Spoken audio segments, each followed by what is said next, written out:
Welcome to this wonderful match, which is about to get underway, which is USA versus Scotland, live here from Texas, where the dugout is all set. And yeah, you can see the players already warming up. The toss, of course, was won by Scotland, and they have elected to bowl first.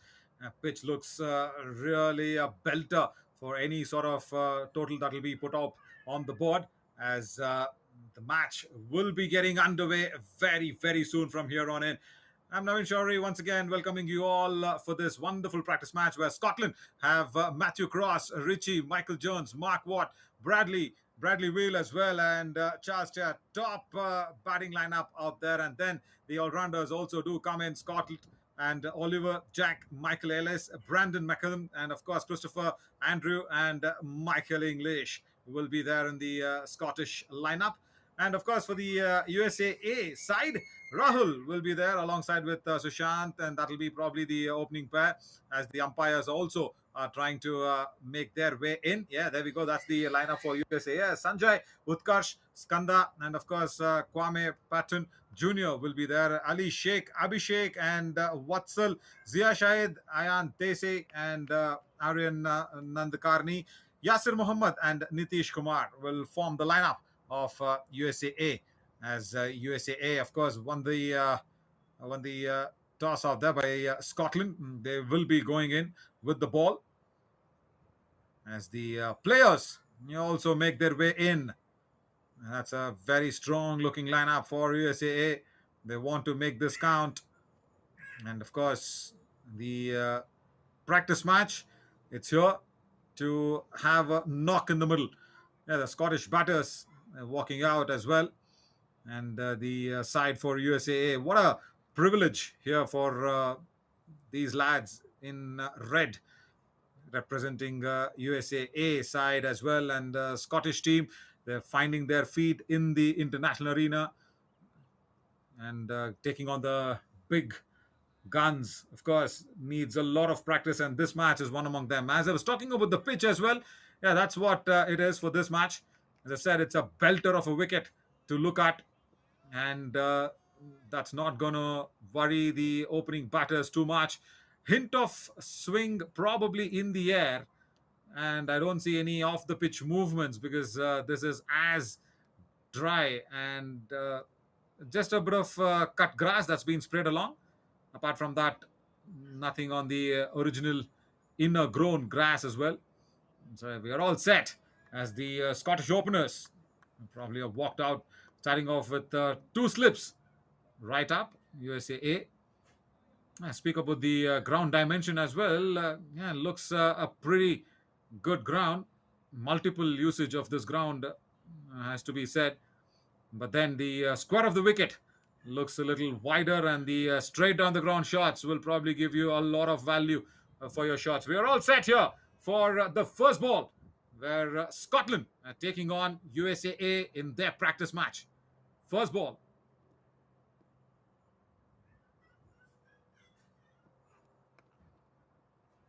Nicely played, climbing on to the batter as well.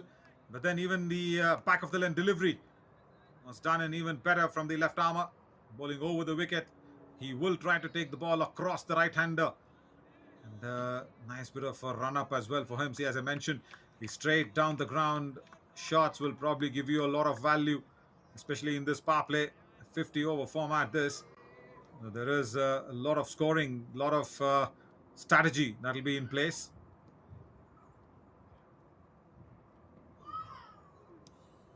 Oh, as I mentioned, movement in the air. Unfortunately, that's going down too much. But then, that's the movement. That's the movement the openers should negate. Desai, good start by him. First wide as well, as the umpire signals it to the scorers. Yeah, because Ter and Umid out there for Scotland will have to watch out for that swing in the air. Ball gone! First ball! Drawn by USA. What a delivery! I was mentioning about this. The in-swinging delivery coming in. Hint of movement off the pitch. That's it. But then it's all about the ball swinging in the air. That's a bit of a bummer for Scotland. They lose their first tier goals without disturbing the scorers. I would love to look at that once again. Watch this.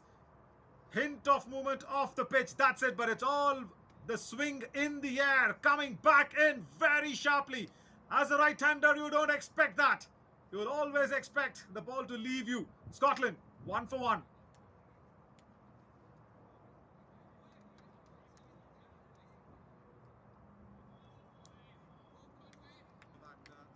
And let's watch that once again from another angle. Oh, this is a beauty from Desai. Watch this. It's picture perfect for a left armer. Bowling over the wicket, making the ball talk and making the ball nip back into the right hander. And the greats of course, the Chaminda Vases, the Ashish Nehras, and of course the Starks would be really happy to see that ball again and again as McMullen walks in at number 3 for Scotland. Early breakthrough. They lose their opener in the third ball of the innings, rather the second legal delivery of the innings. And this is what I was trying to explain, isn't it? The swing in the air, because this pitch has no grass coming in from inside the wicket. It's just those cut grass spread across. Yeah, that's the clear look of the pitch again. But now, McMullen. Ah, lovely take behind the stumps, but I love what McMullen wanted to do.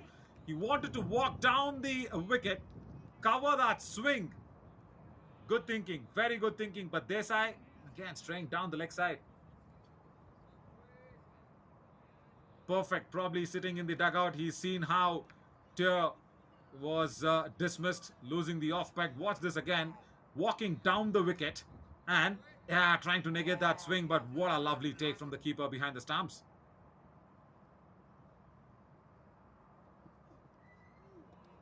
Doesn't come in as expected. Desai was trying to bring the ball probably from another corner of this ground. But yeah, see, I love what McMullen is trying to do. And probably he's even stepping out even as Desai is loading his delivery stride. Of course, he's standing inside the crease. He's not standing outside to negate the swing. Oh, that was so close. Lucky that he's got a bat onto it. Fine leg will cut it across. First runs of the Blad for Scotland. Couple of them.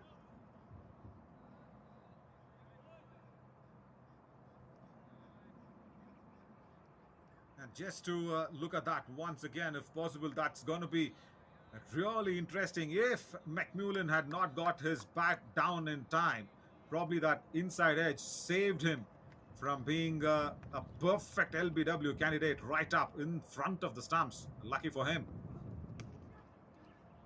Back of the length. Nicely taken at gully as well at one bounce. He's asking questions, Desai, isn't it? Using the new ball to good effect.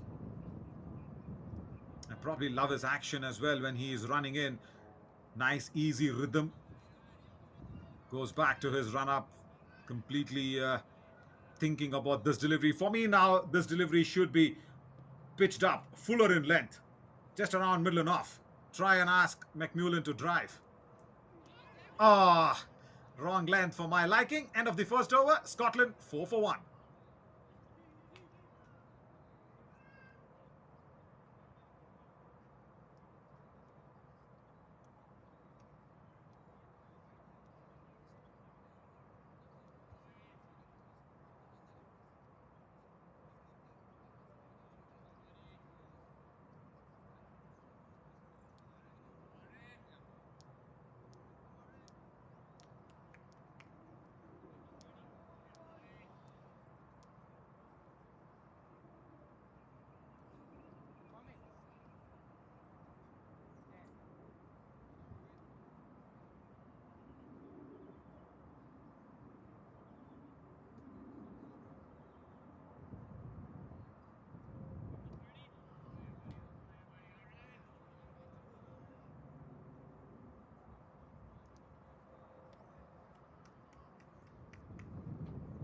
Right, Nadakarni now has got the ball for the second over.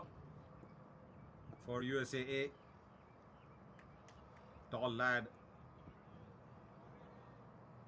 Probably will hit the deck hard, but what should be running in Umaid's mind? He's seen all the drama from the other end. He's about to face his first delivery.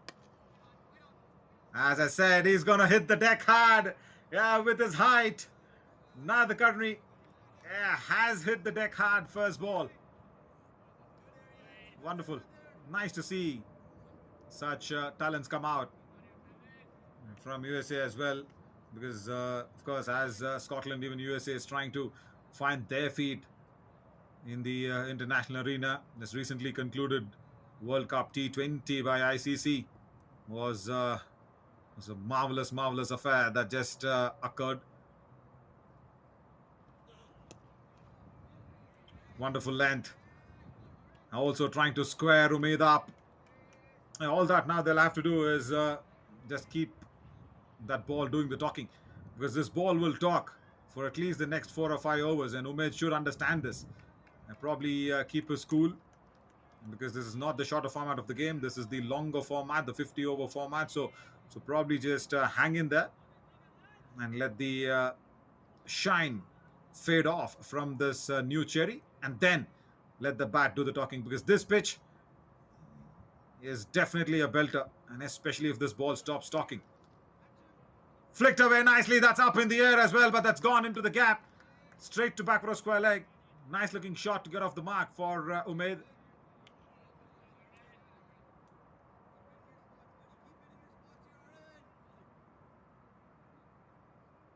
As I was mentioning about the World Cup T20 that occurred, India were the champions of it. But still, what that also opened up is a lot of doors for youngsters all across the states to go out there and try contribute to the country.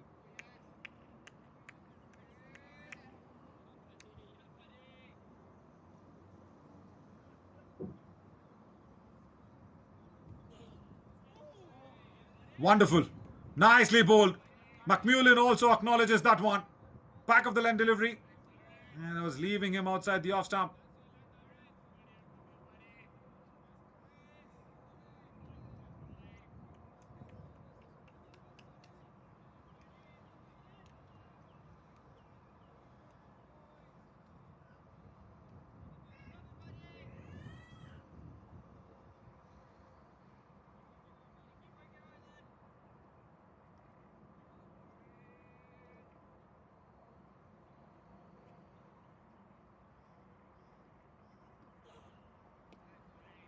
Ah, that was leaving the right-hander.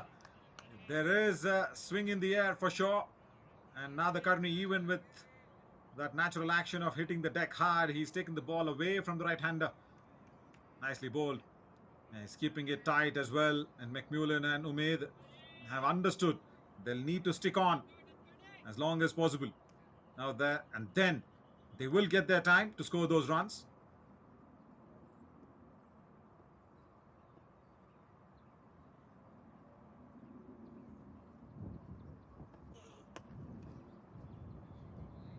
End of the second over as well. Just one coming off it. Scotland 5 for 1.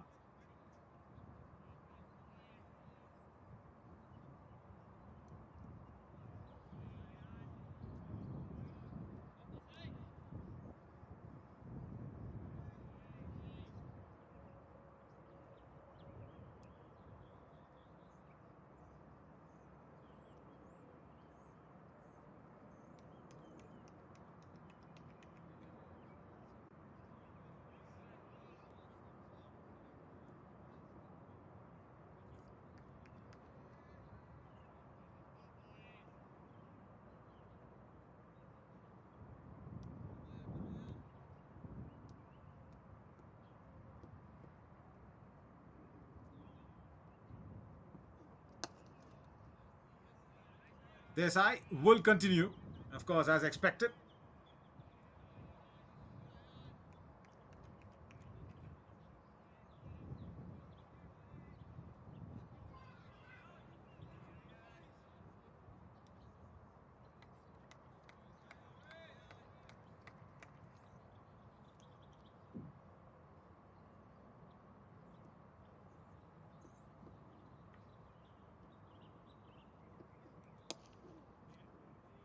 Trying to have that half jab that's gone into the gap towards that deep square leg boundary. Will that be the first one? Yes, it is for Scotland. That's the first boundary, and Umaid. Yeah, this is a result of being patient, standing in there, getting the eye in, and you will get the rewards. Hint of the delivery coming back into the right hander, yes, but the length was a little shorter than Fuller. That helped Umaid to place it perfectly between that fine leg fielder and that deep square leg boundary. First one for Scotland. Wide down the leg side. Yeah, I know what he's trying to do. He's trying to bring the ball back into the right hander. That's a good thought. That's how he got his first wicket. That's how Ter was actually flummoxed with that delivery. He was trying to leave the ball outside the off stump, but then it nipped back in so sharply.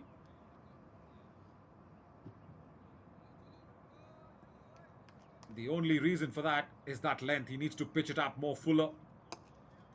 Something like that. That's a nice one. That's what he'll be trying to do more often, is Desai.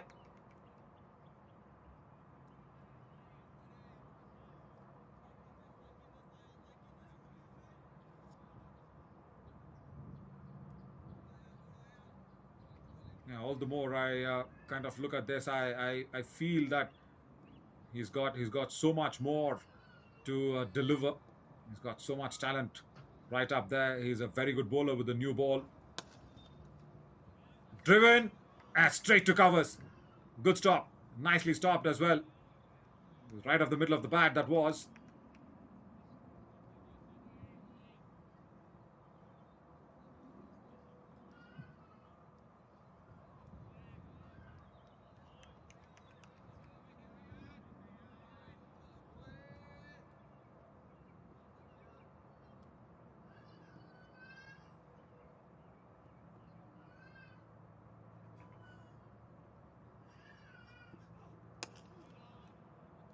Oh, I think he just checked the shot at the last moment. Because he does not want to go through with the shot, just allowed the ball to come back into him, not rushing into the shot as well. Because see, with those two slips in place, actually the captain of USA is asking the Scottish batters to keep guessing whether the ball will be leaving them or will come back in. But then I haven't seen a delivery yet from Desai which will leave the right hander, because that slip is waiting there. If he can just create that confusion with his last delivery, which he doesn't. But then it's another good over here for Scotland. A boundary coming off it. 3 overs gone. 10 for 1.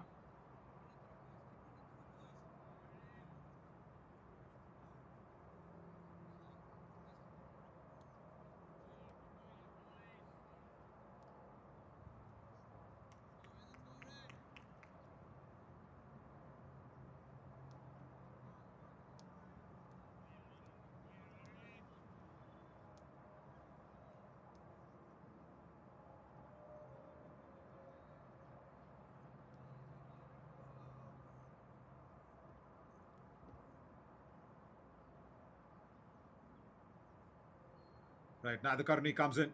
Oh, just aborts his delivery stride. Probably missing out on his footings.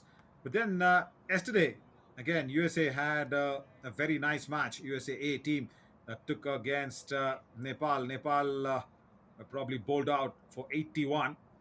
Of course, USA went ahead and chased it down in 23.2 overs, but then they did lose 6 wickets. So they're a very, very good bowling side. It looks like where they've got Nepal down to 81. And that's what Scotland will also need to be aware of, because Nepal's openers struggled. Maybe Arjun, Anil, or even the very strong number 3 batter, Kushal. Yeah, they were all struggling to get going. And Aryan Desai picked up a couple of wickets yesterday as well. But Aryan Nadakarni, the lad who's bowling right now, he picked up a 4 for.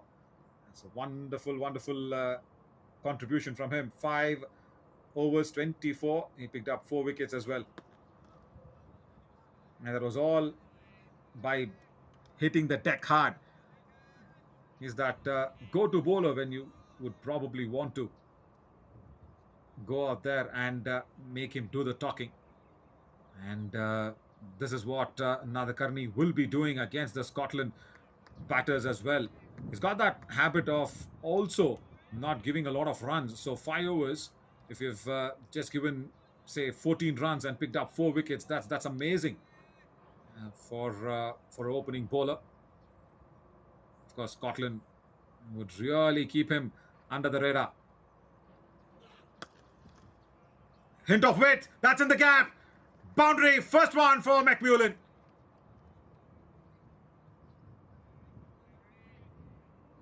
Doesn't hit the ball too hard at all. Hint of width that was provided, and it was shorter in length as well. Don't bother getting the feet to the pitch of the ball. Just get the bat in. First boundary for McMullen. That'll give him a lot of confidence.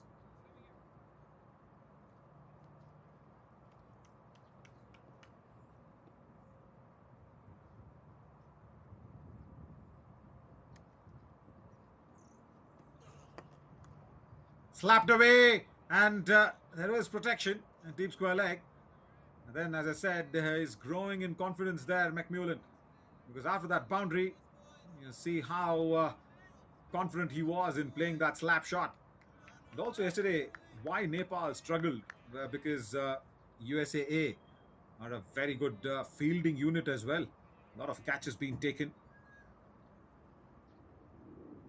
So they won't let go of Scotland that easy.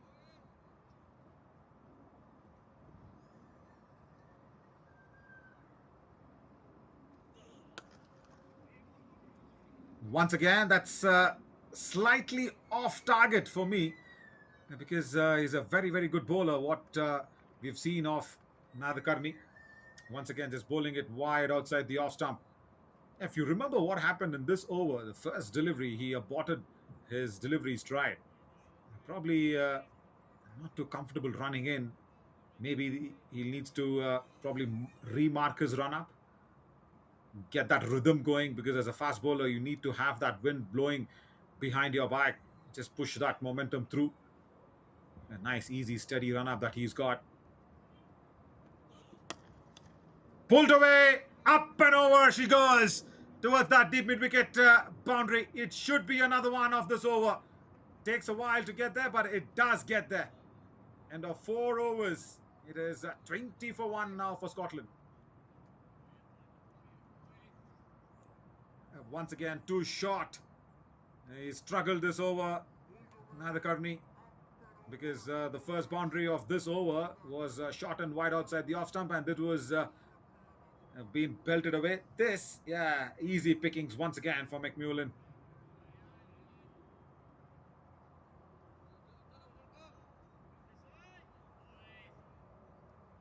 I probably see this is what I was trying to say and mention.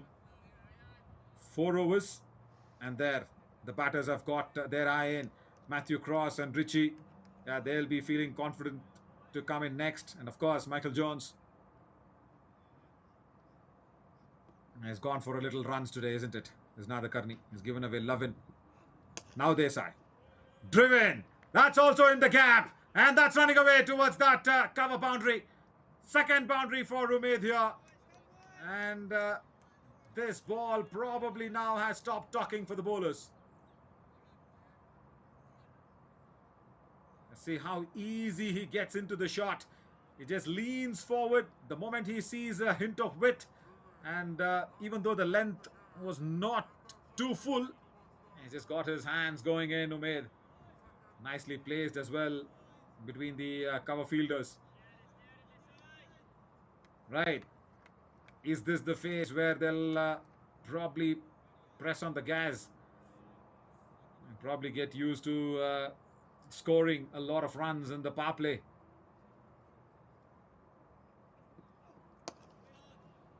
Good comeback. Nicely altered his length this time. And also even the line. Bowls it middle and off. Keep it straight. That's what he's talking to himself, Desai. Yesterday, he was also a good partner for Nadakarni out there against Nepal. because Nepal are a very, very strong side. They've got good batters in their lineup, and getting them bundled out for 81 is definitely an achievement for USAA here. Nice mix up of the length as well. Now, back of the length delivery. Yeah, he's asking Umesh to keep guessing.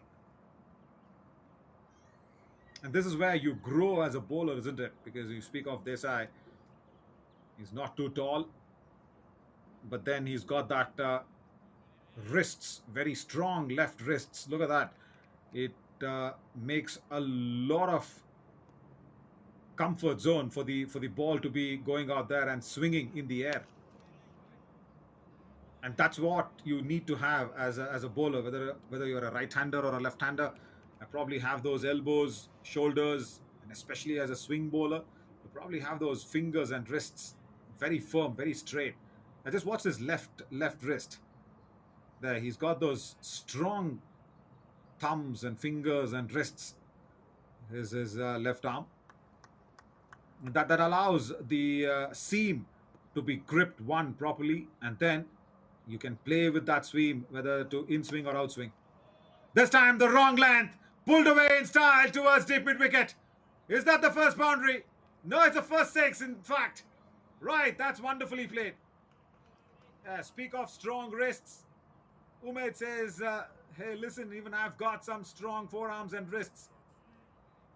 Just stood at his place, doesn't rock back. No transfer of weight needed. Over the mid-wicket boundary for the first six for Scotland.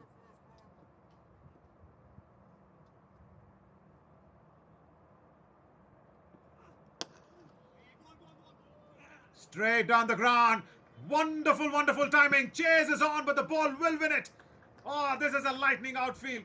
And a costly, costly over for the USA comes to an end after five. Scotland 34 for 1.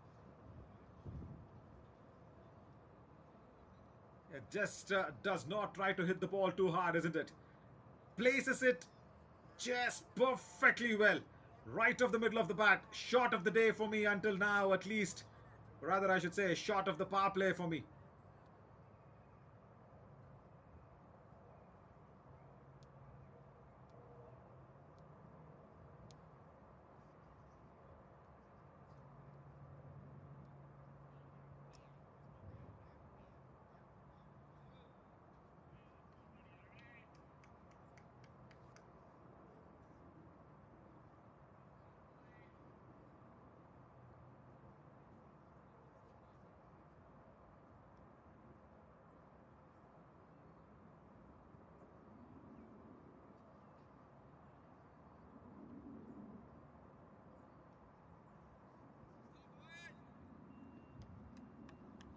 Right, Nadakarni now needs to probably just have a grip on the scoring from Scotland. Punched off the back foot straight to the point fielder. And McMullen and Umaid, they definitely have got their eye in. Anything wayward, a shotter, that'll be punished. Crucial over for Nadakarni. This is his third. He's given away 11.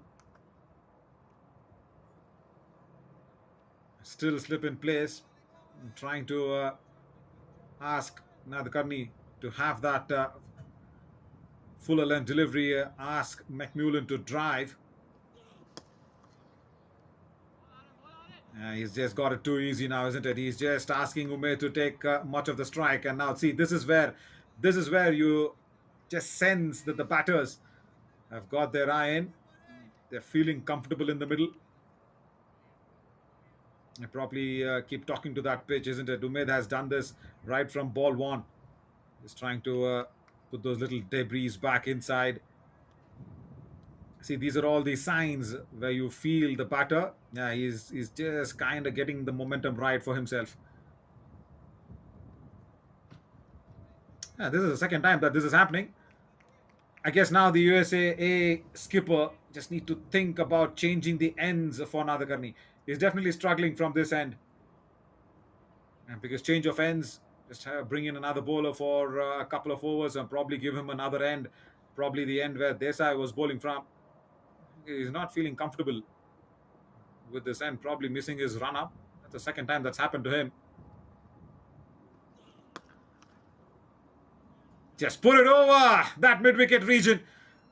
Probably might not have the legs to reach the boundary ropes, but then it'll give, I think, 3 runs to the batters. I probably will check with the perfect scorers. Yeah, that's three for the taking.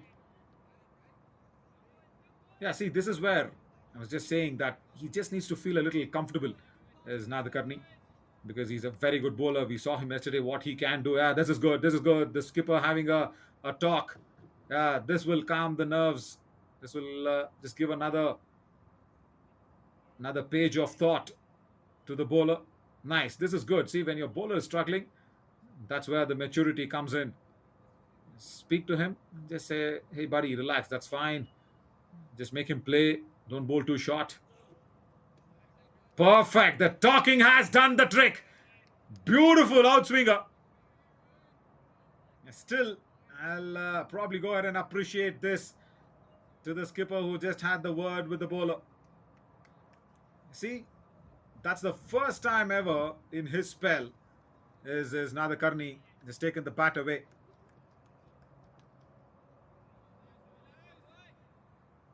McMullen now will be thinking whether this ball will come back in or leave him outside. See, let's create that hint of doubt in the batter. See, look at his feet movement. Oh, that should have been taken. Did that carry to the point fielder? His feet were stuck in the crease is for McMullen. Just because of that one delivery which left him, he was hesitant to either go front or back. He just chipped it in the air. Probably that did carry. We'll just watch that once again. There, no feet movement. It did probably carry to the point fielder. And he was in a very, very awkward situation to take that catch. That was an opportunity created. Slower in nature and driven handsomely by Umaid. What a wonderful cover drive to end the 6th over. 43 for 1 now is Scotland.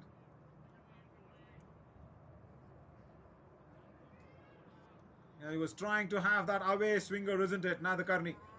Because he did get one in the previous over, but this was too full. A half volley and was treated to good effect by Umaid.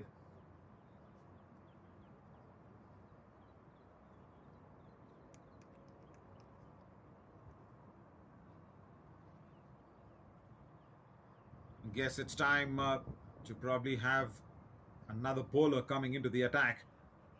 Yeah, see what Umaid has done.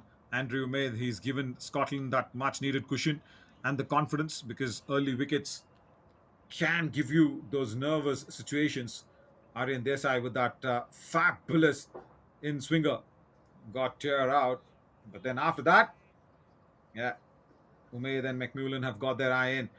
Yeah, change in bowling as I was expecting. Paradkar makes his way in. Yeah, because the captain probably had enough. 3 overs each from his openers with the ball, probably costing too much.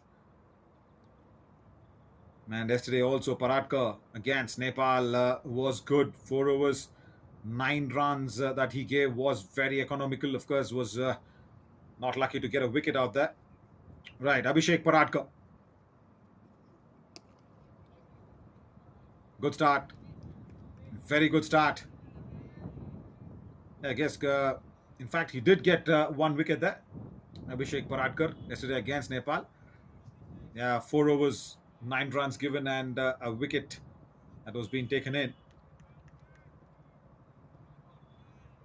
So yeah, good change up. Good change up here for USAA.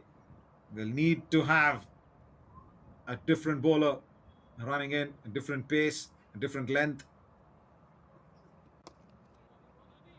Because Umaid and McMullen were getting comfortable there against Nadakarni and Desai.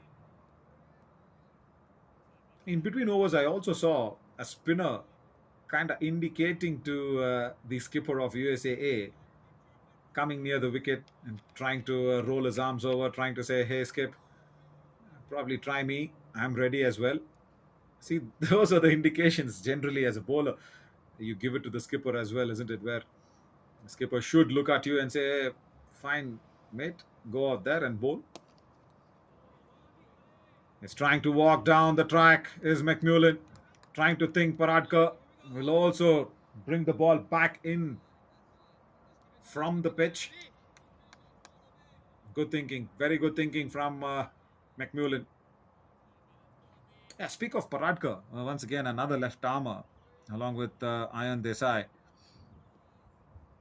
A couple of left armers going over the wicket and a very different bowler compared to Ayan Desai. I'll come back to that. Good length, very nicely bowled once again.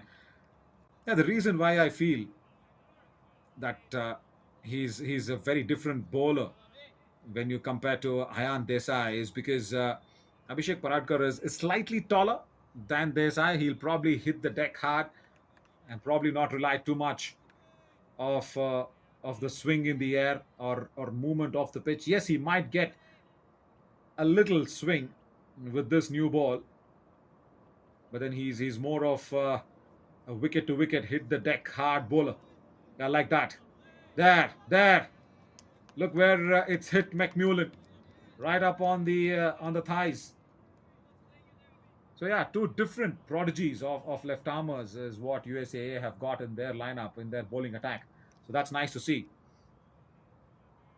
And he's kept McMullen quiet for five deliveries. Get another slip in. What's this delivery? It raises in and hits him on the thighs. Yeah, there you see. As I said, he's a hard tech hitting bowler. Can there be another fielder? Because this is the last over, last ball rather of this over. But then that's gone away for a single. See, bring a man in, keep the pressure on should have been the tactics. Just one of this good over from Paratka. 7 gone, 44 for 1.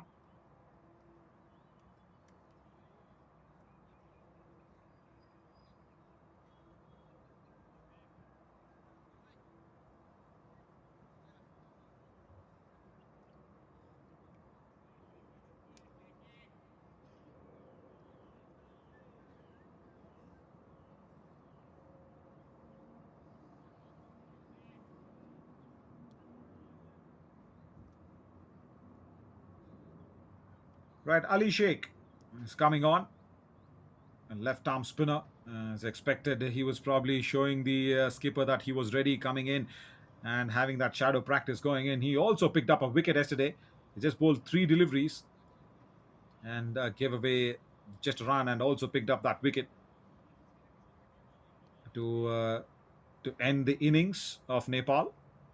Right, against McMullen. There is still a slip in place.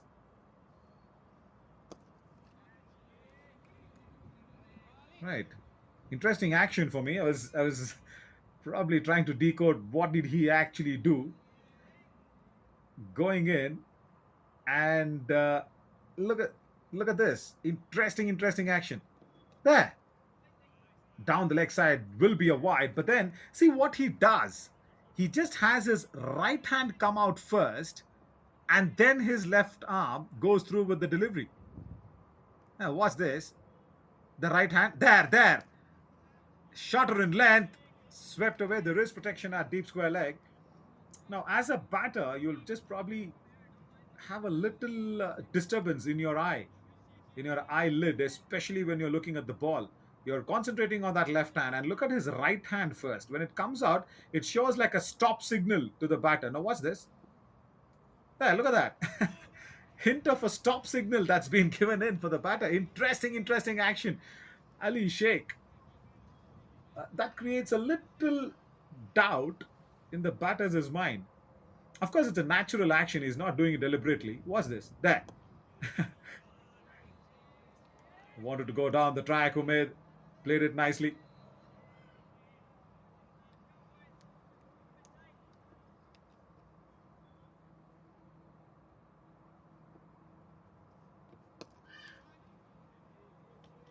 Wonderfully played towards that mid wicket region. That's running away and also will be stopped. Wanted a third. Not there at all.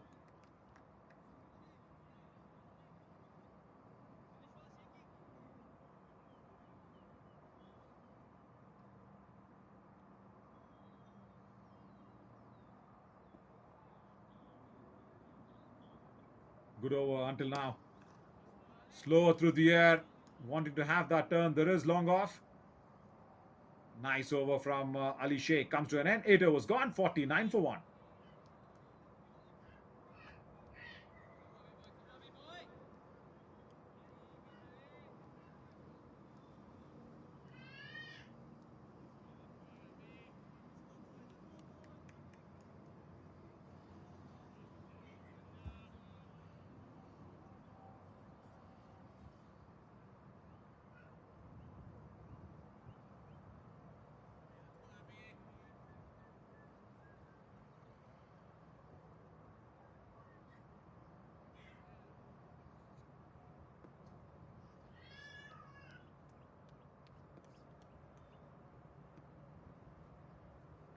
Right, Paradka. And this is another pair with the ball for USAA into the attack.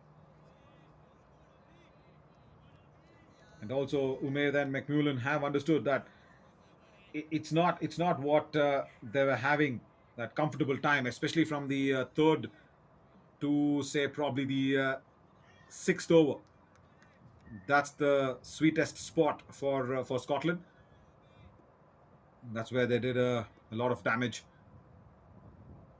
So against Desai and Adhikar, Paradka and especially Ali Sheikh have pulled it back.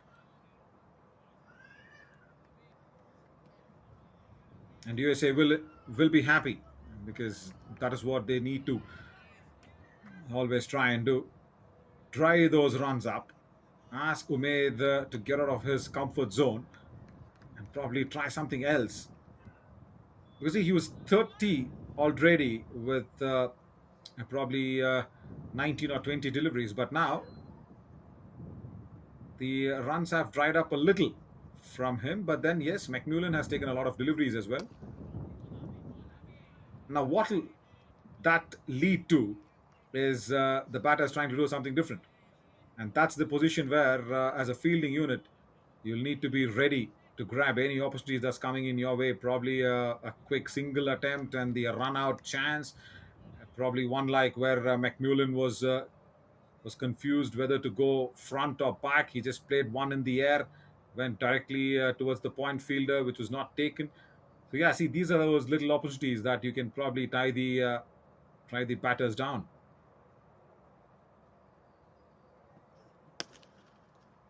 As I said, he does something different, but blasts it through mid off for another boundary. 50 up for Scotland with that wonderful shot.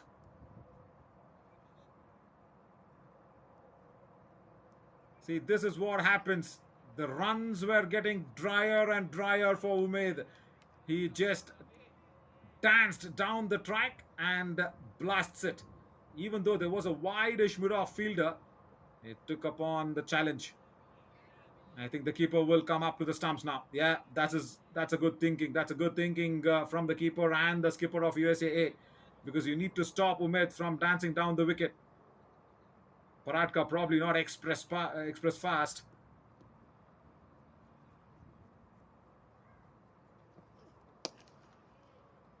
From the crease, just times it towards that mid-wicket boundary. Back-to-back boundaries here for Umaid. Nothing wrong at all with this delivery. It's a perfect good length delivery. It's just Umaid's hand-eye coordination. That's all. You'll have to just appreciate that shot.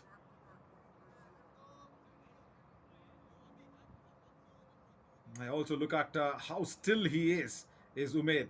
Even when he dances down the track and even when he's playing his short arm jabs, he just keeps his head so still.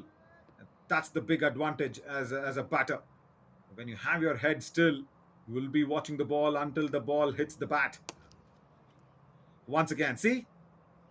Fabulous over for Scotland. 9 gone, 57 for 1.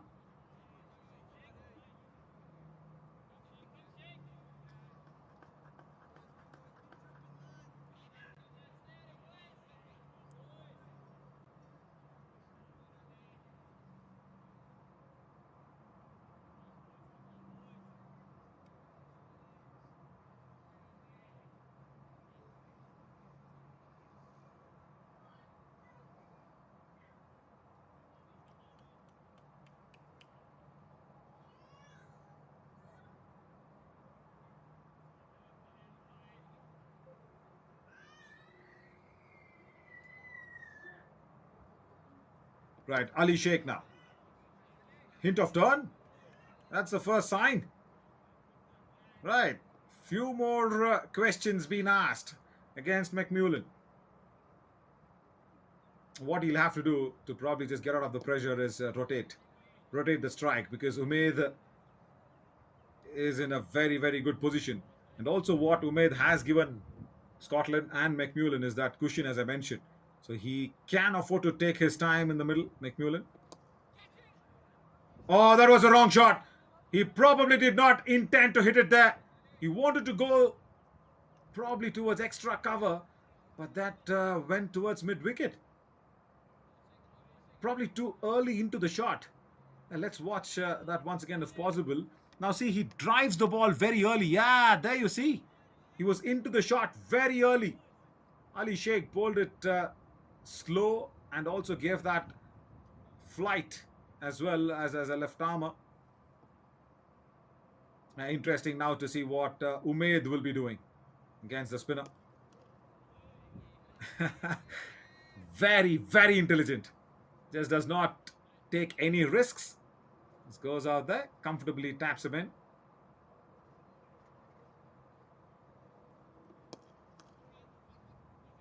I like his style. I like his body balance and position when he plays even the spinners so confidently. Now McMullen. Yeah, he can just take that easy as long as Umaid is comfortable. First 10 overs out of the way. 59 for 1 for Scotland.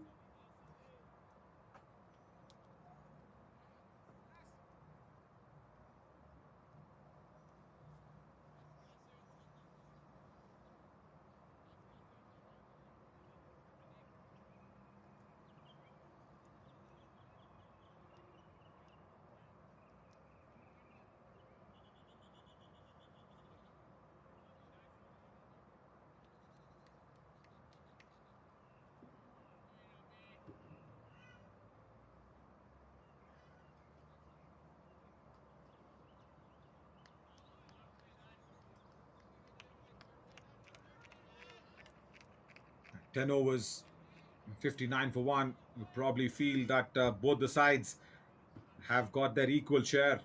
The first few overs belonged definitely to USAA, and then it is all Scotland who've steadied the ship, especially Umaid. And somehow now Paradkar and Ali Sheikh have tried to pull things back, dry up those runs. Driven straight to mid off. Again, as I mentioned, Umaid is very strong in terms of his shot selections as well, because he does not have a wrong shot in his book as of now with the 29 deliveries that he's faced. McMullen had a couple of them. One was played in the air towards point, and then one was mistimed when Ali Sheikh was bowling.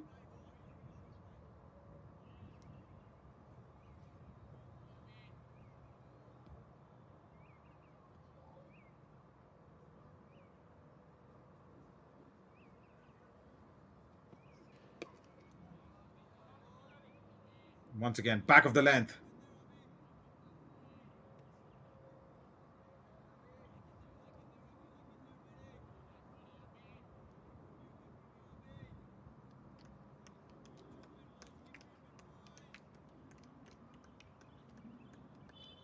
59 for 1. They'll be will be looking at a big total as of now, because this partnership also has flourished nicely.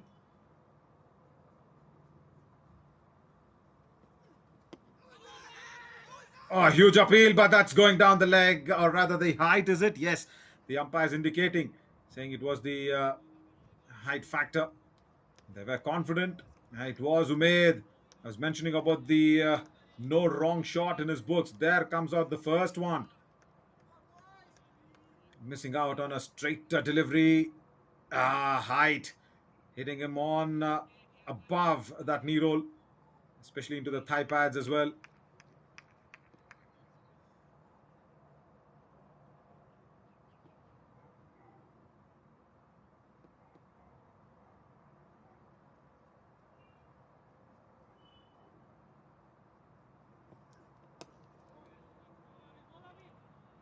Once again, good pace. He's generating some nice little rhythm for himself here, Paradka. And he's kept Umaid down for four deliveries in this over. But then Umaid also, he's a very experienced campaigner. He knows that this is not going to bother him too much.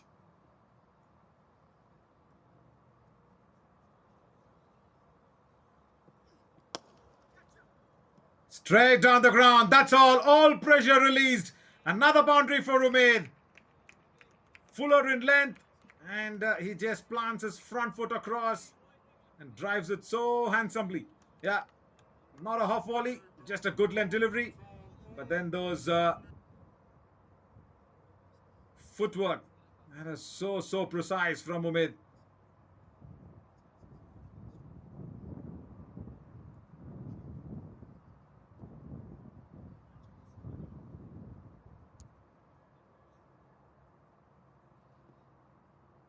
Just that boundary of this over. Will Paradka finish well? He'll have to finish well. Does finish well. 11 gone, 59 for 1.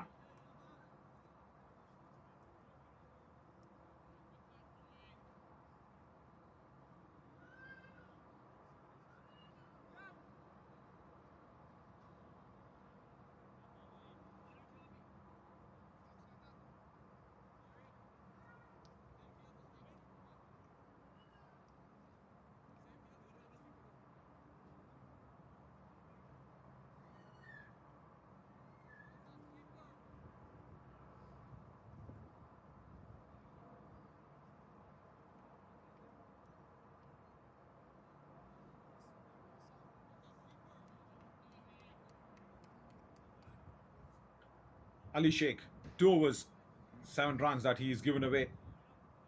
And what he's done, he's kept things quiet from one end. And especially now, USA will be wanting to see Umaid back in the hut as soon as possible because he's holding the key here.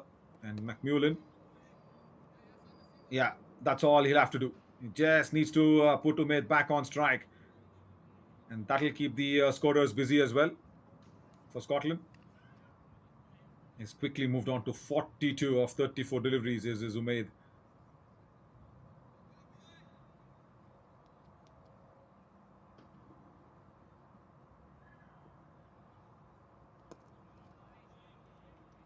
Also, he picks his spot. He picks the right kind of deliveries to play his shots.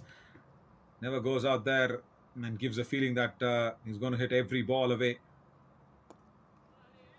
There, see, he knows that Ali Sheikh is not providing him with any sort of pace. He's just trying to loop the deliveries up,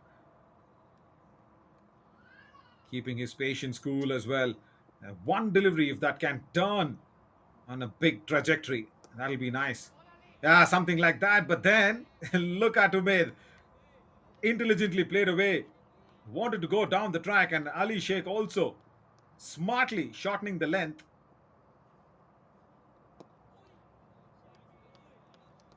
Good over this, really good over this, in terms of how the lengths have been mixed up.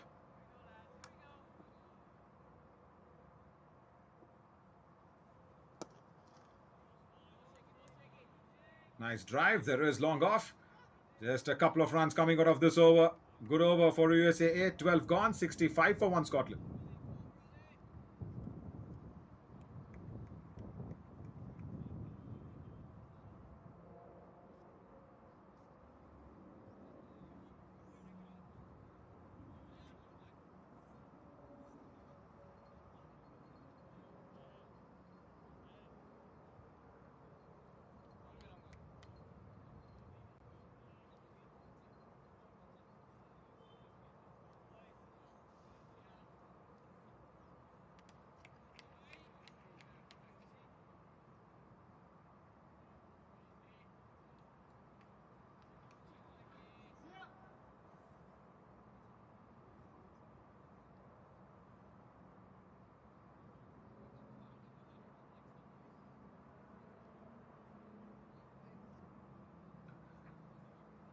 Change in bowling. Wrist spinner coming in. Shazad.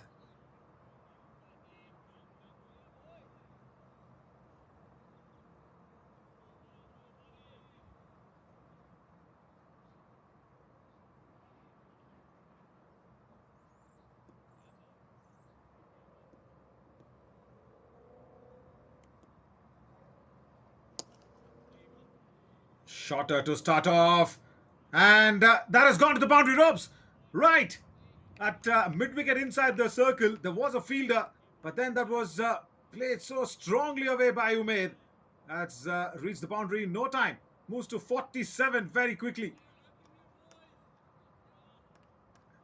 A hint of error in terms of the length there from Shazad. That's all Umaid wanted. There, shorter in length, rocking onto the back foot and placing it nicely.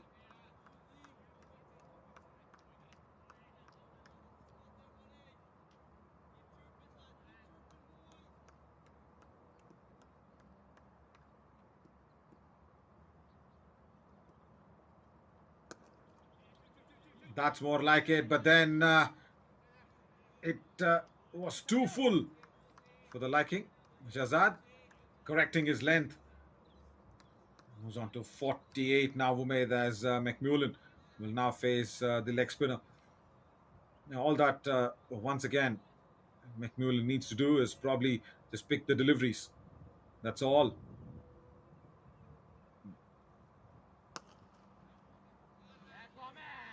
Nicely hit away, but good stop. Very good stop at short extra cover. The question is, who will be bowling the next? Now, if you look at that field, there is long off and that short extra cover fielder. So probably that inside out shot is the another option. Oh, right. He was just trying to play towards the long on region. Does not get his fit to the pitch of the ball, but then had to drive it a little more firmer.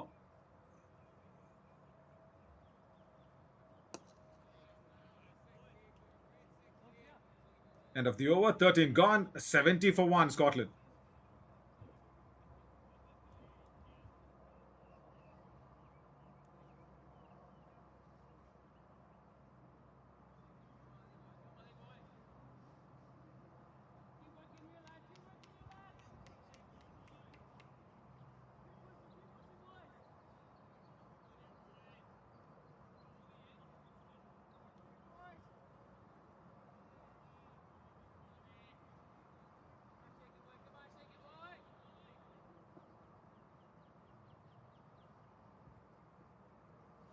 Fourteenth over to get underway. Again, wanting to go down the track. McMullen doesn't doesn't get it right. In fact, I think that's Umaid out there. Yeah, should be Umaid on strike because the last delivery has not been taken in. Yeah, also with Umaid, what is the feel is that he's always got the shots under his control. That's what he comes across as. Wonderful. Wrong line. And then the timing and the placement was brilliantly done from Umaid. Good stop in the field, deep backward of square leg. That'll give a couple of runs, and that's the 50 for Umaid. What a lovely innings. He's taken his time, and he's also made sure the scorers are always kept busy. And this 50 has come where they lost the first wicket in the first over, Scotland. He's held the innings together for sure here. Is Umaid.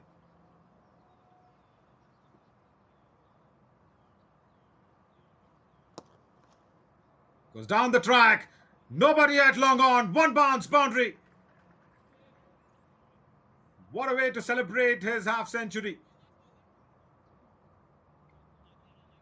Goes down the track. He saw that mid on was up in the ring. Nobody at long on. And all he had to do was just get to the pitch of the ball, which he does so perfectly well.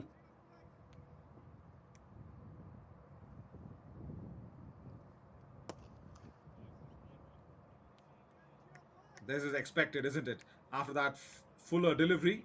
One good lane delivery will be coming in. That's all will be given in as well. 14 gone, 77 for one.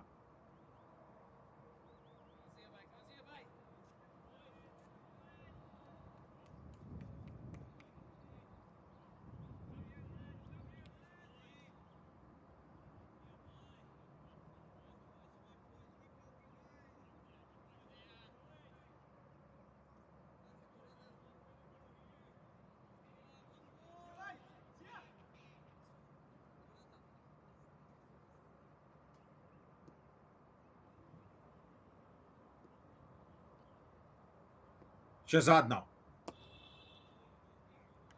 Nice length. Very nice length. Almost a block hole. I want to see the back of Umaid back into the hut. You'll need to do some magic out there with the ball. Good stop. Very good stop.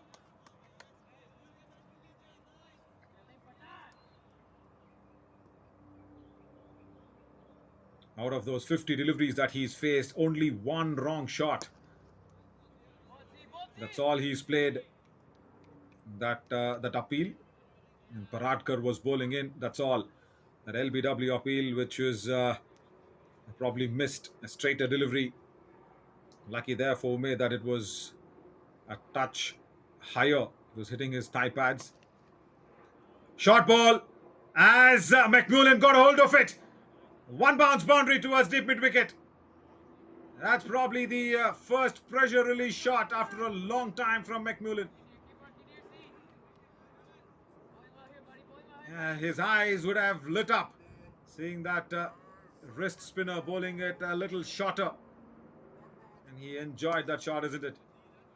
After a long time, a boundary to McMullen as he drives one down towards long off. Puts Umaid back on strike.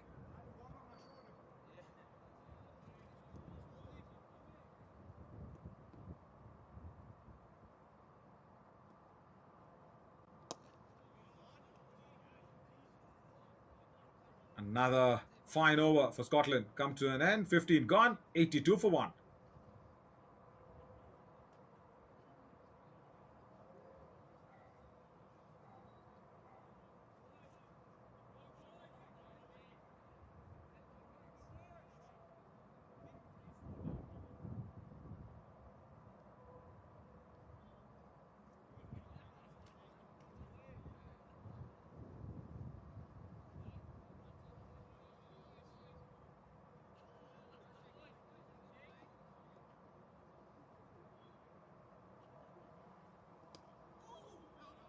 Wanting to sweep that one. Again, just playing the shot a little too early. There, McMullen.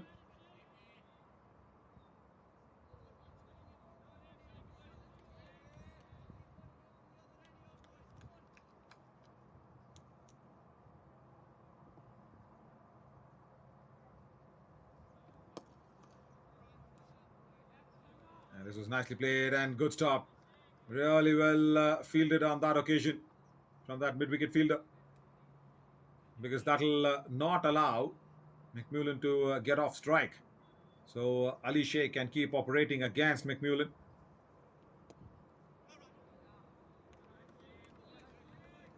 Yeah, this is all USA will love to do. Keep McMullen on strike as long as possible. Try and keep the scoring down. And when Umaid gets back on strike, he does something different to score quickly. And probably generate that wicket-taking opportunity. That's what they'll be trying to do. See all the four deliveries. He's kept him down, but then he wants the mid-on fielder to be dropping back to long on. Why? I should have kept him up in the ring. Nicely fielded off his own bowling. See, he's kept McMullen under pressure for 5 deliveries. I'm sure that he wants to finish nicely with this last one as well. Last delivery will get Scotland that single. Only one coming off this Ali Sheikh's good over. 16 gone, 84 for one. And probably slip into a little drinks break here.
Right after that short little drinks break, we will resume again. Another left arm spinner comes in. Good fielding. Waghela is the man now being introduced into the attack. Vatsal Waghela.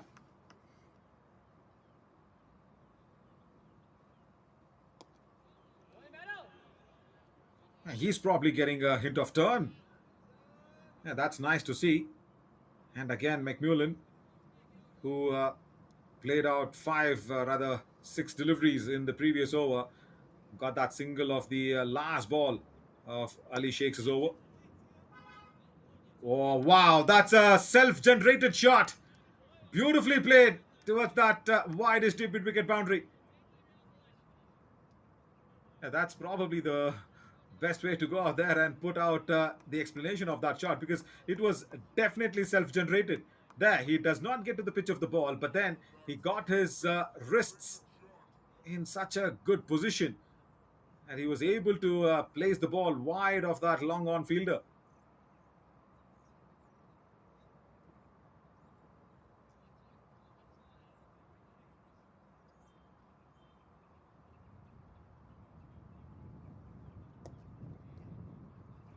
Quicker delivery from Waghela, and that has helped McMullen just to tap it around the corner for a single. Generally, when you get hit as a spinner for a boundary, it's that intention to bowl a touch quicker the next delivery. That's the trick. You would probably just keep the same pace around and let the batter take the risk. Nice delivery to start off. Good flight to Umaid. He bowled that first delivery to Umaid with a lot of confidence, I should say. That confidence never comes in, especially when a batter is on, say, 50 plus runs and you're bowling against him. That was well executed from Waghela. Good timing on that shot. Still will get that single. 17 gone. 91 for one. Scotland.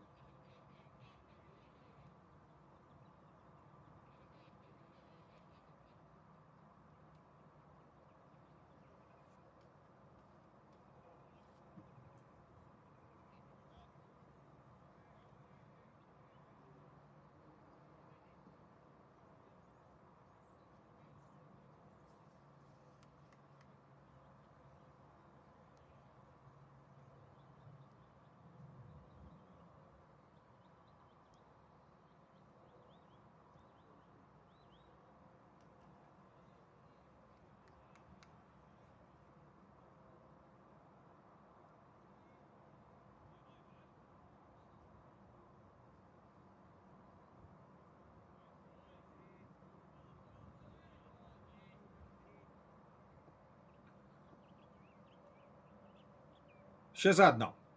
2 overs, 11 runs that he had given away.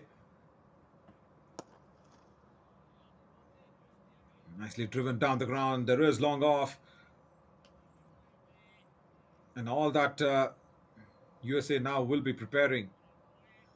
Let's probably keep chasing well above, say, 230, 250 even.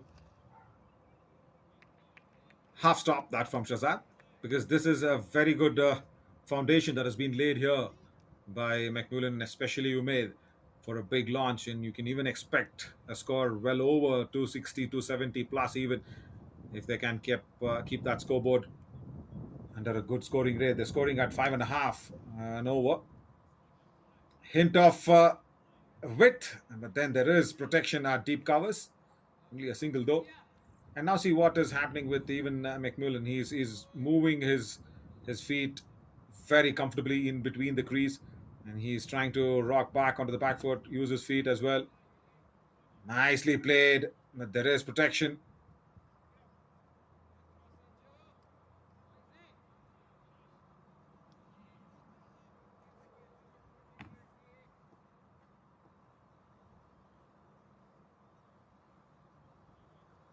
Right, and also what Shazad now needs to do is probably bowl a couple of deliveries without any runs, which is where you will probably create that wicket taking opportunity. That's what you will need to do. Then Every delivery of this over, apart from the last two, has given runs to Scotland. 18 gone, 95 for one.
Welcome back after this drinks break.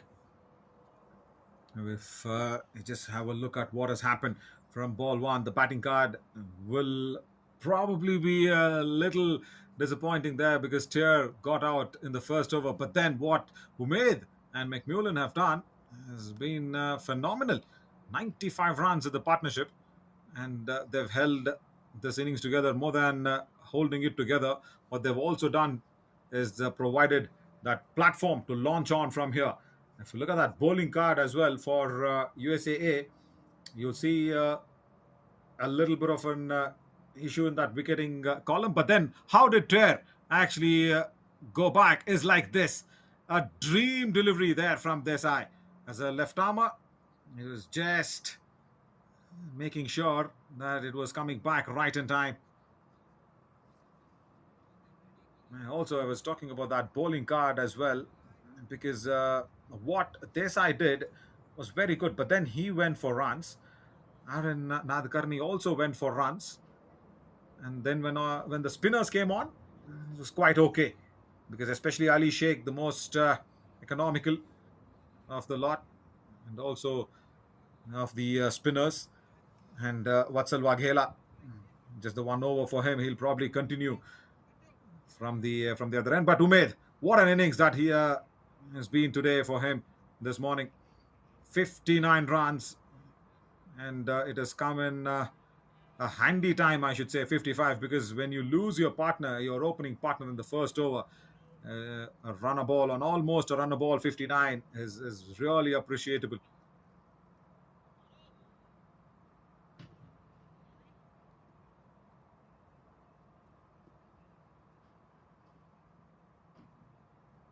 All right, Wagela now will continue off the drinks break.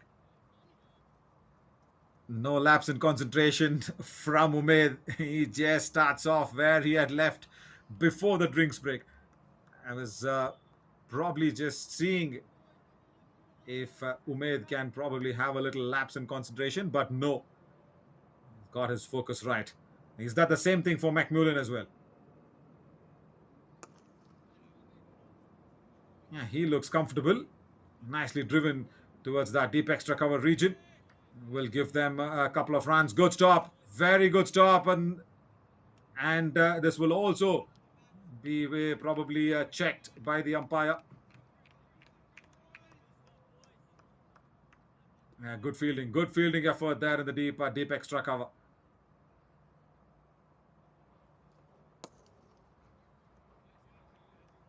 Good stop. Right. They've got a little time to regroup as USAA, probably in that drinks break. There definitely will be a plan.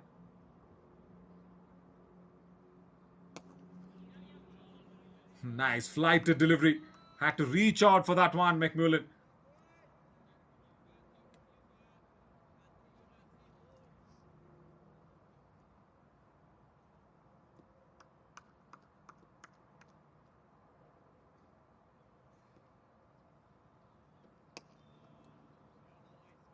Hundred up for Scotland with that single, and it had to come from Umaid's bat, isn't it? The bigger contributor in this partnership, and it was definitely looked rock solid. 100 in the 19th over, rather the last delivery.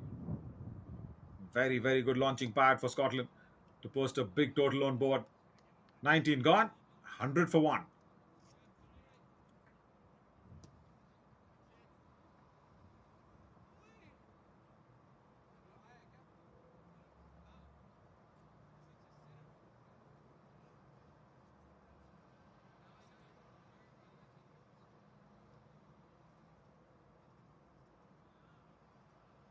Yeah, check this out. 112 deliveries, 99 runs as the partnership. And as I said, the bigger contributor is Umaid of 57 deliveries for 61 for him. McMullen is hung in there. He's not got any issues whatsoever because, as I said, he can take his time, especially in the form that Umaid is in.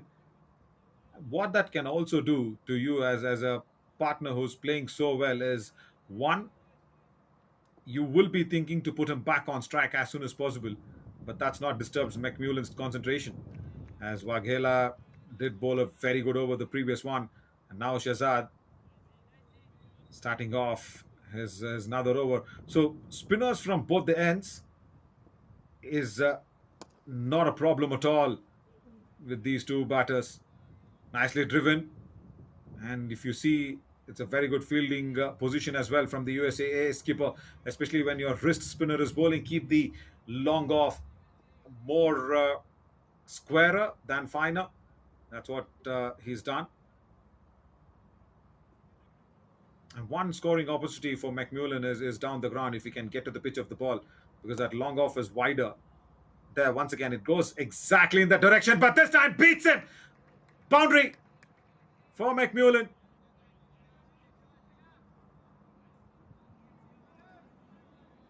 A hint fuller in length. That was the issue from Shahzad.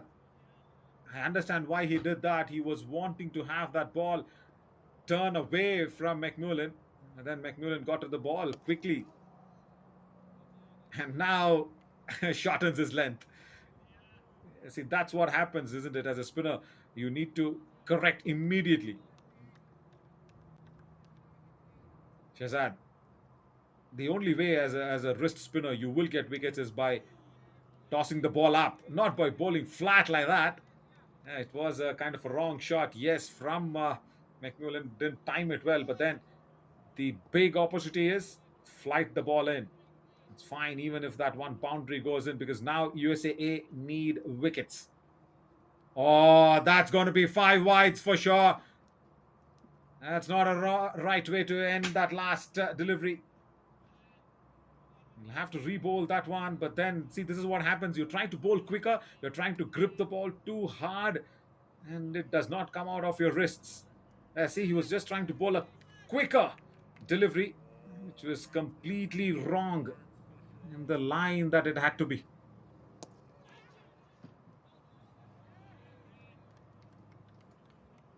Eventually, the last delivery of that over is a dot ball. 20 gone, 110 for 1 is Scotland.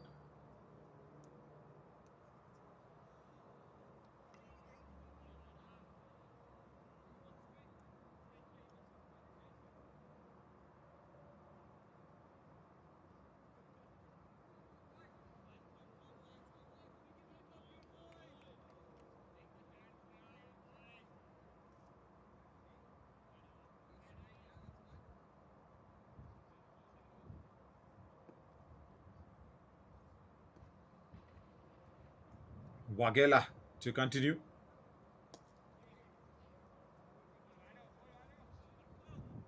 We'll get the single away. The first ball, Zumaid.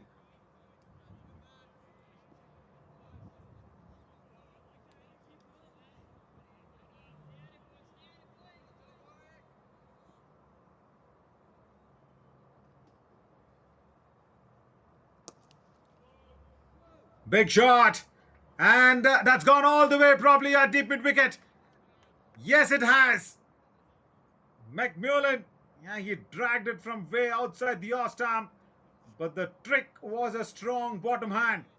There he goes down on his knee, gets that bottom hand going, and comfortably puts it over that ropes at deep mid wicket.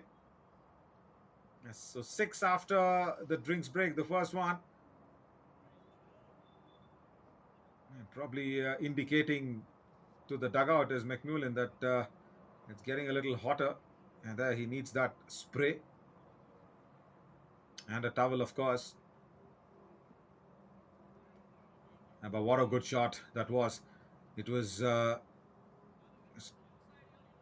going away from him, not turning away too much, and that's what he packed himself for, to go and fetch that ball from outside the off stump and hoist it near that mid wicket region. Right now, what will Wagela respond after that six? Quicker delivery, maybe? No, brilliantly bowled and then equally well played. Good stop at long on. Why I say brilliantly bowled is because even after that six, he was not afraid to flight the ball up to McMullen. See, that's where, as a spinner, you will be appreciated by all because you need to have that extra gut feel to go out there and have that loopy flighted delivery, even after being getting hit for a six. Wagela, yeah, good work in doing that. But then now what Umaid is trying to do is give McMullen the strike more often. See, he understands that McMullen is now getting his touch back. Give him more of the strike. And they're rotating this very nicely now.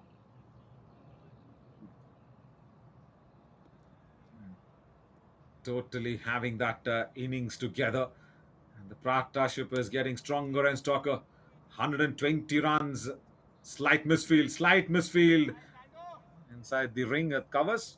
That'll give another single away. 21 gone. 121 for 1.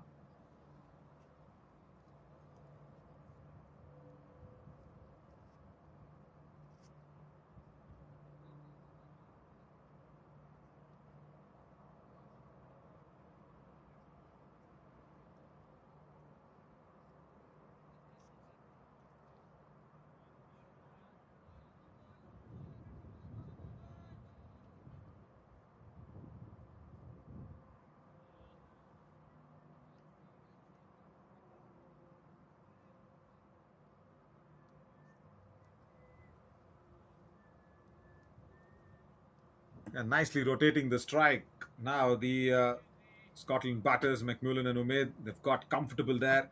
5, 6 runs and over.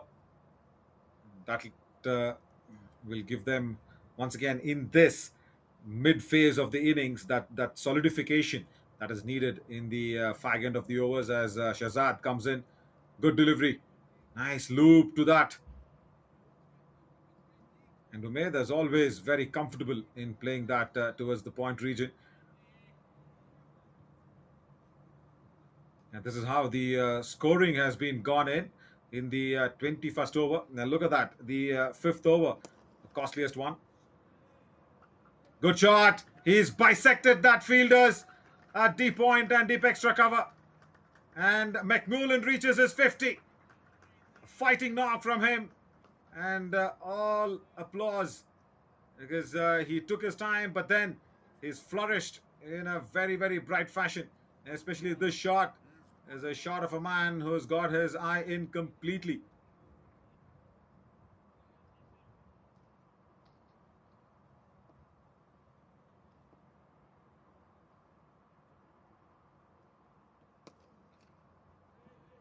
And also, what the Scotland skipper would love is McMullen's innings, because when you have that first wicket going down in the first over, you wanted that solidification to happen, and McMullen has done that perfectly well with Umaid, and also Umaid complimenting him really well, also understanding that when McMullen was probably taking a little time out there, had to give him that support. And this is where good partnerships are all about, isn't it? You fill in for your partner, and then your partner also comes along in terms with you, and then the team is benefited out of it. And 126 runs of 128 deliveries. It's a very, very good partnership. And probably an example of how to deal about things after the first wicket that was going down in the first over. End of another over. 22 gone. Probably 128 for one in this occasion.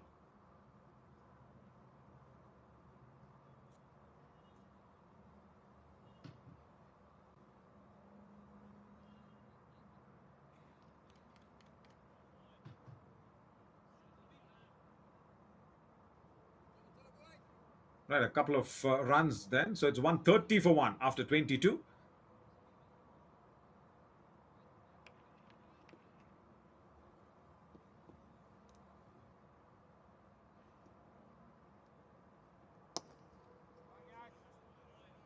And all that now Wagela will be doing is just bowling it slower through the air. And I think this is probably the time where the USA skipper can think about, say, bringing the fast bowlers back into the attack just for a couple of overs here and there. Just try and disturb the comfort zone that both Umaid and McMullen have got into.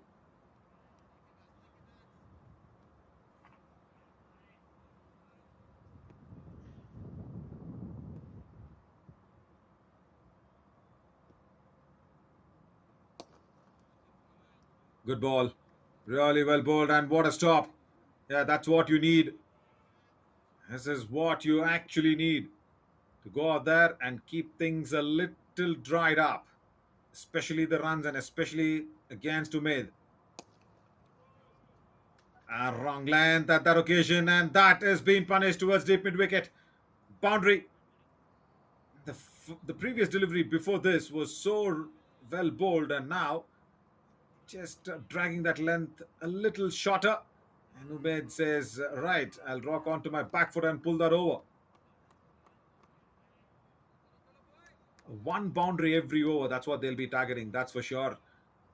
Both Umaid and McMullen, no matter where that comes from.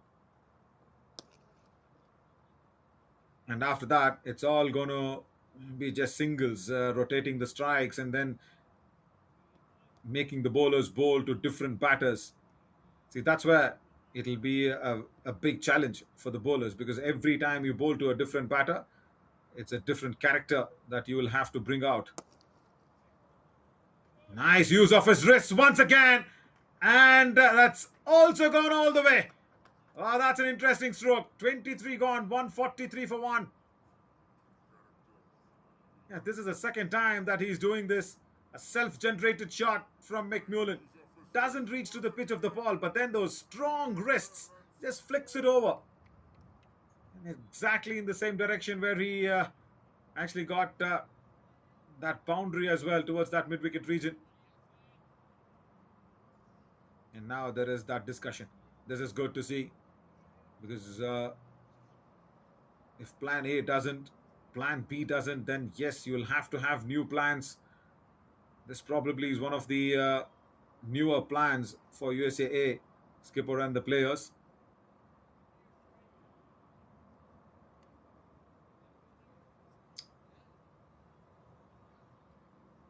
Has probably thought about it. Yasir Mohammed is coming in.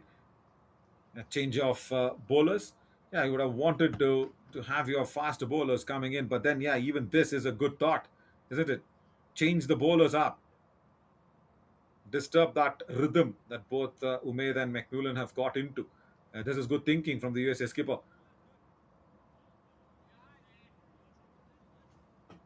Right, Yasir Mohammed yesterday bowled 3 overs, gave away 18 runs. Was touch costly, but then today is a different day. Nice drive, good stop. Really well fielded at extra cover.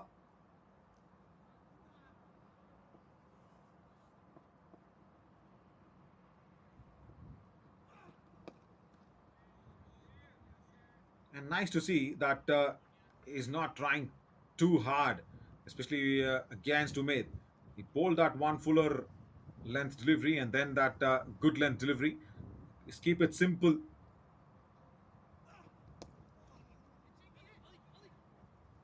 Yeah, see, that'll work once again. Oh, right, that's hit McMullen on the arm. Oh, he's struggling, he's struggling. Oh, purely unintentional though. The umpire's checking on him, the player's apologizing. Yeah, that was not at all intended to go that way. Yeah, it was the quick run that was being taken in. Probably the sprays will come out, the painkiller spray. Let's see that once again, if possible, where the run was taken in, and where did it hit him? Was it the wrists or was it the forearm? Probably the wrists. Yeah, see, I was so happy to see his wrists, those strong wrists that gave him a lot of runs, especially the way he flicks that in style. Physios come out just to check on the wrists. Yeah, probably that little finger. He's able to move that. Definite painkiller spray. Let's watch what happened here. The quick single taken and played it with soft hands. Fielder came in and oh right, wanting to save himself. Evidently, that muzzle reaction of the right hand coming out and trying to stop the ball from hitting him. It was a hard throw, mind you, from the fielder from covers. But then, yeah, he's all fine. Shows the thumbs up. The physio's done his part. Yeah, the magic spray also will do its part.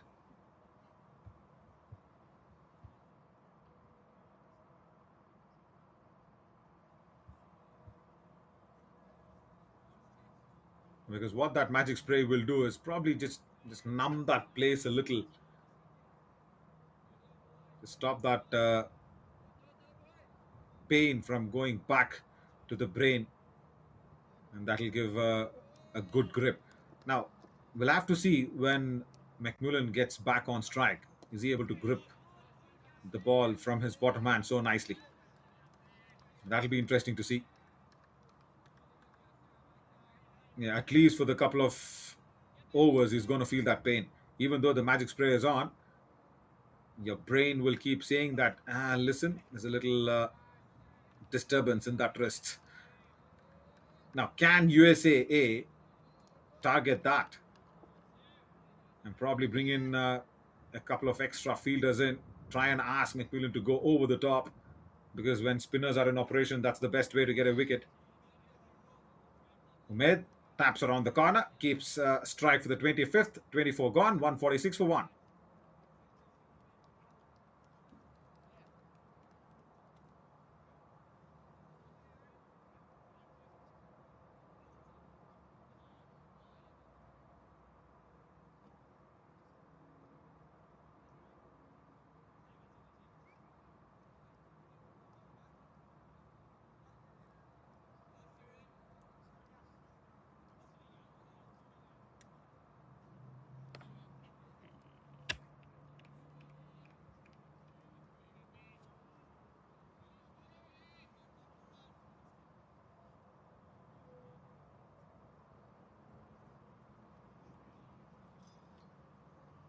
So, if you're seeing the helmets, if they are out, that is an indication that the ball has been thrown to a fast bowler. And this is what we wanted a couple of overs back, isn't it? Bring in the fast bowlers, try and disturb the rhythm, because this partnership is now almost reaching 150 runs. How this ball, which is just kind of old compared to the new one, going to react to Paradkar will be interesting to watch.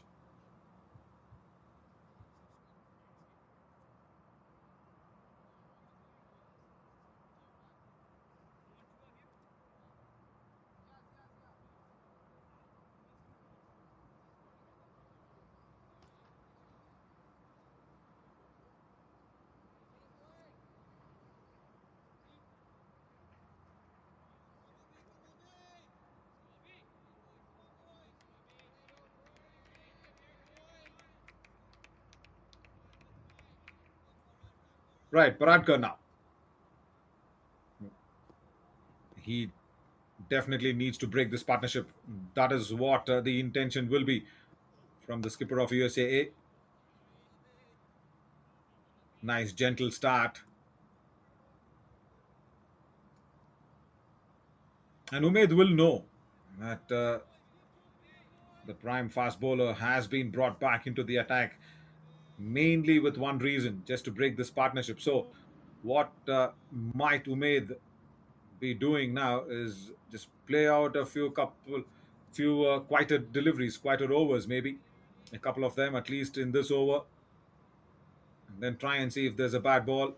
So yeah, the plan will be set in his head as well. Goes down the track, mid on, up in the ring, over his head for a boundary. Yeah, see, this is what I was trying to say. 150 up for Scotland, 150 for the partnership as well. Just try and pick your spots and pick the deliveries.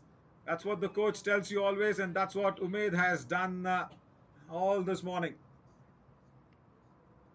And once again, the keeper walks up to the stumps. We saw this happening even in the earlier overs, where Umaid went down the track, the keeper walked up to the stumps, and this is a repeat of the same. And that keeps Umaid in the crease. Yeah, it was against Paradkar as well, where Umaid steps down the track and had scored that boundary in the earlier overs, and that exactly is now what has happened. 150. I think the risk that should have been taken in this over has been taken. You're even looking at 300 from here on in, maybe for Scotland. USA desperately needs to break this partnership. But that's not happening as of now. Once again, stand and deliver. One bounce. Another boundary for Umaid.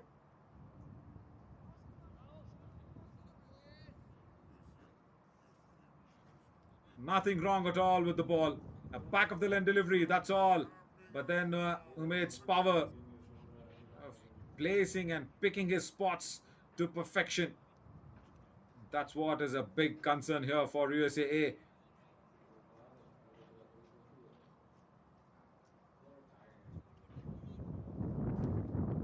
Couple of boundaries in this over. As a bowler now, you'll be thinking, okay, can I have a slow one going in? Yeah, because the keeper standing up to the stumps, you can afford to do that. See, mid off up in the ring. I think now probably mid on has dropped back to long on after those couple of boundaries. They've brought mid off up 154 is what actually Scotland have got. A couple of boundaries this over has helped across.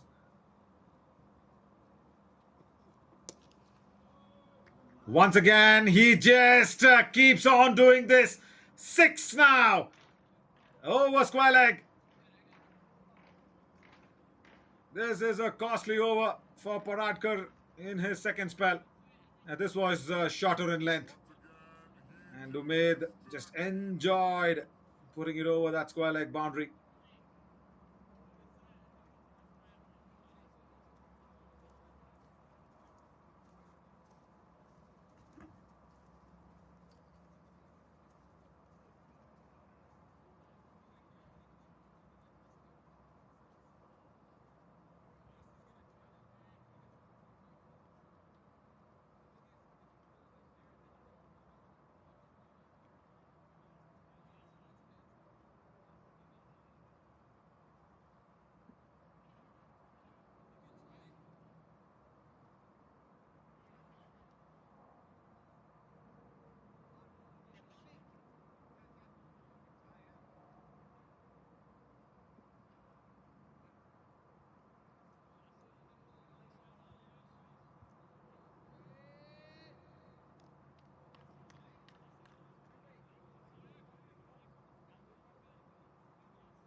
All that Paradkar could manage to do in the previous over.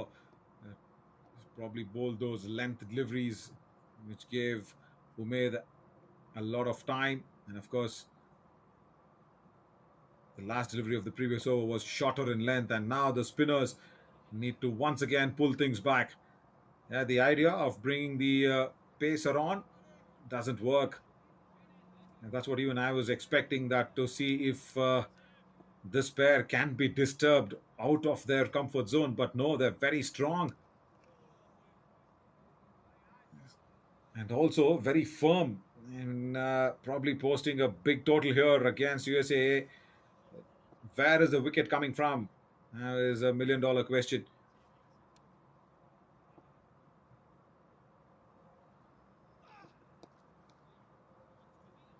Tucked around the corner. They probably want a second one. They've run the first one hard and they will come back comfortably for it.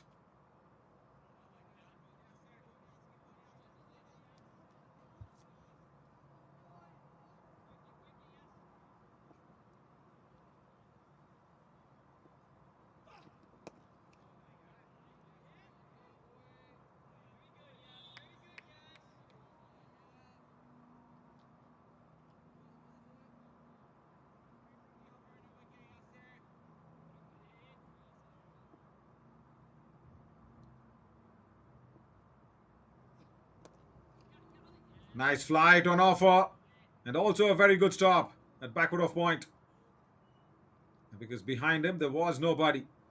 Good productive over comes to an end. And this was this for a fielding effort. Good dive, very good dive.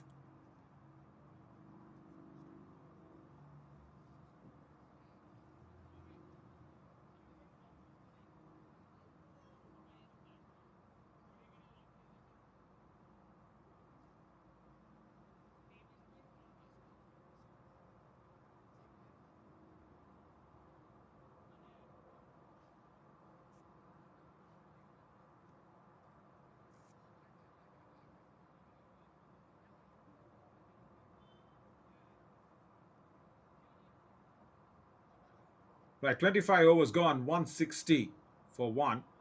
as Yasser Mohammed will come back for his second over. 5 overs is what he's given in.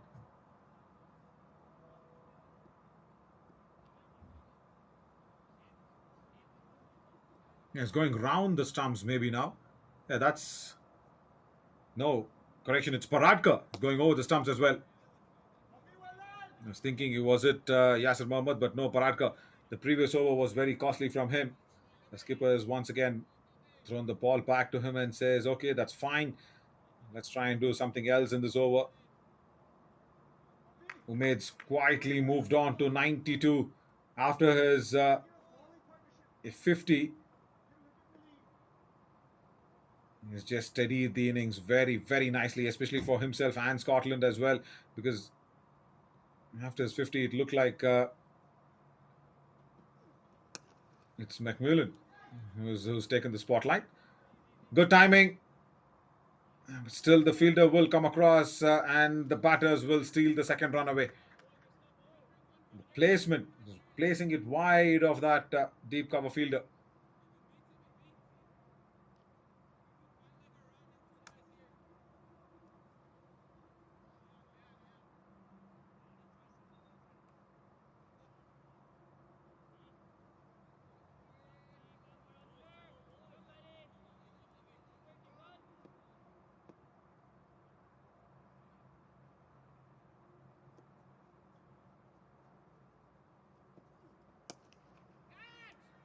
Short arm jab. Has it got enough? Yes, it has.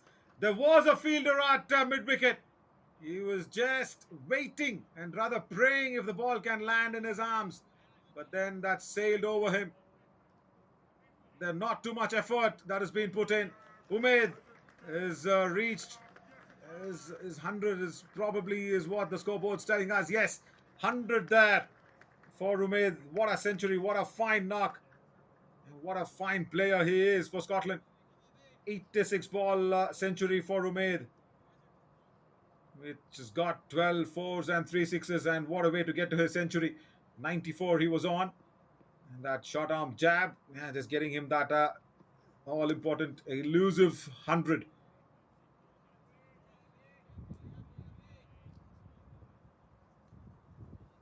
Might be a very, very happy man for sure.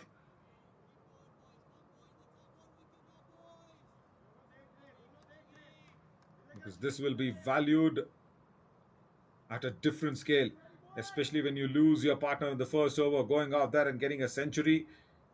It's got its own weightage and appreciation, isn't it?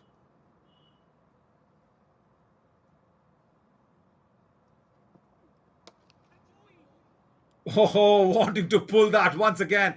Bottom hand coming off. It probably was bowled a touch slower from Paratka. It was early into the shot.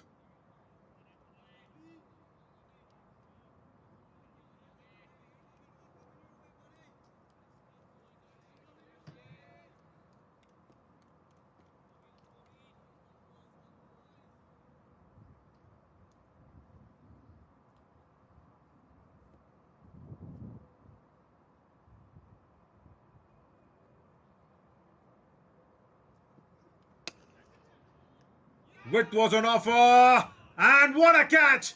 Right, that's the partnership breakage that USA wanted. Was not bowled in terms of getting that wicket in. There was width on offer. McMillan actually slashed his blade really hard. What a lovely catch. That from the cover fielder. That was short and wide. And just have a look at that catch. Right time that he placed his hands and also balanced himself to keep the ball under control. And the partnership broken. 173 for 2 as McMillan has contributed.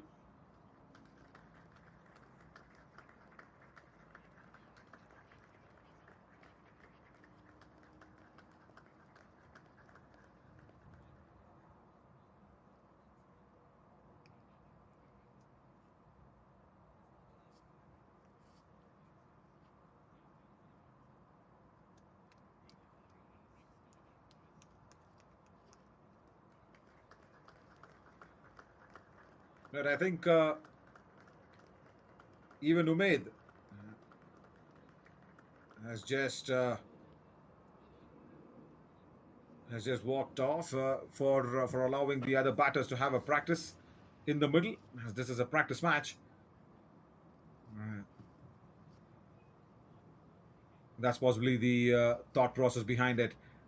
Partnership broken at 173 runs, and we have two new batters in the middle, Barrington and Jones, and they'll be deciding which batter takes which end to start the innings. Because we saw what McMullen did. The ball was way outside the off stump, slashed his blade really hard. What a wonderful catch at extra cover. And Umaid also gave a nice little download to Barrington of what the conditions are like in the middle. And he's also gone for a much deserved break. Century from him. And two new batters in the middle.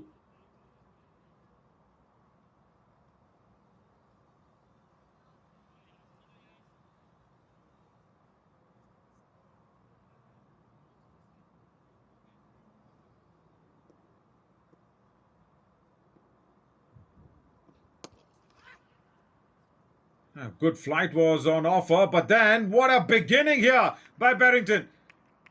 Converted into a full toss and first ball boundary.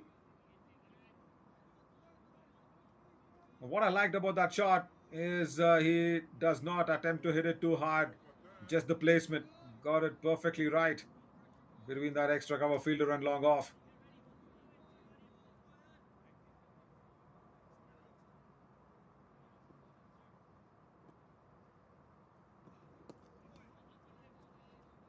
Adjusting his length nicely, Yasir Mohammed on that occasion.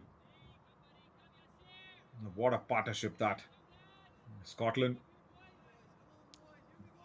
a definite shaky start in the first over, but then 173 runs is what Umaid and McMullen put across together. And this is a good start from Barrington as well. First ball, he's just deposited to the boundary ropes.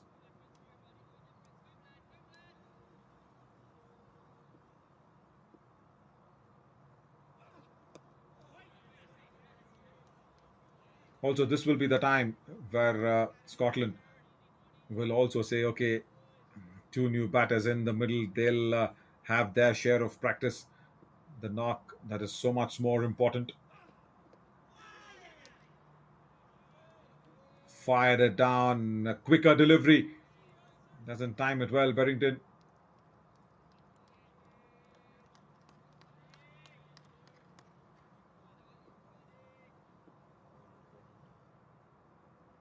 The quicker in nature. And again. And now the spinners will feel that two new batters, it's not easy to go out there and start scoring. It takes some time to get your eye in. Yeah, feel that ball hitting the bat, get that confidence going, and probably then is the time where USA can sneak in a few quiet overs. 28 gone, 178 for three.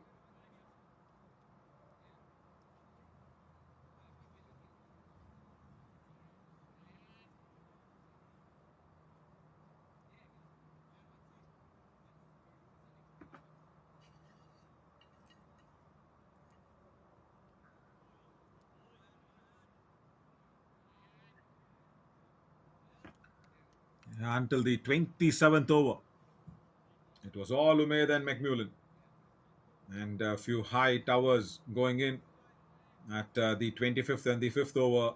14 runs coming off those two overs.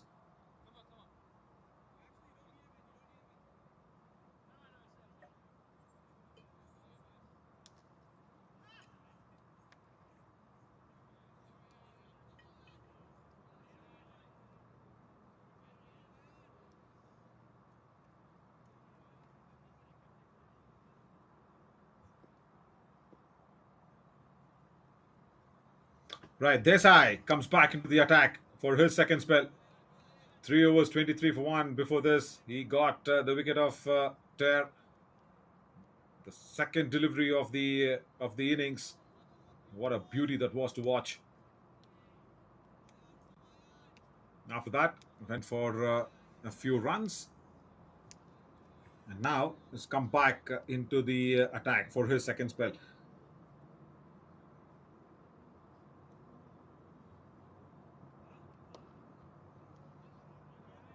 Good start this. Couple of deliveries. Pitched right up into that good length area. That's his strength, isn't it? That's what it is. They say make the ball to the talking, pitch it right up to the batter.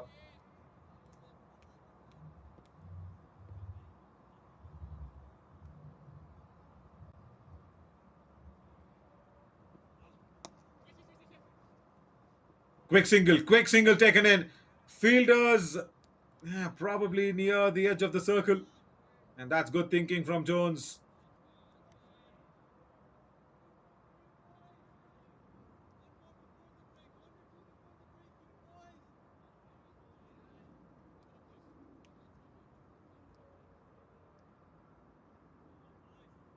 They watch this, just tap and run. Good reaction from Barrington as well. He knew that he was running into the danger end, especially the fielder who was a left armer was coming across.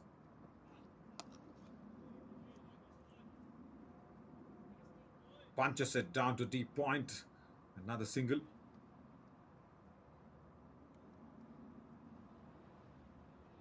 Yeah, so two new deliveries is what is being used even in the practice match. At both ends, you will have two new cherries. So 25 overs each will be the life of that ball in each innings. So this ball, exactly half of what the 29th over is all about. Straight to mid off. Quick single taken. A direct hit was necessary. And Jones would have been struggling. Doesn't hit it though.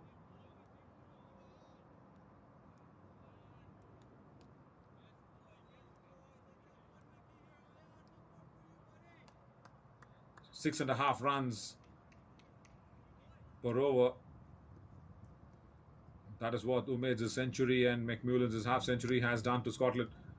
On the pads, drifting away, nicely clipped, fine leg inside the ring, boundary. Desai knows that he's committed that error. Definitely not that sort of a bowler. 29 gone.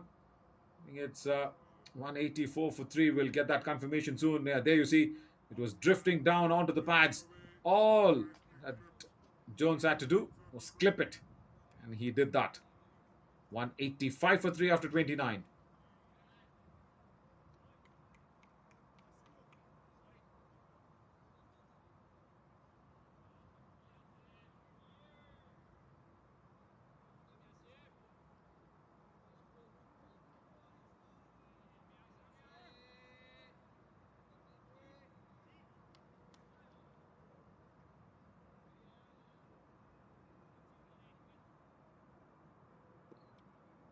Yasir Mohammed now into his fourth over.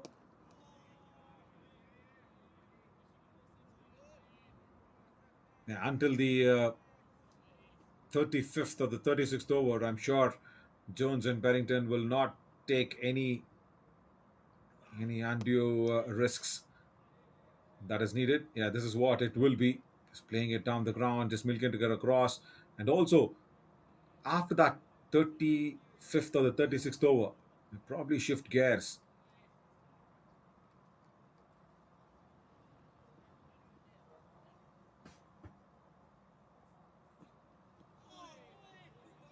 I think he was trying to bowl a wrong on delivery. That's how the gripping of the ball suggested, Mohammed, but that was a straight on. Did not turn. That's a good skill to have. And now going in for the leg cutter, wanting to turn the ball from midland leg stump. Not a big turn as well, but then the idea is right. He's talking to himself. He's saying, yes, keep it wicket to wicket. He's thinking to bowl something different. Yeah, there. He We've seen batters talk to themselves, asking themselves to concentrate, and this is what Yasir Mohammed is doing to himself here. He's talking to himself. He's saying, "Okay, just keep it wicket to wicket."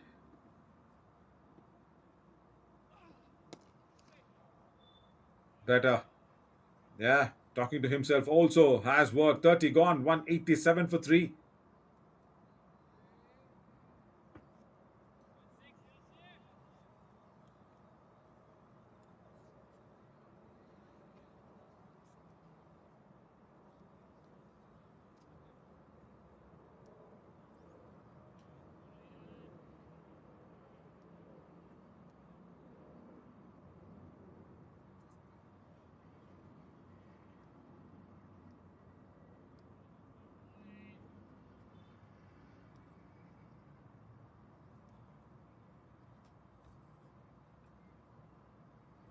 Desai now. The field is completely spread out. Fine leg is up in the ring. So he will bowl that line outside the off stump. Half stop from the point fielder. Good that he's got a hand to it because that was racing too quickly against that point boundary. Very good stop. So as I was mentioning, it's 6.5 runs per over. So if they can maintain the same here on in, USAA will definitely be getting ready to chase a score well past 300.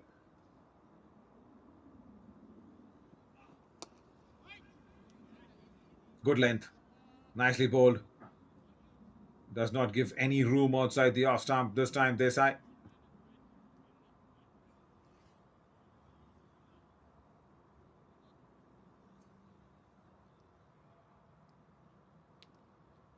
What Scotland have done really well is pace their innings.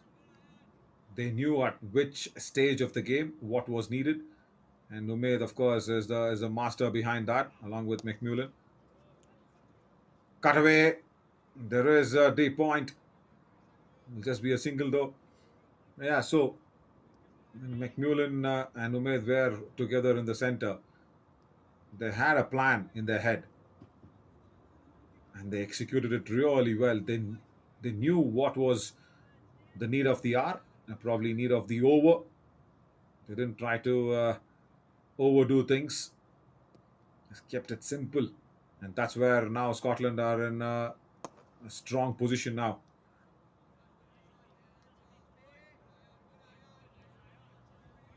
And USAA now, if they have to keep it under 300 wickets, is the only answer. They need to keep that scoring down. If you look at that field, yeah, it's that backward of point cover fielder on the offside, and exactly at that position is Jones danced down the track and placed it. Boundary for him. We just saw the field of how it was, and it was also, I think, running in the mind of Jones. He knew that Desai is going to bowl that length, which is around good length area. And as he very quickly danced down the track, placed it in between that extra cover fielder and mid off.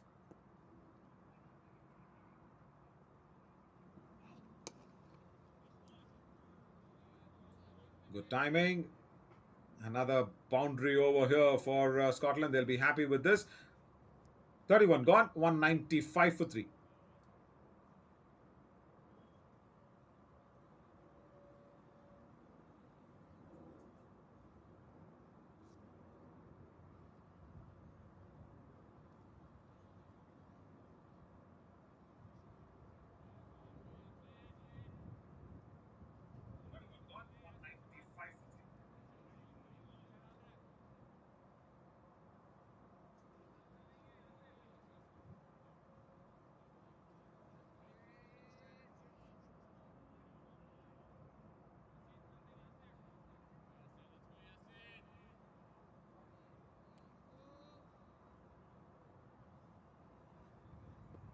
Right, Yasir Mohammed now.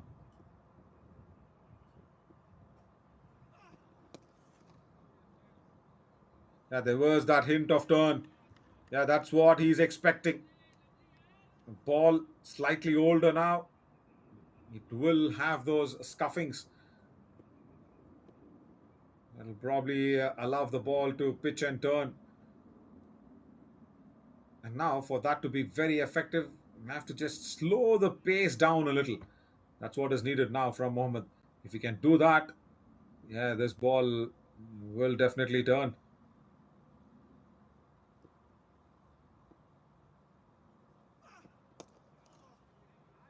Yeah, something like that. He can still go out there and reduce that pace up. Ask Jones and Beddington to create their own shots, like McMullen was doing.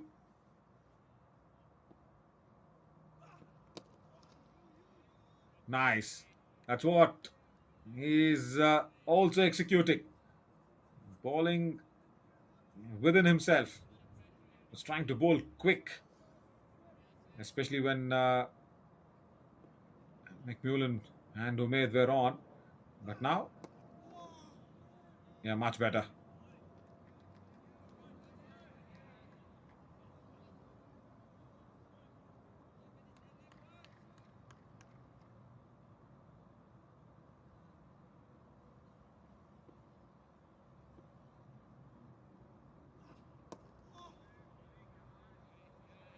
Small little slap shot that does not yield any runs. So, yeah, a five dot delivery over as of now. And even if there be a single going in, Scotland will not mind it too much because that's the position that they are in. But USAA needs more of such overs. As I said, last ball will be the single. 32 gone, 196 for 3.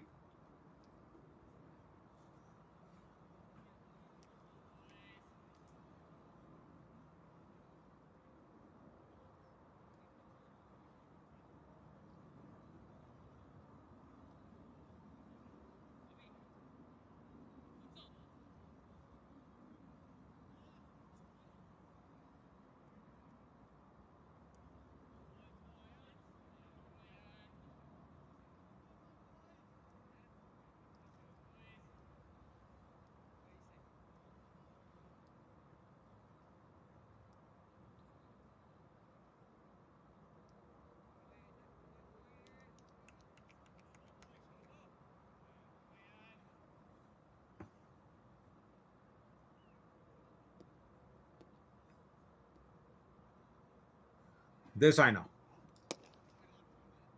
Oh, once again, wanted to go down the track.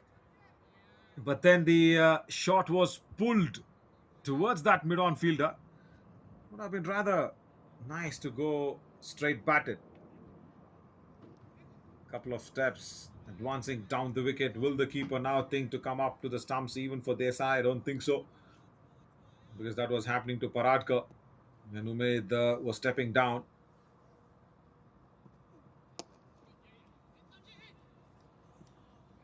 Good stop. Oh, only the written. Only the written if that could have been in a very good control.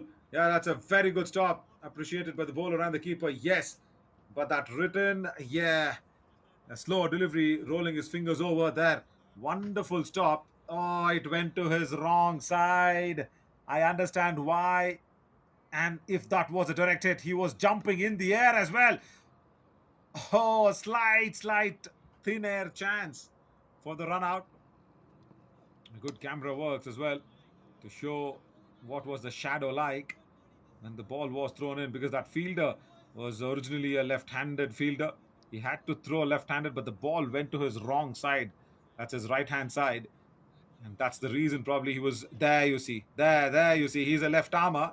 But then, if that had gone to his correct side, the left-handed side, and Jones would have been struggling because he was also jumping up in the air.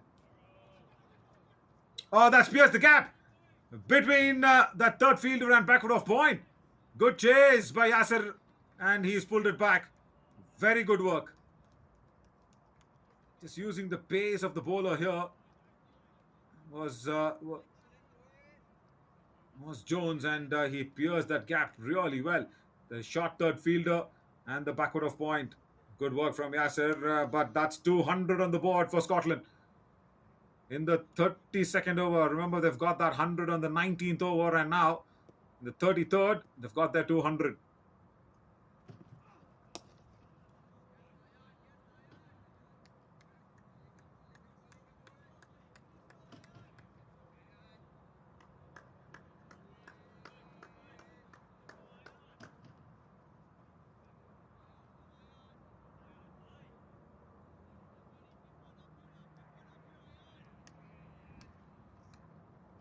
Pretty spread out field for sure now, because after this, the remaining overs, this is what Scotland will think to do. Keep scoring those runs. Nice timing, but there is long off in position. Barrington thought of a second one, but then said no. We'll be happy with this. 33 gone, 201 for 3.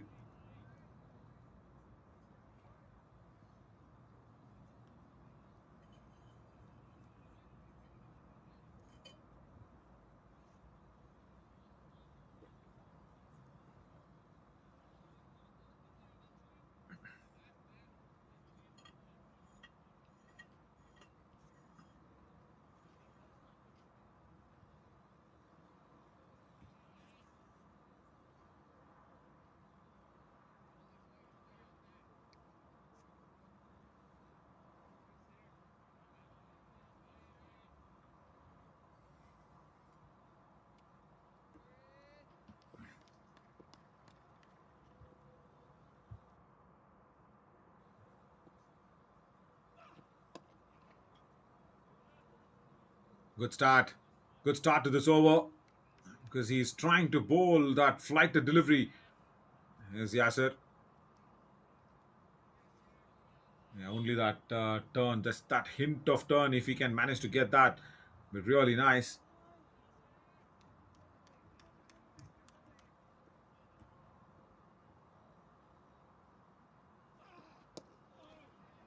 There.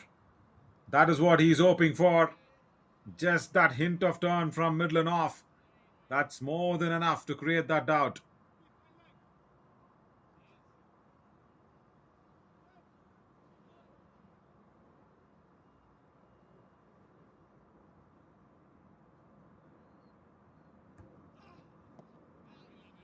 Oh, wanted to pull that one. That was not short enough. The idea was right. That lack of bounce there for Barrington.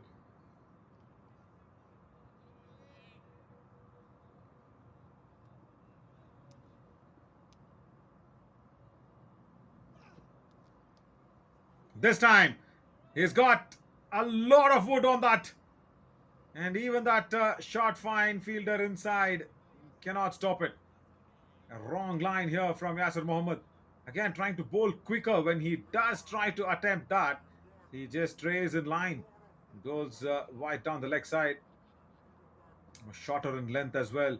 He is such a good bowler when he bowls it slower through the air. Has the line precisely right when he's also attempting to bowl that flight to delivery. But then when he attempts for the quicker one, it tends to stray down a bit. That's come back in. That's nicely bowled. Probably using the ball that's coming in from behind his fingers this time. Kind of a wrong one.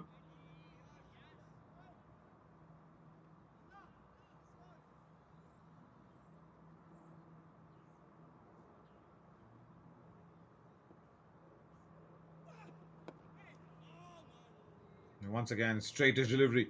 34 gone. A boundary of that over as well. 206 for 3.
206 for 3. The projected score is 305 from the official scorers.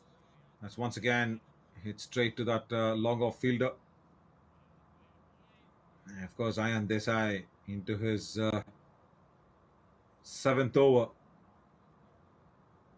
Given away 44 now. That's the wicket column that he sticked. He was the first one to tick it. Was wide outside the off stump. That slashed really hard and run away towards the back of point for another boundary. I think was trying to bowl that delivery, which will probably leave the right hander. Was touch fuller than what Desai would have wanted there.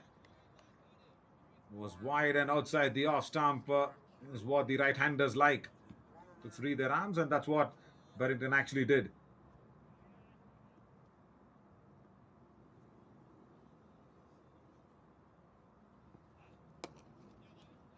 And now he's got that line right and also the length. More importantly, what he's also done, Desai, is he's just corrected of that mistake that happened in the previous delivery. So that's what is more important. How quickly you go out there and correct your mistakes, and makes you a better cricketer.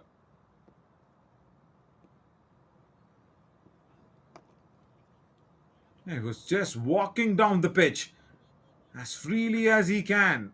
Jones on that occasion. Still only be a single though. This has given 50 runs today in his seventh over. Costly has given almost 8 runs an over.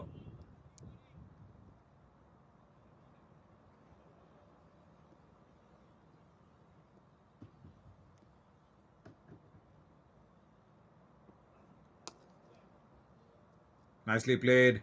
And also good placement. Still the fielder will cut it across in the deep. So 305 with the current scoring rate is what the scorers have told us. But then they would want to press that a little more harder, Scotland, because especially when you've got wickets in hand and 7 of them, probably want to see somewhere between 325, 330 even. Full toss. There is long off in place. Will only be a single though. 35 gone. 215 for 3.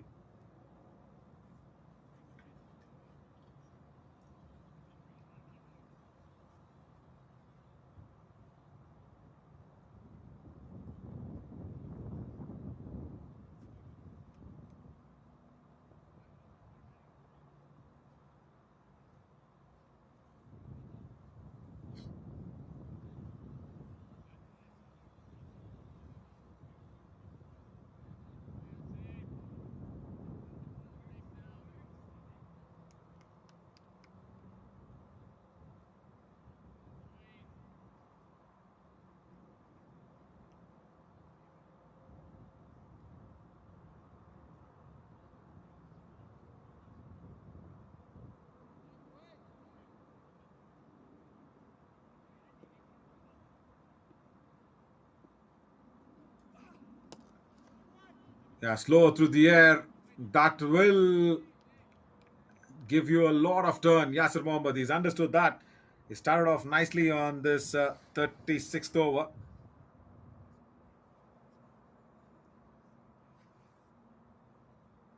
And Jones had to reach for that. Barrington now. Oh, he's not timed it well. It's gone up in the air, but will go over that extra cover boundary. He actually looked like he was checking his shot. But then that's the first 6 there for Barrington. It looked like he definitely was not in control of that shot because it was leaving him. It was turning away from him. But then strong bottom hand also coming into play for Barrington to put that ball over that extra cover region.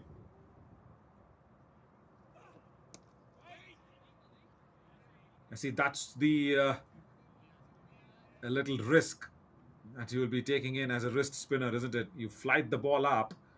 If that lands a touch fuller, the batter's got all the license to go for those lofted drives. And this time, see, he's bowling it slow. That's really nice from Yasir Mohammed, and that's why Barrington is not able to middle his shots. Even that six was not completely confident in playing. A huge appeal and has been given. Wow! First across the line sweep that was being attempted from Barrington, and Yasir Mohammed strikes.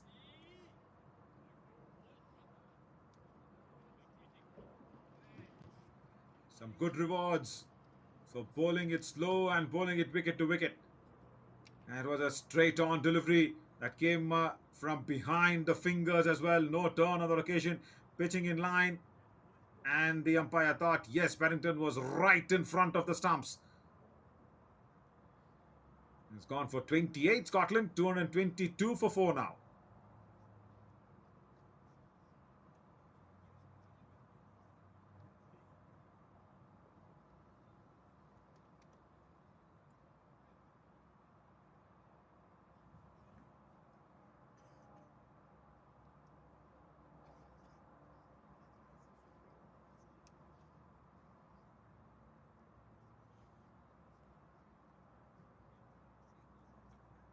Yeah, he's still thinking about that shot. And that'll be the time also for a little bit of water to be sipped in.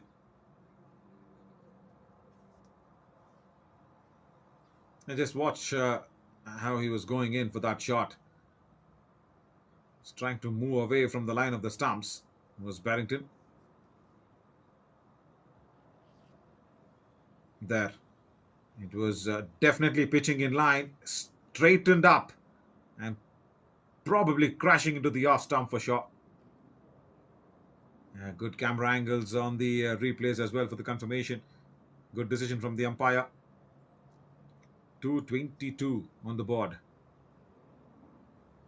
And USA need wickets. They've got one after that big partnership.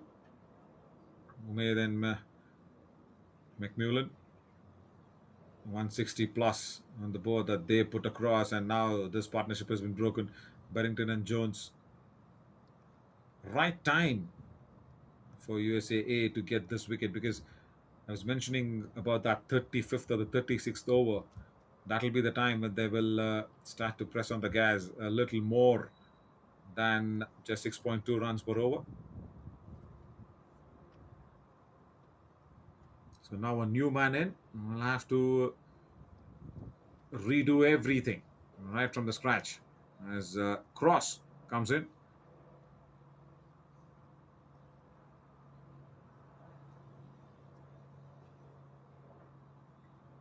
So Matthew Cross will be facing in his first delivery, last delivery of the 36th.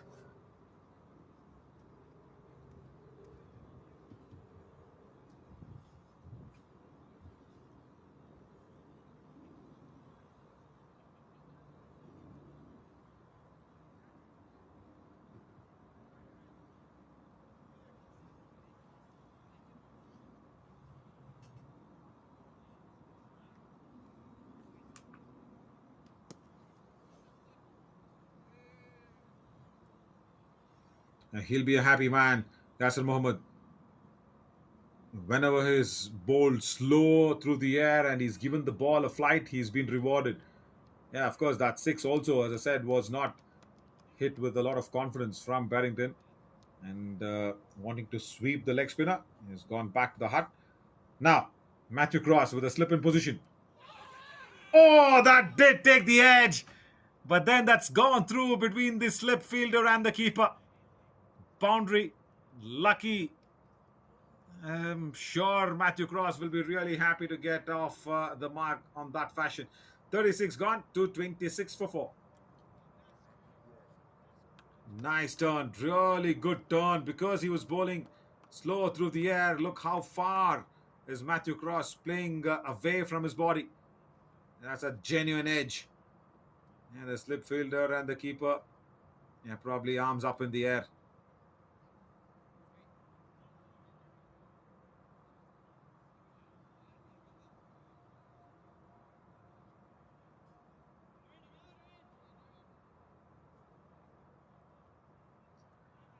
Yeah, let's see how Barrington actually was dismissed. Because this is a nice view as well of the stump vision. Watch this. He was going down the ground, first covering the line of the stumps and then wanting to play across the line. The umpire thought, yes, the ball will be crashing into off stump. It was a straighter delivery, and the lack of pace also aiding to that wicket, because the shot was, of course, really played even before the ball arrived. See, that's the advantage of bowling slower, especially when you are a wrist bowler. That's what Yasir Mohammed did, and Barrington was dismissed. Right. Now, time for some pace back into the attack is Nader Karni.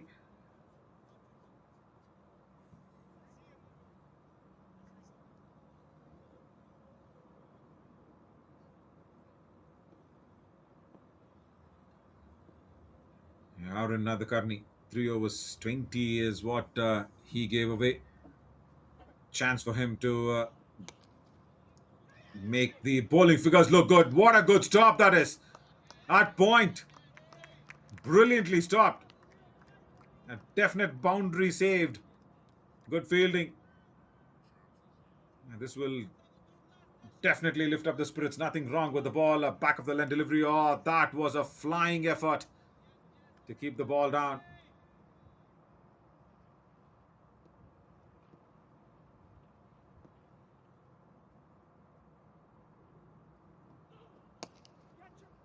That's huge. That's gone over that mid-wicket region for another six. Hitting the deck hard was Nadakarni, but that sat up nicely for Jones's height. Used that to very, very good perfection. Look at this. Doesn't move an inch. Just make sure that the ball was placed over mid-wicket.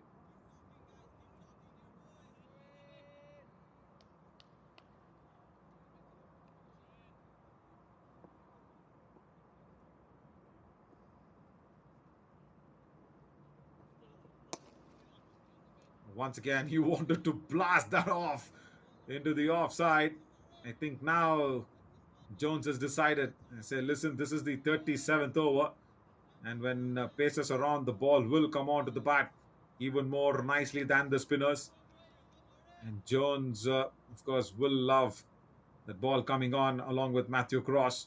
So, yes, of course, now Jones is on strike at 28 for his credits.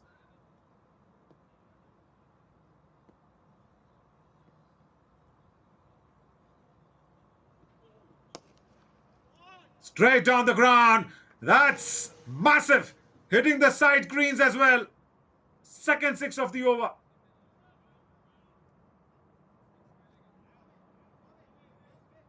Once again, just a length delivery.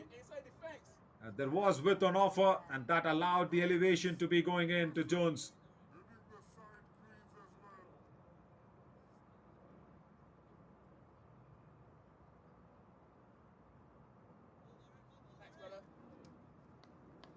And it's actually Jones who scored that couple of sixes as well. Crosses on the other end. Again, using his height to very good effect. Jones saw those two sixes came in at the right time there. Once again, does not move too much in the crease, just using that width that was provided. Slow delivery. Very good thinking from Nadakarni. And that came out of nowhere. And even Jones did not pick it.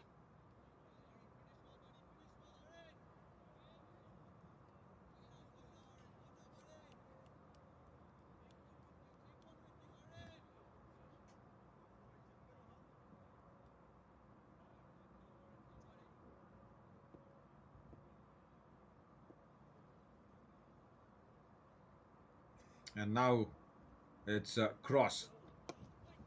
All that he'll do is try and put Jones back on strike.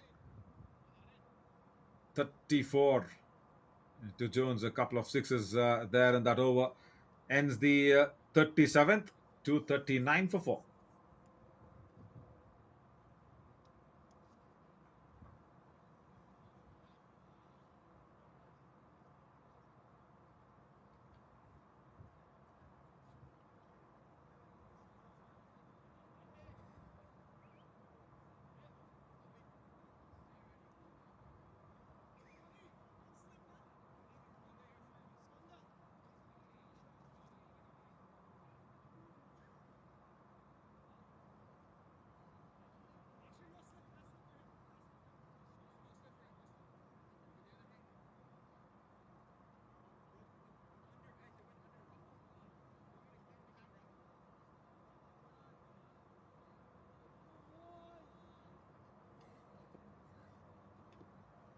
Yasser Mohammed.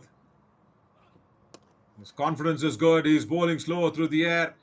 But that was really well timed and a nice bit of a fielding effort in the deep. Saved a couple of runs for his team.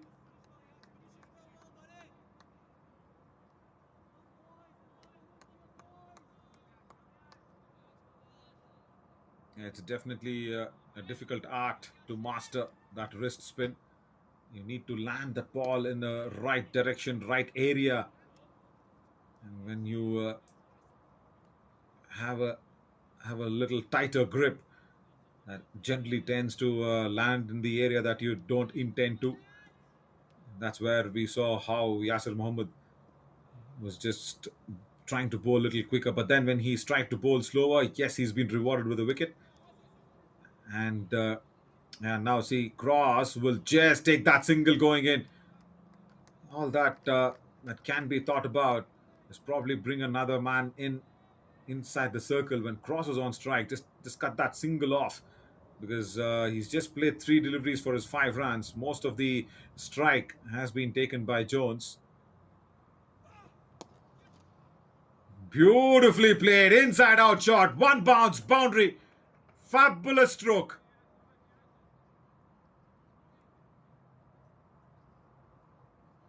Nothing wrong at all with Yasir Mohammad's delivery. Yeah, he's also thinking with a shadow practice, but that's a good shot. You have to give it to Jones. As I said, nothing wrong at all with the ball. Probably a good shot against a wrist spinner.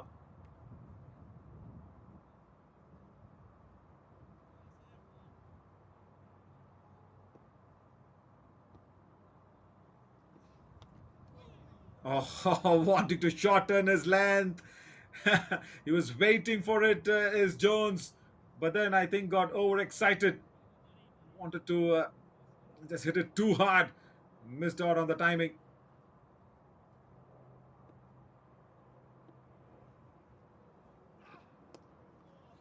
That's much better. That is the Yasir Mohammed that we know of. Yes, I understand the boundary has been hit, but still bowl slow. 38 gone to 47 for 4.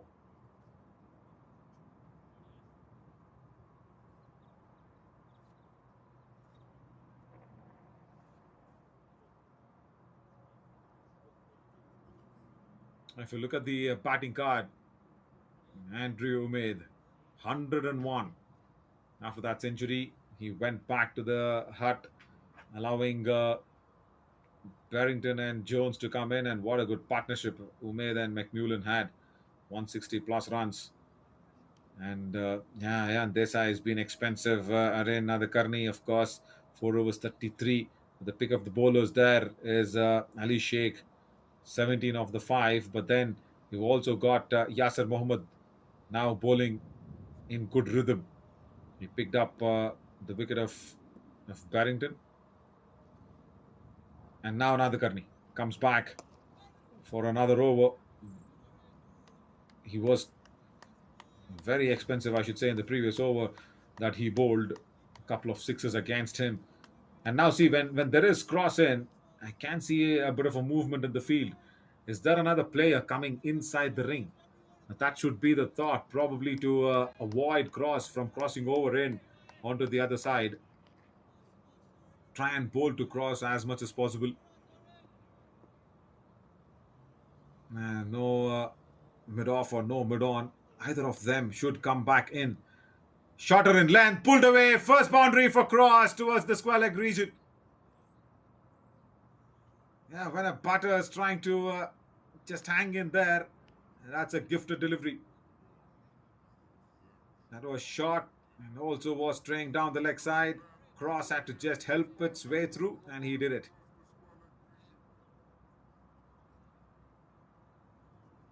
250 up for Scotland with that boundary.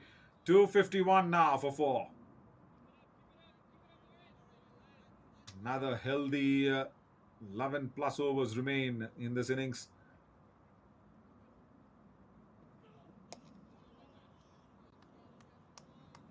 Yeah, that's more like it. Back of the length. Keep it just around that off stump area. Don't bowl it too short.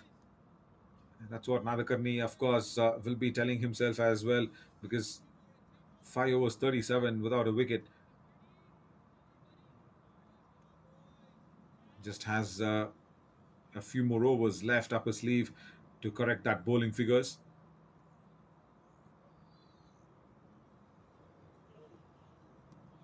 Oh, that's nice. That took off from nowhere. Yeah, Cross was thinking that it'll be a good length delivery that he can get his bat on top of the ball, but no, ball zoomed past him.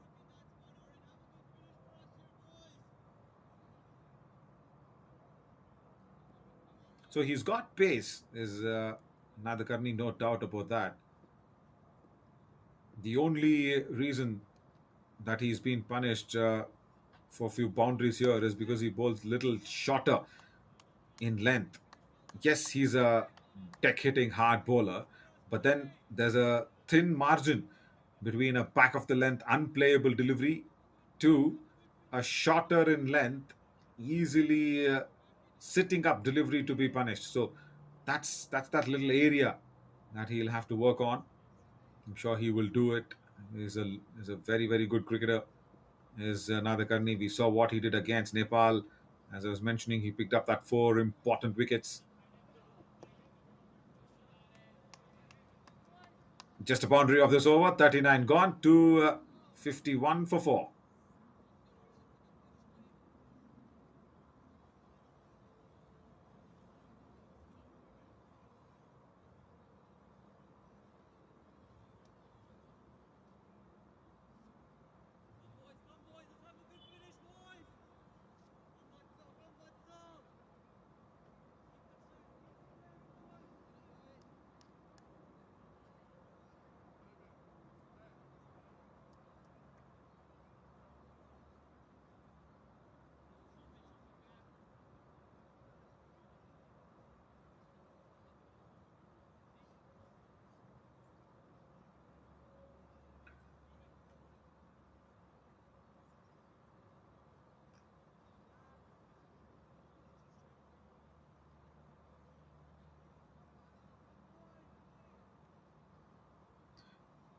Right, Vatsal Waghela now comes back into the attack for his second spell.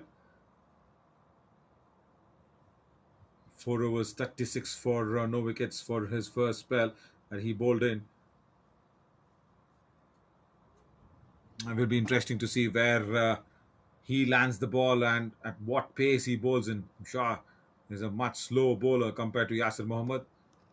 See, that is why Jones also will read him for a couple of deliveries just to see if there is any small turn with this older delivery, which is probably now 20 overs old, because as we said, both ends, there are two new deliveries that's been used. I wanted to go down the track. Doesn't get to the pitch of the ball, will only be a single though.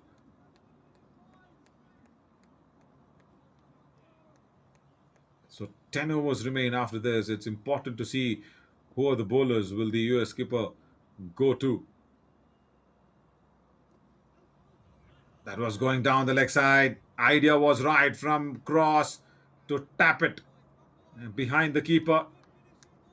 I think he wanted to play it too fine. Missed out on the timing.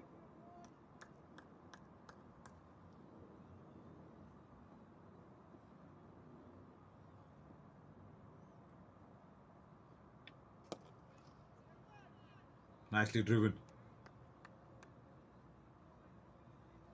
And it's definitely Jones's responsibility now to change gears, press on the gas, and all that Cross will do is keep Jones in the driving seat.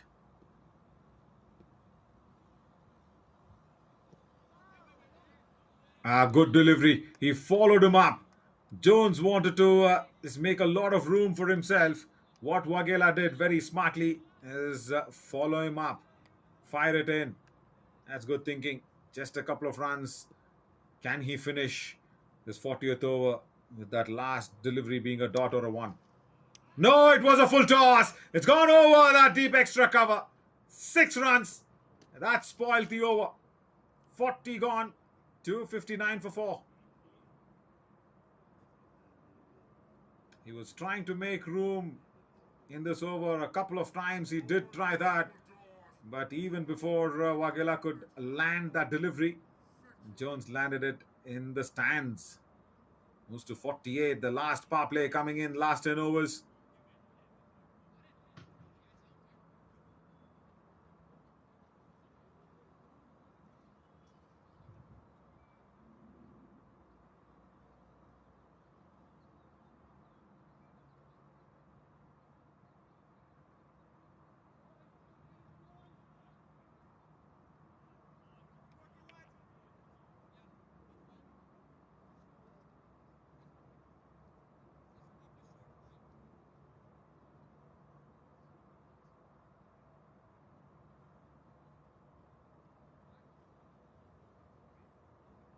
Now the Karni will start the 41st.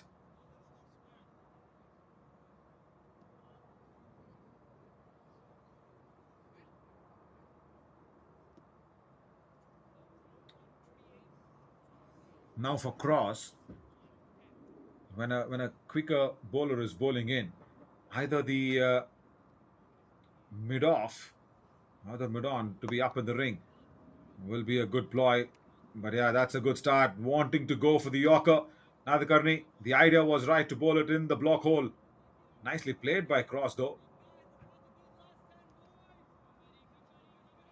Rather, what I feel is the skipper of USA does not want to take any chances, because you never know when will even Cross try and take advantage of that extra fielder inside the ring. So yes, that's also a very good thought from the skipper of USAA, is to keep the long on and long off behind.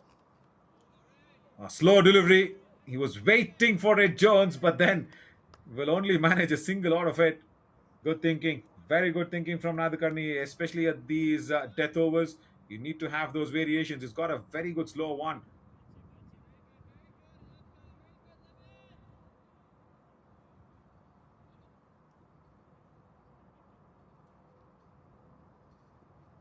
So last 10 overs remain. USAA's batters will definitely be thinking about chasing this down. Huge task ahead of them.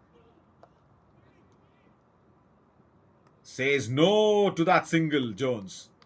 Is going straight to the fielder.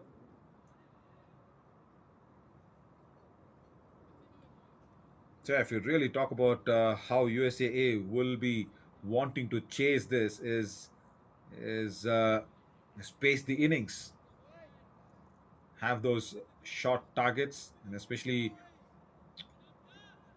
how Umaid got into the situation and then played it out. And probably that sort of an innings is what is needed on this deck. Again, playing it across the line. Had to hurry for that. Jones also tumbles and falls in. And what's happening here to Cross? Both the batters at both ends. Jones's bat got stuck in the turf. And that's the reason why he tumbled across. But then, Cross on the other end, he was also tumbling in, because the throw definitely was going to Jones's end. There was no doubt about that. And let's watch that if possible. Once again, 49 for Jones. He's got the strike. Cross was thinking the throw is going to be on his end. And he was rushing in, lost his balance. But then 49 for Jones. Slow delivery that's just chipped in the air. 50 for Jones with that single to long on. It's a fighting half century once again. Similarly, like McMullen, he came in, got his eye in, and see if you get your eye in on the strike, you are sure to be rewarded. 44 deliveries that he's taken for his 50. He's also scored at 113 as a strike rate as well. That's a big swing and a miss from Cross. Now the country will be happy that last delivery was that dot 41 gone. 263 for 4.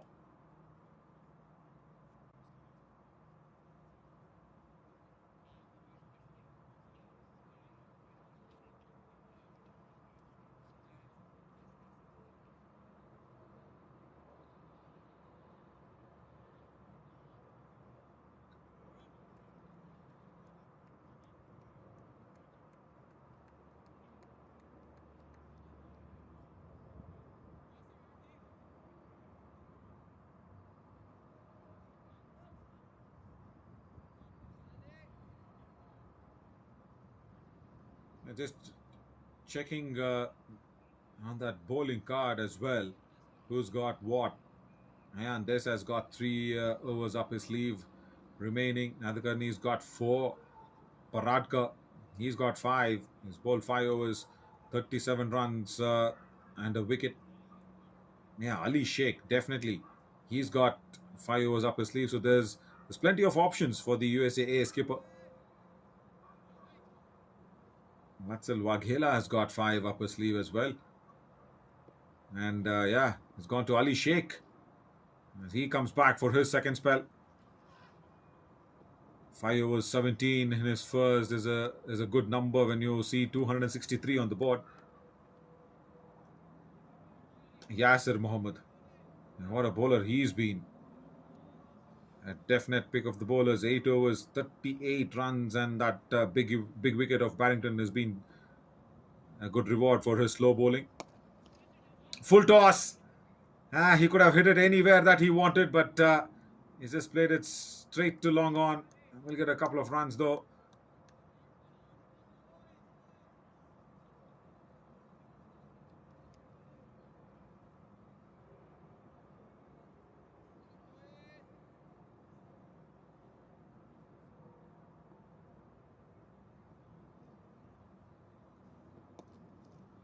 I kind of have a feel that it's going to be Cross now to take all the risk.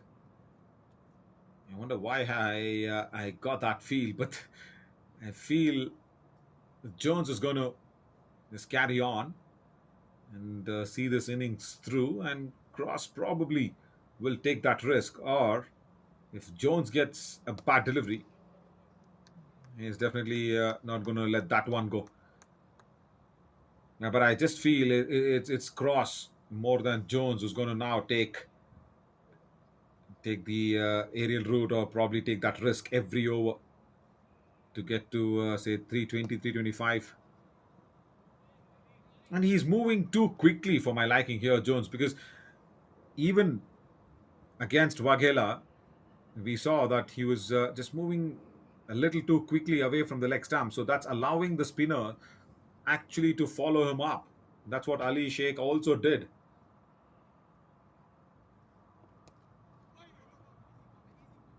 End of the 42nd, 268 for 4, Scotland.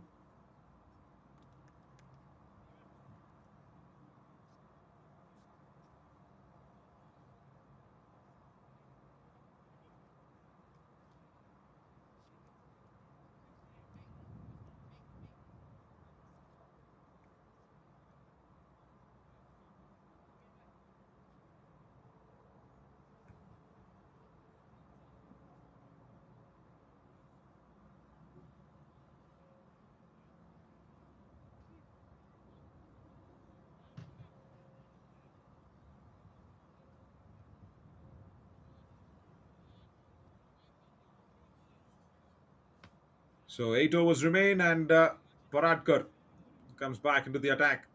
5 overs 37 for 1 before this.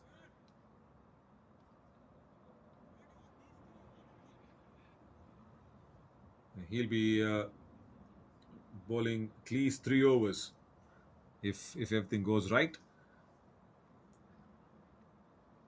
in terms of he getting a good rhythm. Want to see if he's got a good block hole delivery, especially a left arm going against a right hander.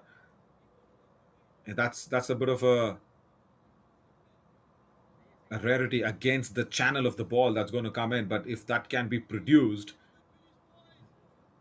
at least that'll put doubt in the mind of Jones as well. Right, Paratka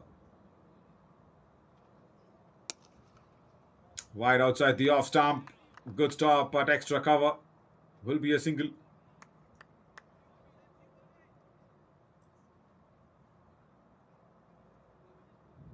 Yeah, one delivery, one rather two deliveries. If any batter faces under his bat, say probably at the block hole length, he'll start to think, okay, now whether the next ball is going to be a bouncer or a shortish delivery, or will I get another block hole length? And that's clipped away from outside the off stump, and that's gone away to the boundary ropes as well. Good shot. Now, see, as I said, it's going to be Cross who's taking all that risks. And look at this. This is one among them. Walks outside the off stump, drags it from way outside, and places it at mid wicket for a boundary. Cross. Well done. Yeah, see, this is what I was trying to indicate. It looked like as if it's going to be Cross who will take the charge to the bowlers. And Jones looks more often to carry over. Once again, just a hint of width outside the off stump. Third fielder will come across, and Cross wanted a second run. He did push Jones for it. He completes it in style at the end of it.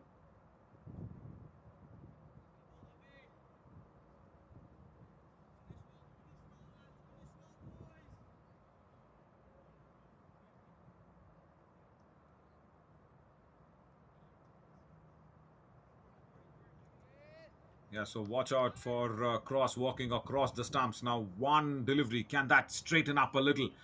Bowl that middle to off stump line. No, again goes outside the off stump. Wants to drag it from way across. Misses it. Cross. I think that's what Jones is called Cross in for. Probably a quiet word saying, okay, listen, you're walking too much way outside the off stump. Just watch out for one delivery that might straighten up a bit. And you might not be in a good position to put the bat down in time.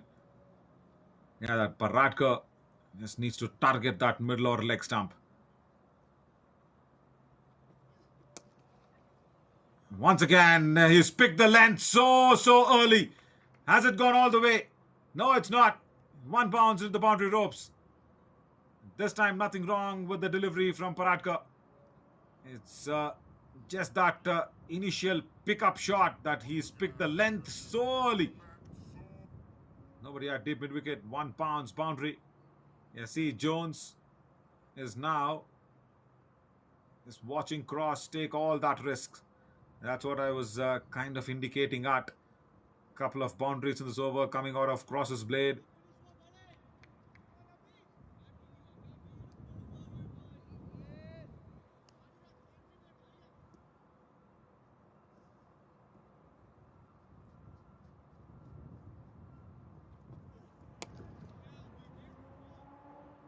Single to end the 43rd to 80 for 4 Scotland.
Ali Sheikh against Cross. He's trying to get to a better strike rate in these remaining overs. Sweeps and the way down leg side. Wide delivery.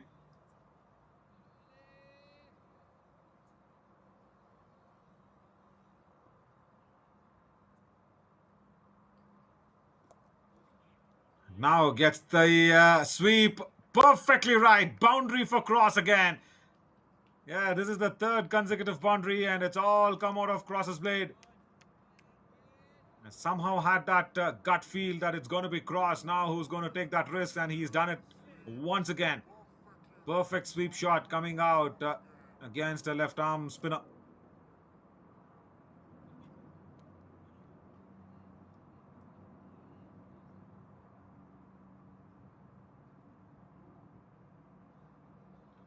Three boundaries that's been scored, everything coming in off Cross's blade. And Jones is just enjoying this innings from Cross.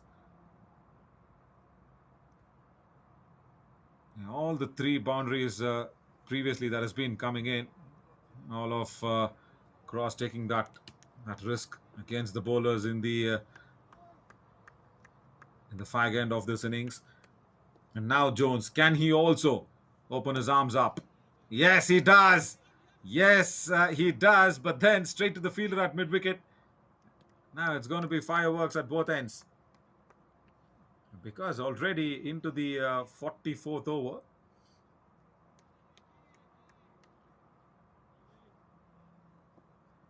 So yeah, you can expect both the batters to go against the bowlers. That's hit hard. There is protection in the deep.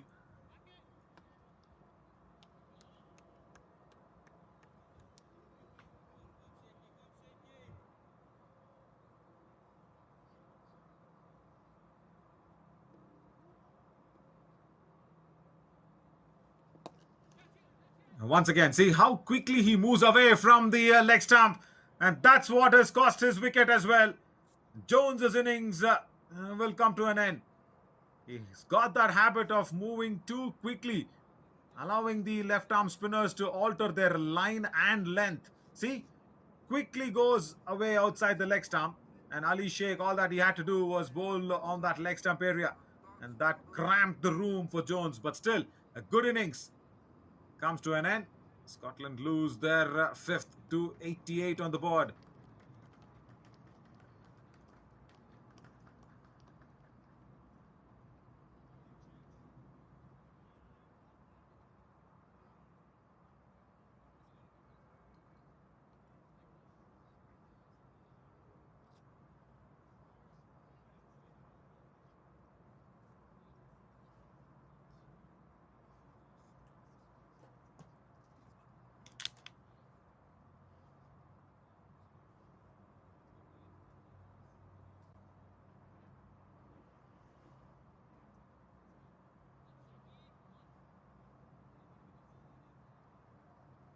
Right, Michael Lesk comes in.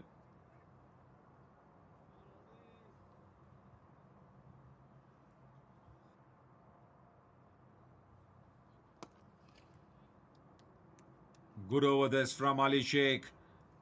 And a successful wicket taking over. 44 gone to 88 for 5.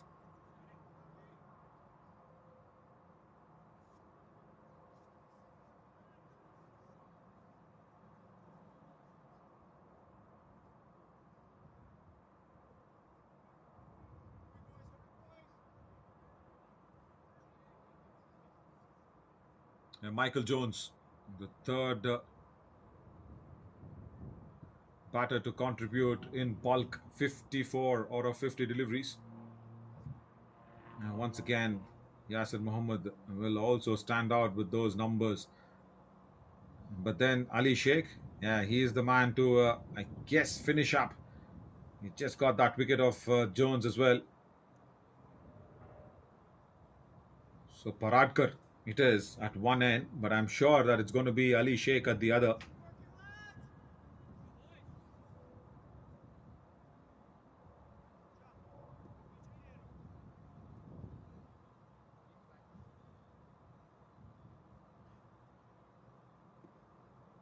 Now Paratka, he'll have to watch out for his length. That's better.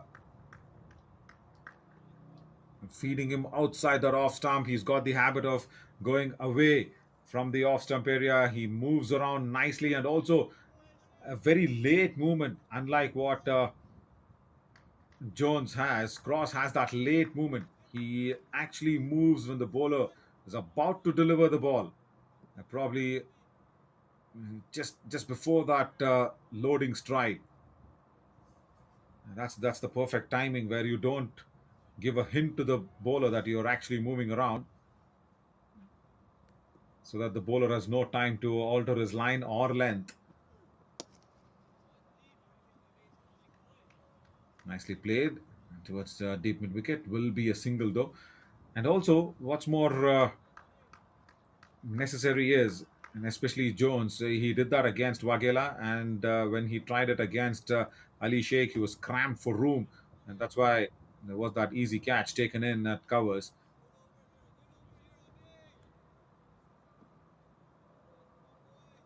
Now Lee can see what Cross has done. He's actually gone all the way up to him. He's had a quiet little word of what to be expected out of him. He's just come back. Now he'll take a couple of deliveries. See, every time there's a wicket going down, that 320, 315 looks a little bleak. Uh, that projected score, of course, is 330, but 325 after that dot delivery. See, every dot delivery, you're pulling that projected score down. And a wicket will allow the new batter to come in, and then, yes, the opportunities of more dot deliveries to the new batter. Like now, what for Leisk is. Yeah, see, couple of dot deliveries. This is nice in the 45th over. If you're getting that, USAA will be really happy. And now this will be the time where you will want to get that mid-off fielder up in the ring, isn't it? From long off. Just ask Lace to just go over him, try to break the shackles and create a wicket-taking opportunity.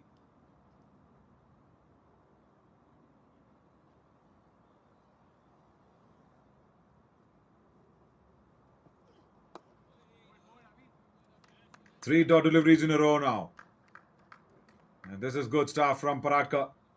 USAA will be really happy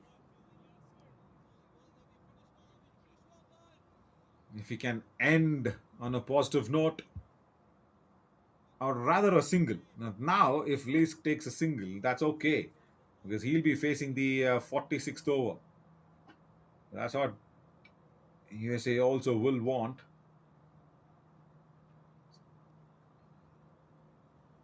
Now that long off standing behind makes a lot of sense. And just that single to be given away. No. Wonderful over. Four dot deliveries consecutively bowled. Just one run coming off that. 45 gone to 89 for 5.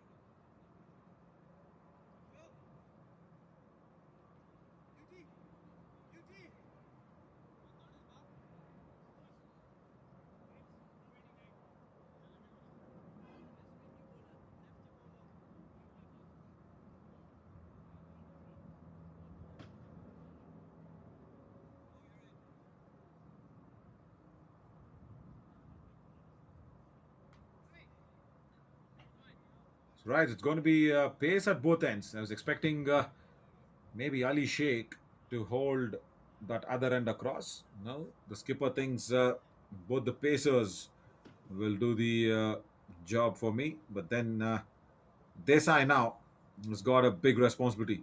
3 overs, slow delivery. He starts off with wrong line. Down the leg side that goes. He rolled his finger over.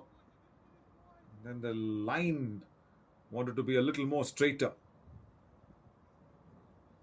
So yeah, 5 overs remain. A definite 2 over spell here for Desai. The 46th and probably the 48th. And if that goes well, even the 50th. Again, a slow delivery, straight to short fine. Oh, idea was right to let that go towards the bowler end. And then it was a far throw, isn't it, for the fielder at short fine.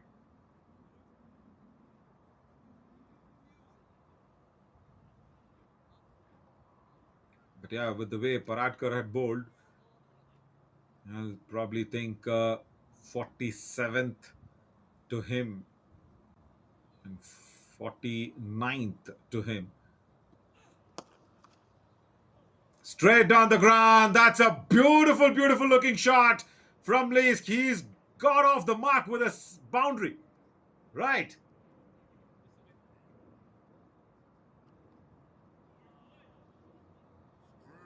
Nothing to be moving in or out from Lees. He's just put bat to ball and the placement. That's the best part of that shot. Straight down the ground.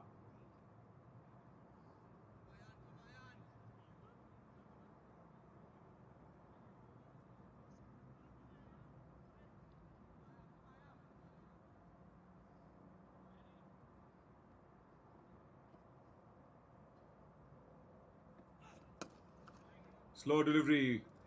A good change of pace. Can they push for a second? The long on fielder is too deep. That's very, very good running between the wickets. Nace wanted the second run and probably Cross is kind of deciding against it. But the first run was taken very quickly. Short ball, fine leg up in the ring, and that'll be asking for trouble. Another boundary in this over. So Desai once again just leaking runs with that wrong length. The idea of a slow bouncer was nice, but then it was too short. And all that Cross had to do was help its way. The fine leg up in the ring. That's always asking for trouble. 300 up for Scotland with that boundary. And now the 330 looks a big possibility. And that's exactly the projected score as well. Hit away again towards square leg. Will be a single.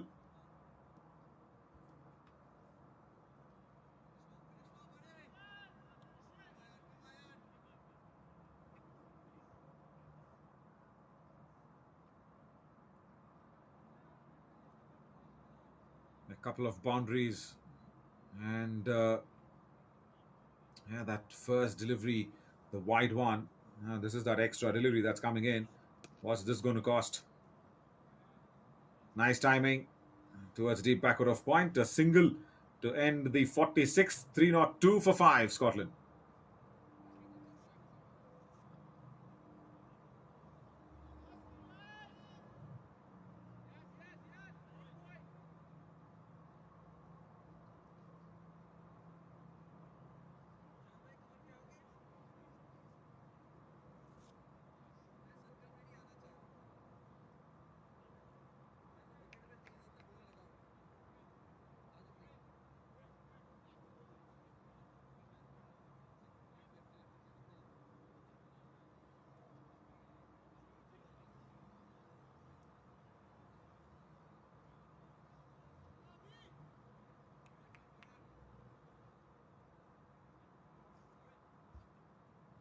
Right, Paratka. As expected, the previous over was really good. Just gave away 1 run. And he bowled 4 consecutive dot deliveries against Lees. Now with that 6, Lees also has got the confidence going. Yeah, there. That shot comes across the line swing of the blade.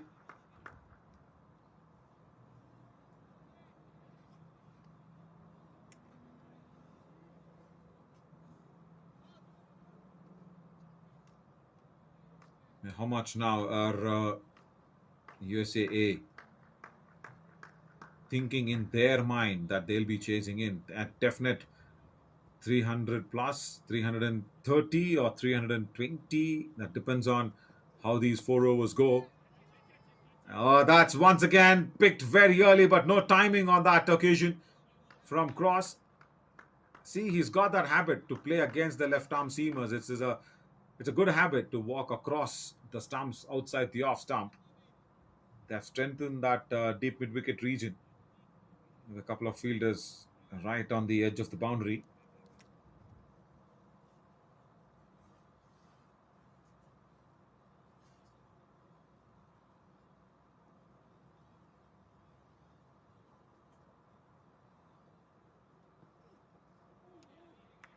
Big shot, and it is missed by a long margin. Yeah, at least after that six, he's tried to play a lot of shots. He's not connected many though.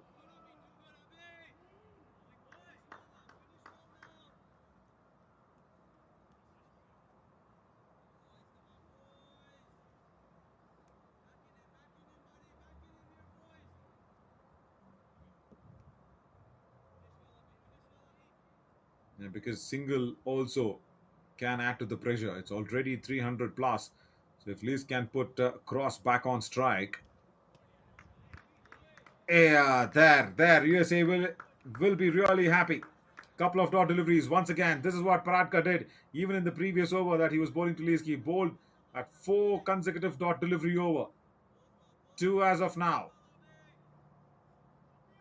He's keeping him under check with mixing up his length really well. See, the previous one was a back of the length delivery. Now a fuller one.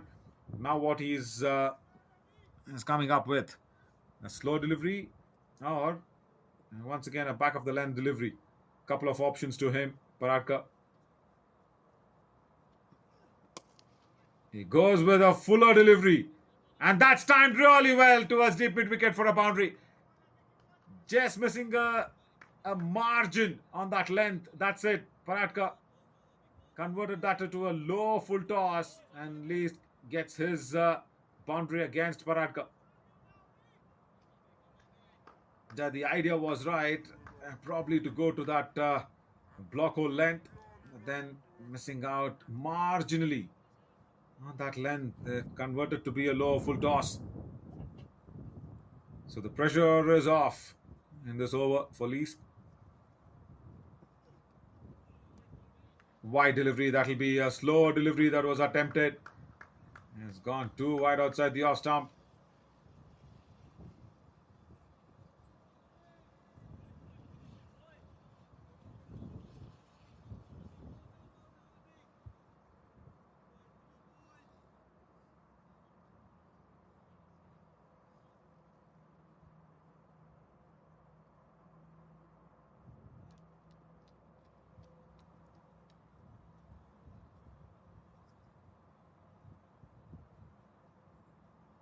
Can he finish now with a correct delivery, legal one? Yes, he does.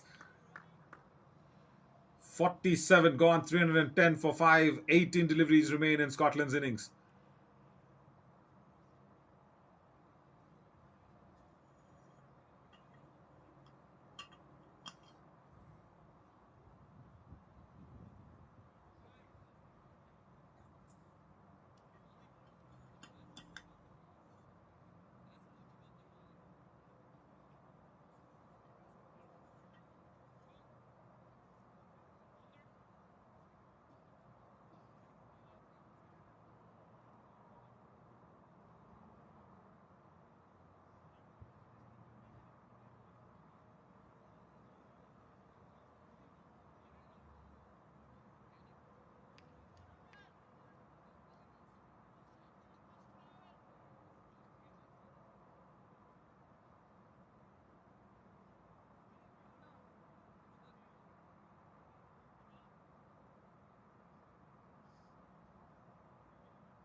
Nath Gurney to start the 48th. Wide ball, way down the leg side. Yeah, not the expected start from Nadkarni of this 48th over as well, because when you have a batter who's got a boundary and a six, and he's taken 13 deliveries out of it, you'll want to start on the right note. Least, yeah, that's what he's done, a boundary and a six. And then all the other deliveries, he's tried to hit the ball too hard and he's missed out like this. There, another slow delivery from Nadkarni. I think that's the way to go by.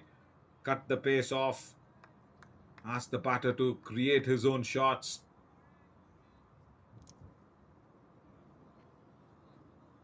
If you really need to look at the summary of the Scotland's batting innings, it's Umaid, the top of the tree for his wonderful century.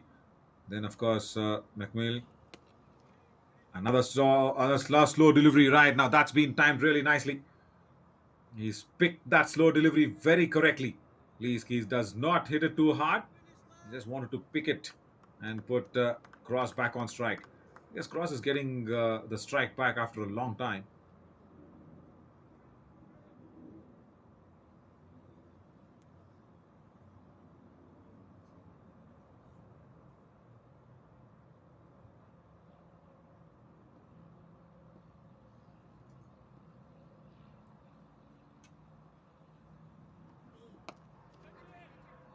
That's chipped in the air.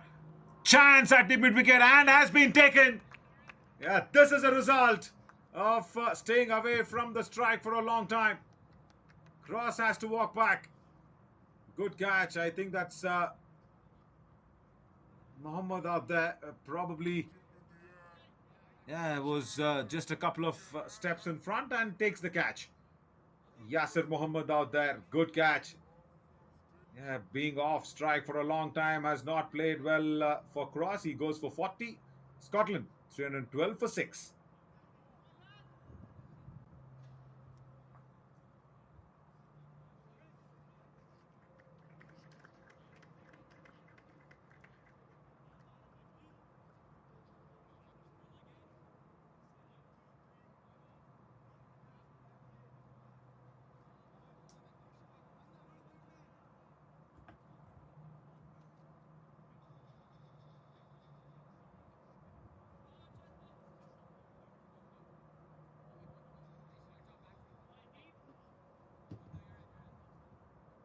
Mark Watt walks in.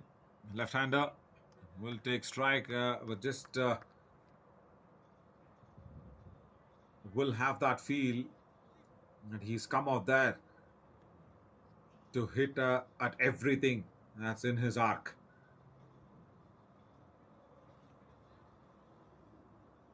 Probably this is where USAA can pull things back, make that 330 and not a reality but a fiction. Because this is the right time that Cross has been dismissed for USAA. They'll have to keep up that pressure, keep those dot deliveries coming in. New batter. Oh, marginal was on that wide line, but then I think the bat was also very closer to the delivery. Not given as a wide though. Nadkarni will be happy with that. So officially, now that's the legal delivery for the new batter. That's what you want. Keep the scoring down. Pull that projected score down. Idea was right to move across the stumps, but that has not been connected well by Mark Watt. But he's got off the mark. Now Leask. Now what will he do? Take a single, get the strike for the next over, or just try and disturb the over altogether with a big shot of this last ball of the 48th. I think he'll take a single and probably keep strike for the next over. That's the better idea. But no, the ball was shorter in length, but yeah, it's eventually a single. See, that's what even Scotland would have wanted to least to face the 49th. Very good over though from Nadkarni. 314 for 6 after 48.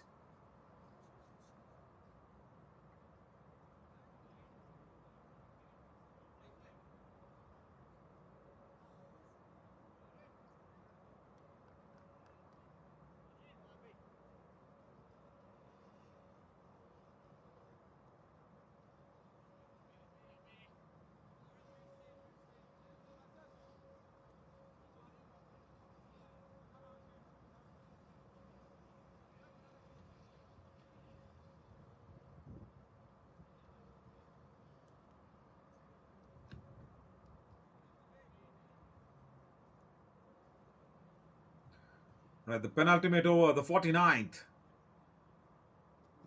Paratkar bangs one shot. Lisk gets a good hold of it. It's gone all the way for 6 over deep mid wicket. And now that 330 looks bright. Shorter in length. And Lisk does not need an invitation to accept that one.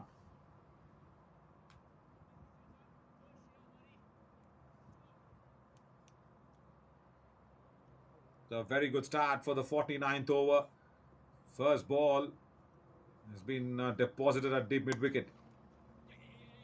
Oh, that would have hurt. That would have definitely hurt Paratkar. Very nice length. Adjusted it very correctly. That's also probably his bowling arm. Yeah, that would have hurt. It did look as a blow onto his left arm. The umpire's probably called in for a little bit of a magic spray to come out. But will he take it? No, he wants to just concentrate on this over. Paratka, the length was altered very smartly after that 6. It was a fuller in length sort of a delivery. And now to the left-hander. Can he get that one under the bat? Down the track, he dances down. He's put it over that long on fielder. 6 for Mark Watt. Second 6 of the over. And Scotland are knocking at the doors of the 330 run mark. Will cruise past that with the 6.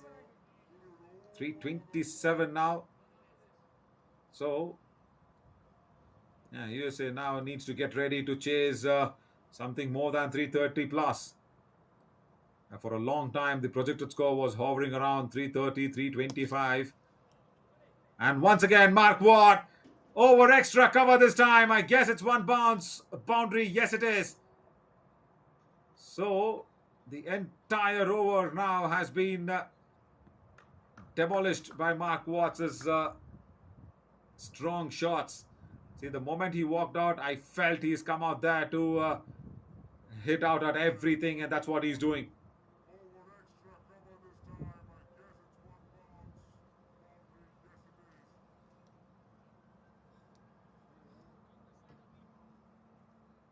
And now, Paratkar completely in a lot of thoughts, I should say. He's changing the angle. He's going around the stumps. Yeah, that's one of the good thoughts. Let's try to bowl on the Midland leg stump. The idea from Mark Watt was brilliant, but the execution had to get bat on ball. The fine leg was up in the ring. Wanted to play that Hoik shot. Doesn't get it.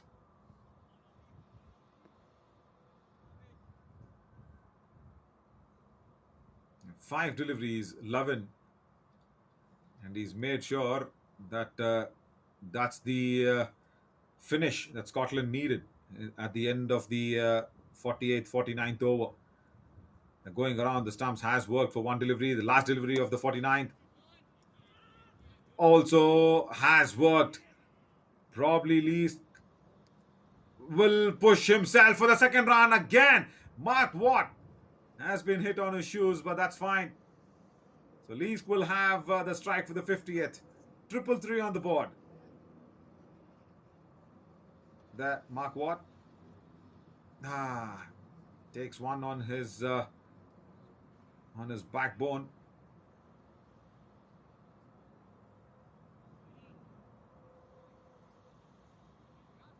Right, triple three for six on the board. The last over, very crucial now for Nadkarni to finish well.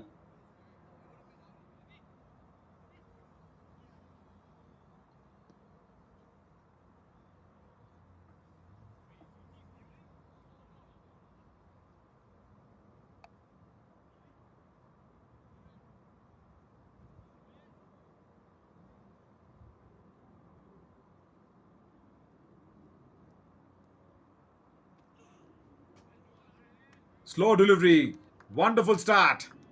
Yeah, dot delivery more than anything.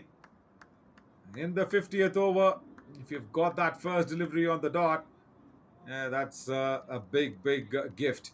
Because see, every over will be actually decided with the first couple of deliveries of every over. So this one, yeah, much better.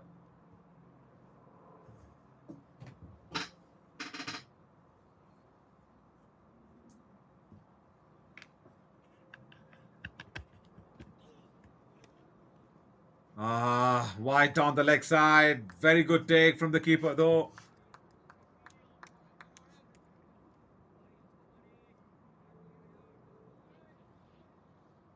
Yeah, he started off with a slow delivery. I would want to do that more often, isn't it? And it's over. Five deliveries remain.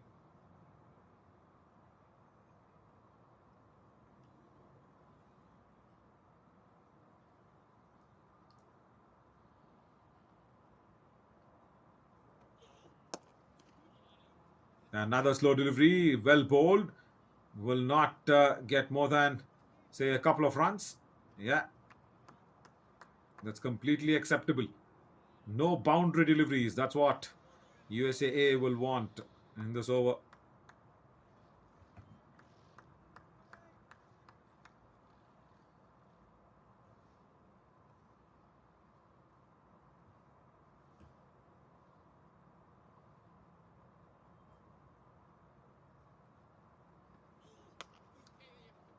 That was shorter in length, but then Leaks played the shot very early.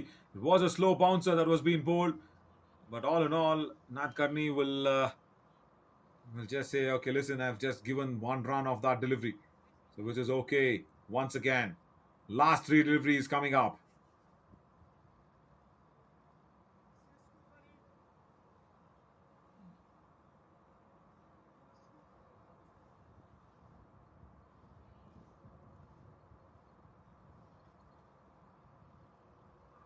Mark Watt. He'll move outside the off stump. It'll not be a wide delivery because he was so close to the ball. Really well bowled from Nadkarni. He saw that Mark Watt was moving outside the off stump, followed him up, and then converted that to be a dot ball. Last two deliveries coming in, even though the 49th was a costly affair. This 50th, there's not been a boundary ball yet, and that's what Nadkarni will want to keep it as. This one will be a wide. Yes. Nadkarni is not happy with that. Man, that was too wide outside that wide indicator line. Look at this. Yeah, slow delivery, yes, but I was passing the bat away from that wide indicator line. That's the umpire's got. He was moving towards the ball, but then the wide delivery. All right, couple of more deliveries now.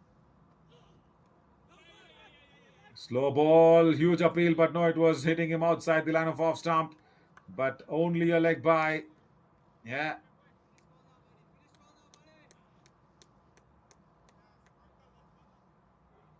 All right, last delivery of the innings coming up.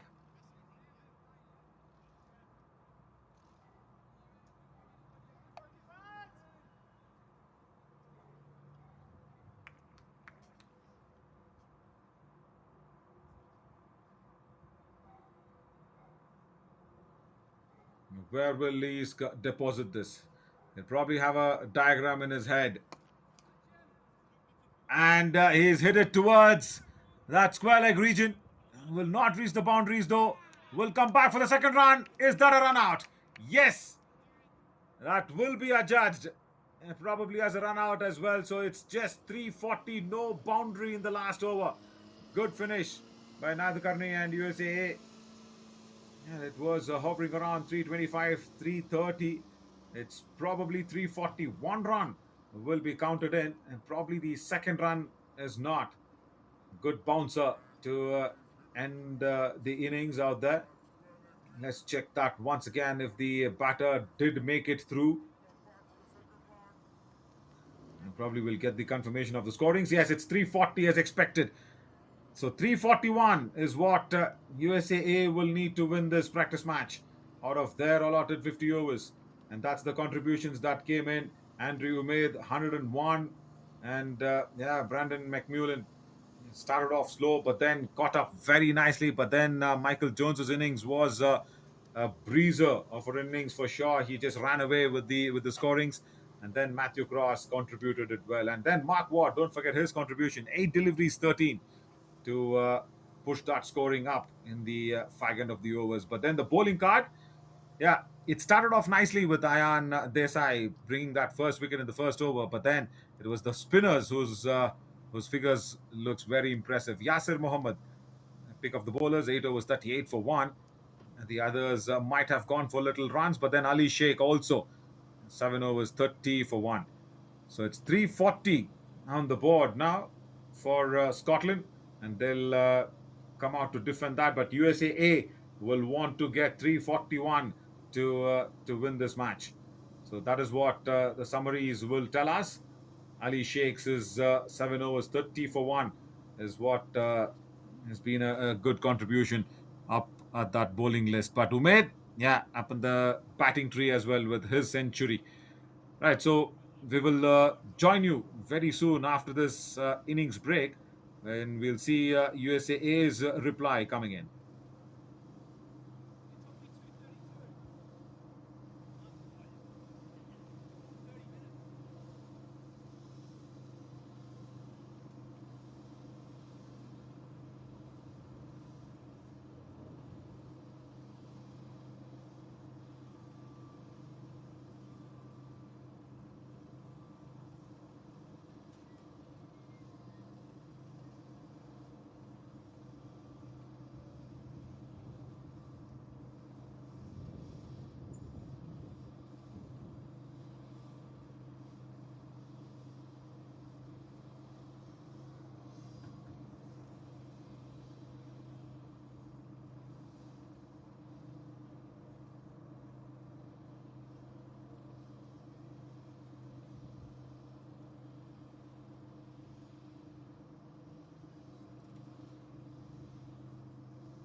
USAA have walked out to the middle.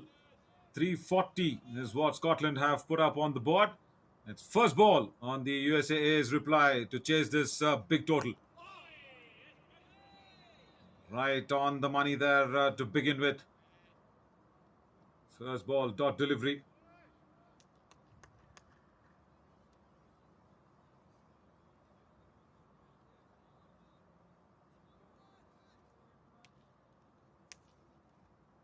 First ball that was really well bowled, and this is this practice match even for the bowlers that they'll have to put up a good show from Scotland.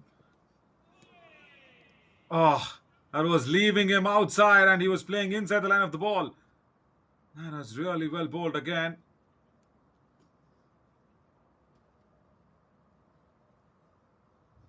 A couple of deliveries. Yeah, 340. As I said, will look as a very big mountain to climb, but the small hills, small little top targets is what they'll have to break this target down to. A couple of slips waiting. First runs of the board, punch of the back foot and towards the point region, and USA are up and away with that couple of runs.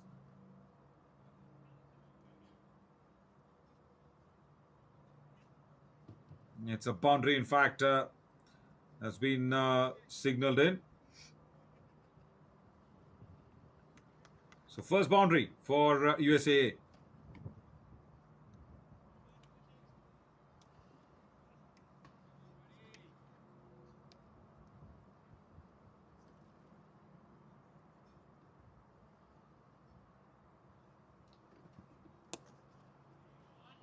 What a lovely drive. That's beaten the cover fielder, and that also will reach the boundary ropes in no time. Back to back boundaries here for the openers. Slightly fuller in length. That was the issue from the bowler, and that's all it took for the batter to just go down on his knees and drive it past those cover fielders.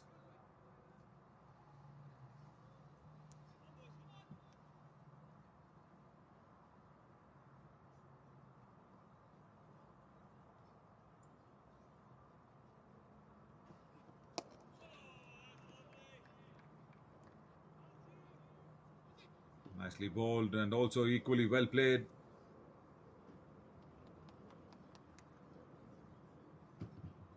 I mean, you say 340. Now, that is where you always want to have a good opening pair. That partnership of, say, 60, 70 odd runs within the first 10 overs. That'll set the tone. That'll set the tone for a big chase.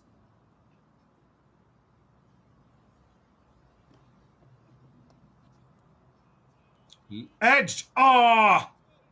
That was probably not carrying to the second slip. Eventual first over comes to an end.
Right, the second over getting underway.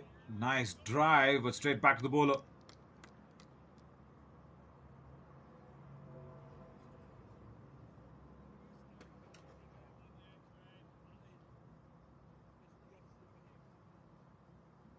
Yeah, the official scoring on the lines also just says 6 runs on the board. So the one boundary that was there in the first over. Oh, the keeper standing up to the stumps. It's cramping the batter to free his arms. That's a lovely line from the bowler as well.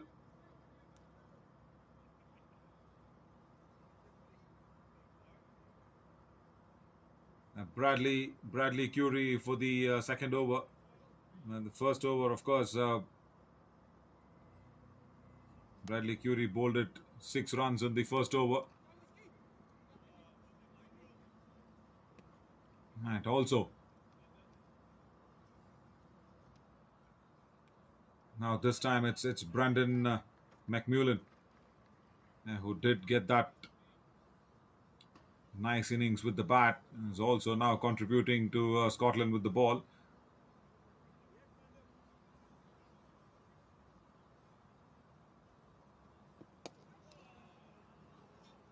He's maintaining that length, that hard to hit sort of a good length, and also that line just outside the off stump makes it even more tougher for the batter to get it away.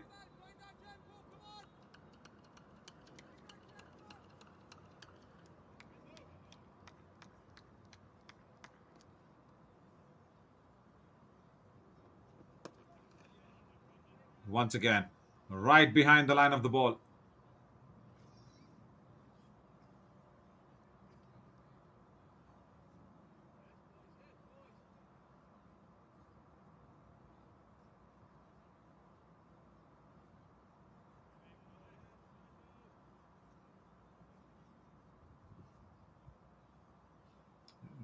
And another delivery that is coming in. Very good over here from McMullen.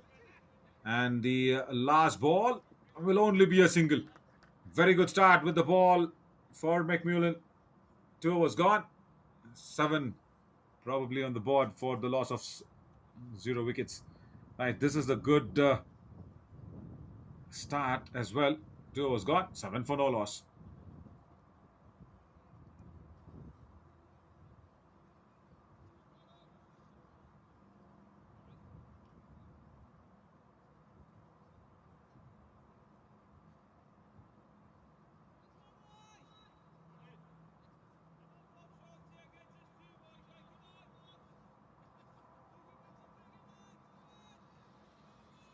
Right, Rahul Jariwala now has got that 6 runs away, and Sushant Modani on strike.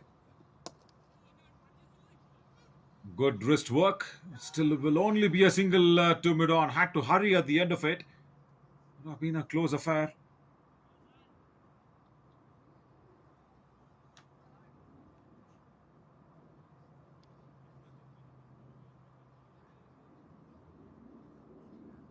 Yeah, see, it was played with a little firmer hands than softer.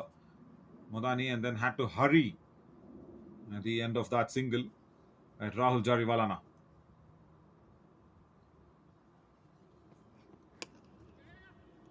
Nice punch of the back foot. It's through the gap. Will not have the meat to go towards the boundary ropes, but still, it's a nice looking shot. That one boundary in the first over that did come from Jariwala's bat. That was an exquisite cover drive. It's really powerfully driven. That was of Curie's uppish, fuller pitch delivery.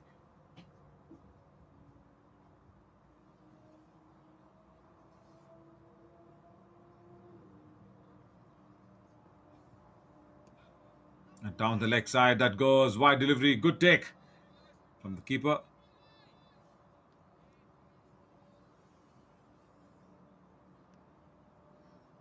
And so the opening pair that I was talking about to chase 341 will be very crucial. because that asking rate will never come down from say 7.5 runs per over. Big shot over the covers it goes, and this one will also not reach the boundary ropes. Probably didn't come out of the middle of the bat, that one. Just playing it over the infield.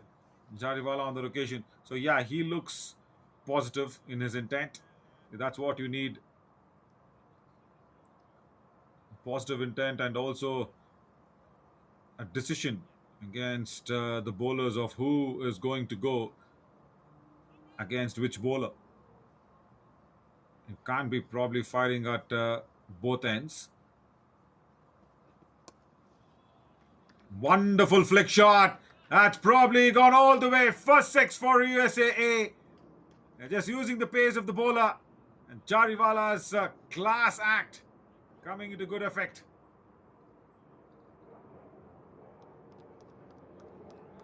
Just leaned into that shot. Does not overhit it. He uses his wrists, flicks it over, and finds his spot near that square leg boundary.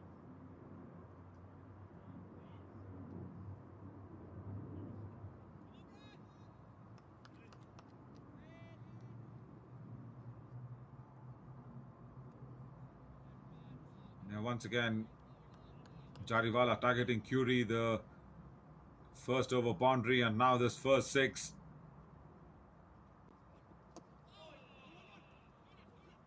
And also, he's got that committed footwork onto the front foot that he goes. Jariwala always intending to put his weight onto the front foot first. That's a very very good sign for any opening batter at any format of the game. Not hanging back or not playing from within the crease, because generally when you have that front foot going across and having that weight transfer towards the front of the body, you are more in control of any shot that you want to play. And now Modani. Oh, that's that inside edge and will reach the boundary. Lucky boundary for Modani, his first one. End of the third over. A very good over for USA. 24 for no loss. Wanted to drive it through the covers, but that big gap between the bat and the pad. Ball sneaking through that one to reach the boundary ropes.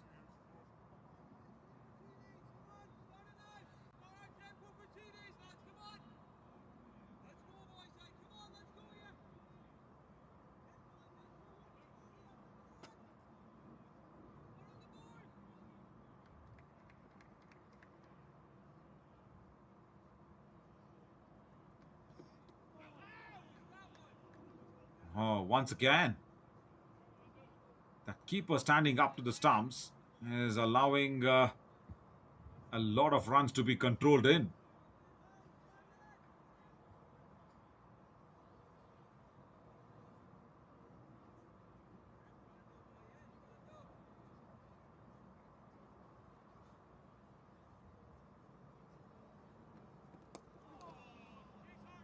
Nice shot. They will run through for that. And also will come back for the third run, maybe. Yes, comfortably in. Nobody. Uh,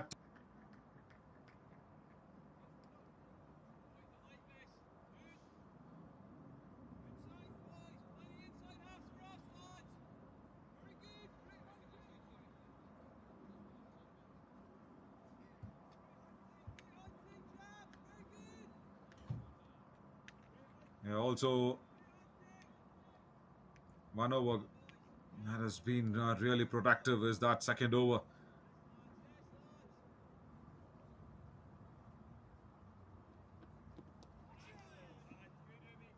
Nice, nicely bowled again. Those two slips also showing a clear intent here. The Scotland skipper that he needs wickets. 15 on the board, 24 after the third over.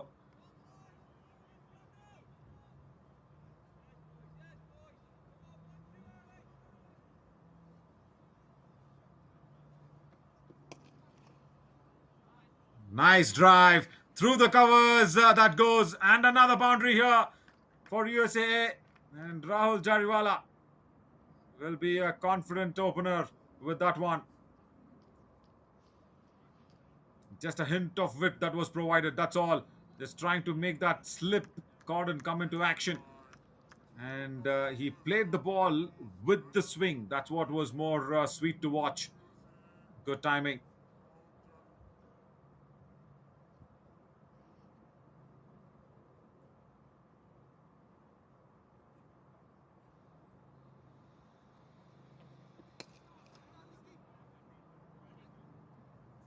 Straight to the fielder at point. Will sneak through with that single again.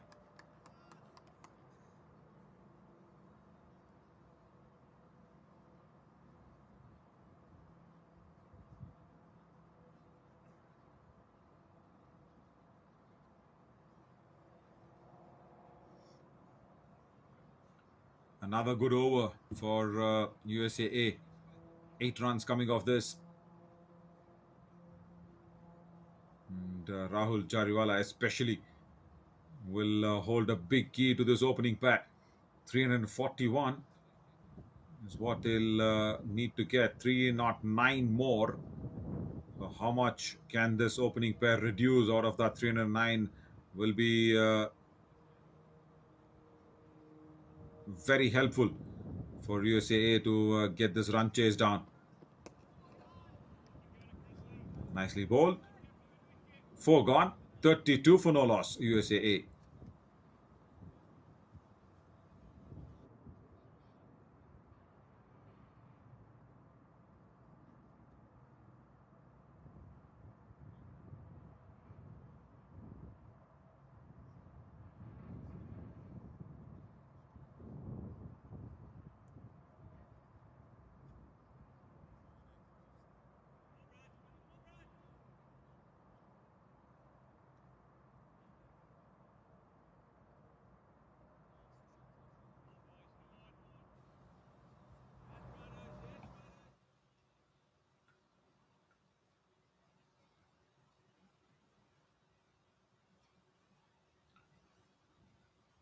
Bradley Curie now. Left arm over the wicket. Beautiful length. Swinging back into the right hander. And nicely played, I should say, from Madani as well.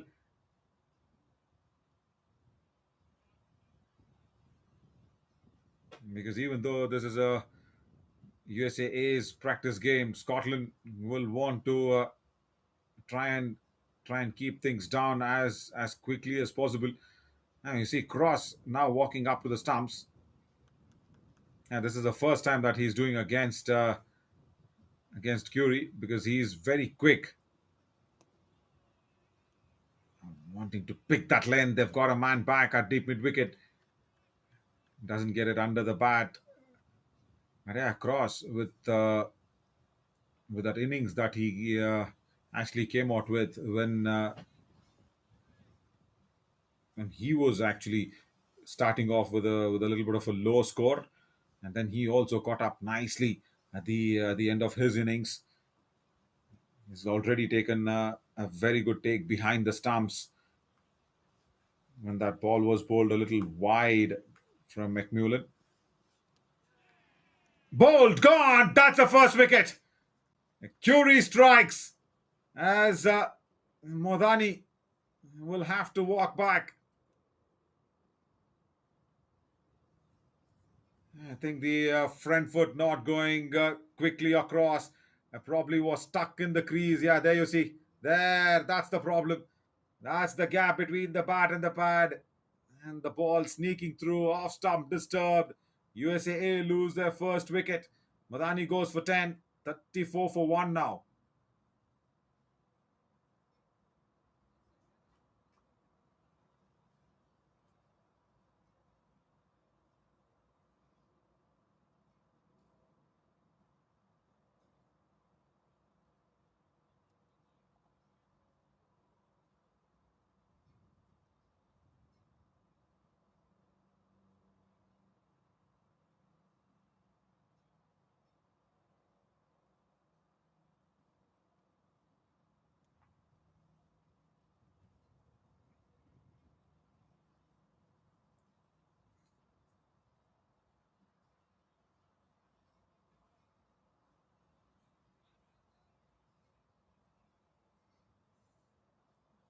Kumar is the new man in who's walked in at number three.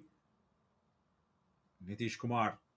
He'll have a lot of responsibility on his shoulders at number three. He's in because of this. The tough front foot not going quickly across. Gap, big gap between pad and the pad. Probably even having that slight little brush of the inside edge onto the stumps. All right, Nitish Kumar now. Good welcome to the crease. So first up, targeting the stumps of the batter, Bradley Curie.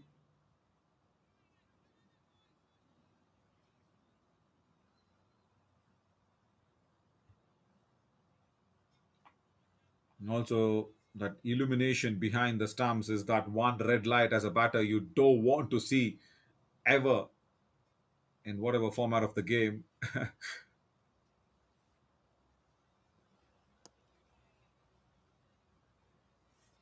Successful over this until now. Just a single as Nitish Kumar gets off the mark. 3 runs and a wicket. Whatever happened in the previous over where Rahul Jariwala was holding one end up with scoring a lot of boundaries has now come back to that even Stevens rate. Yeah, see, as I said, every time the asking rate is going to hover around 7 runs, 7.5 runs and over, and that will be increasing every time a wicket falls and there are a bunch of dot deliveries. A very good over for Scotland comes to an end. Fire was gone, 35 for 1.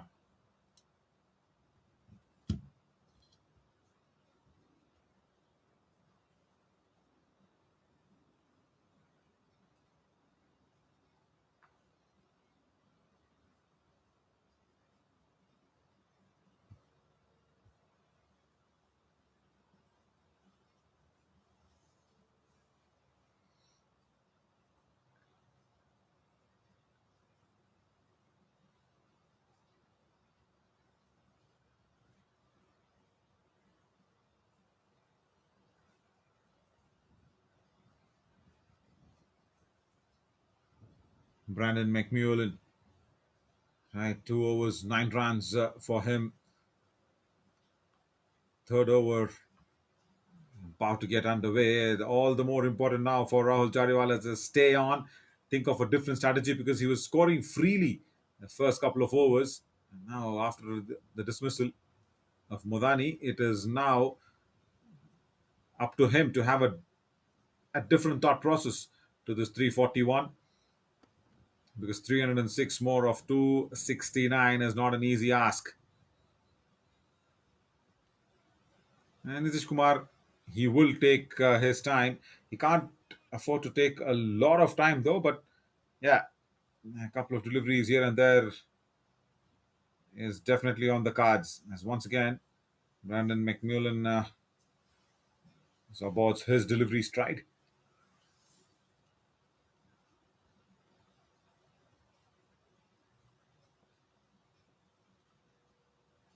A packed offside field now. The length will be outside the off stump and the line as well. Yeah, there you see that shortish gully, and there is that point as well. Backward of point, cover, mid off, everybody. So there's no way that McMullen will feed anything on a middle or leg stump. It's going to be off and outside off. So as a batter, you'll have to make some quick adjustments. Yeah, see, something like that passes through that gully region. Will only be a single though.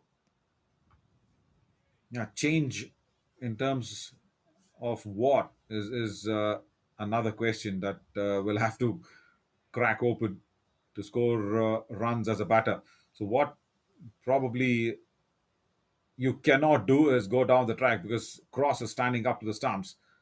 Probably a sweep shot because McMullen is generally bowling outside the off stump. So yeah, attempt that sweep shot, not easily done as said, but because that even that length also will be kind of a good length or a back of the length sort of a delivery. So that half sweep shot or a paddle sweep shot sort of a thing which can get you some runs is probably what they'll have to think because McMullen will keep bowling this line if he's been allowed to do that. Innovation is what is needed here. Yeah, something like that. Go across the line, but then it's straight to the fielder. Second wicket goes down. Rahul Jariwala, the run scoring machine, will be disappointed and will go back. A very slow walk towards the dugout. He does not want to go out from there, but still does not reach the pitch of the ball. Now that's another problem. Again, a batter playing away from his body. Jariwala goes for 23 USAA and lose their run scoring man and also a little bit of a hope. 36 for 2 now.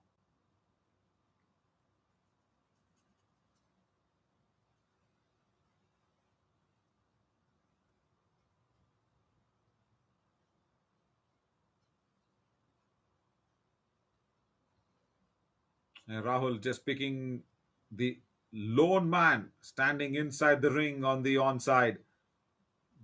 That was the man that I was talking about to be beaten by a paddle sweep or a sweep or a half jab sweep sort of a shot. Nothing happened. He just wanted to go over that man, take him on, but doesn't get to the pitch of the ball. Has been dismissed. Right, Sanjay Krishnamurthy comes in.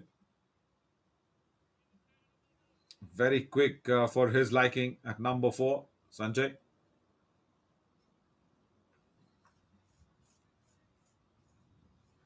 Yeah, but the ask is also such that, isn't it? 341. You can't keep hanging in there for a very long time. And now McMullen needs another slip to come in. Yeah, the man moves from gully to that second slip position. Oh, right on target for the new batter as well. End of another successful over. 6 overs gone. 36 for 2 USA.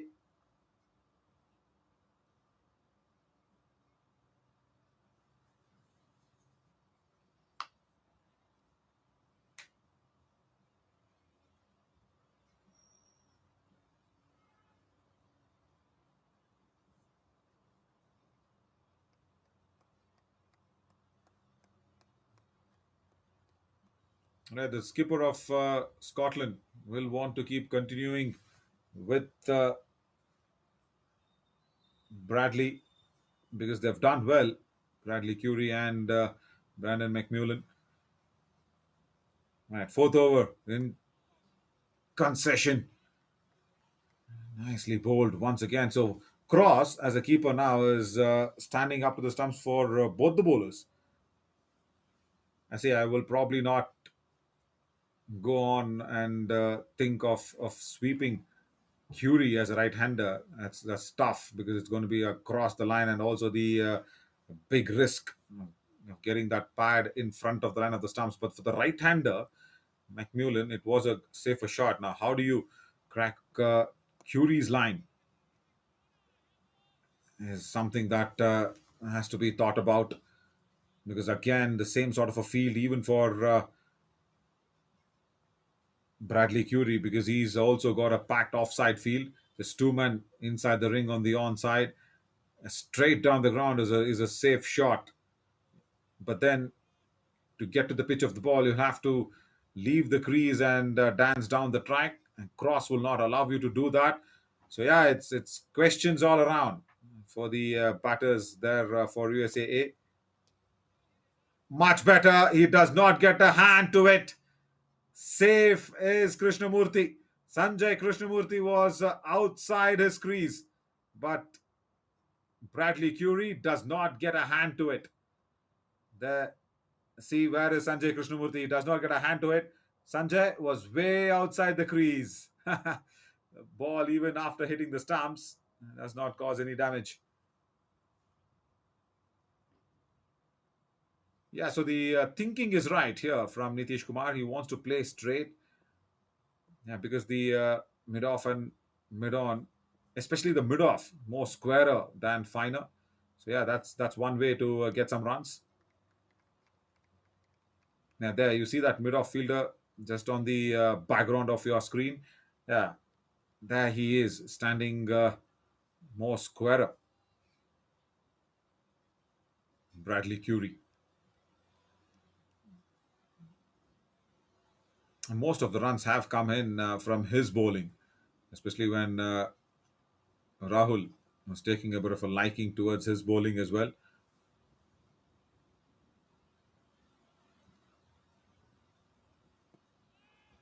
On the pads, there was a big opportunity for a boundary to be collected because there was nobody at fine leg.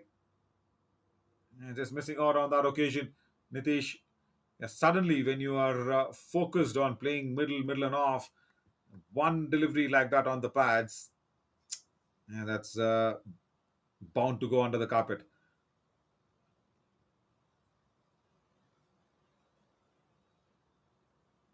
Just that one leg by out of this over. And Krishnamurti is still not off the mark. They're probably thinking,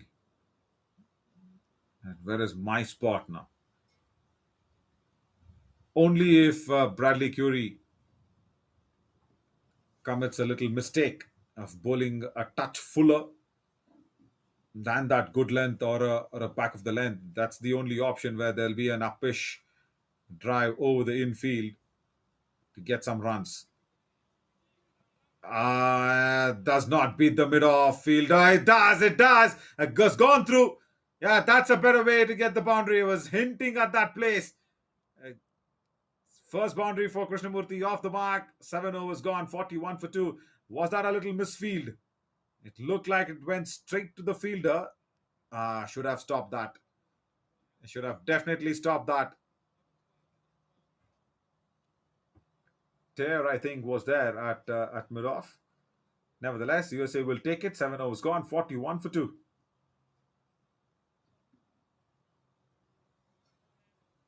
Now let's watch that once again. Small little misfield can cost two things. One, Krishnamurti getting off the mark, getting some confidence. Yeah, there. He was expecting, I think, the ball to bounce into his hands. And that did not bounce. Yeah, tear that was, yes. At mid off. On the pads, flicked away. There is deep back for a square leg. Will be a single though. Yeah, see, there are only two fielders on the onside now for McMullen if he's bowling. That one fielder near the mid wicket region, in between mid on and mid wicket, I should say, just for that uppish drives where Rahul was dismissed, and then that back for a square leg. That's it. Those are the two fielders.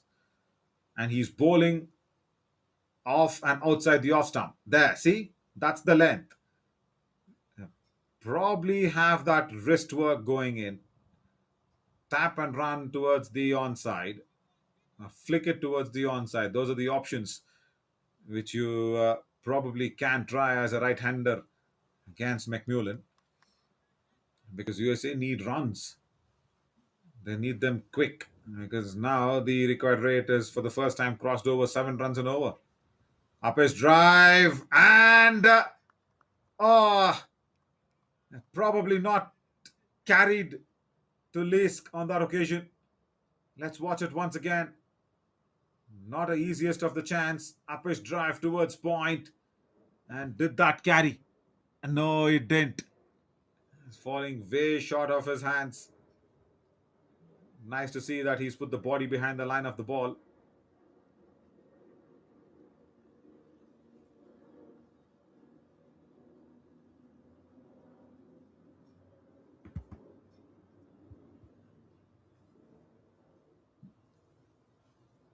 Time and again, you try and think of playing McMullen on the onside. He bowls one such delivery, which was right in the middle and leg stump line. Yeah, see, that's the intelligence of the bowler. Oh, ho, ho, what a delivery! How did that miss that outside edge? Will be the question running in McMullen's head. Perfect line, perfect length, and just not kissing the outside edge. And cross. Oh, doesn't take it into the gloves. I think that was an edge. I think that was an edge with the reactions that's been going in. with McMullen. Cross, I think, has put one down behind the stumps. Not easy when you're standing up to the stumps and collecting. As per the indications, it looked like a drop catch. Yeah, tough though on cross, but yeah, has to be taken. Cut away. That'll run through point for a boundary. Krishnamurti will get his second boundary. 8 overs gone. After the drop catch, it's 46 for 2.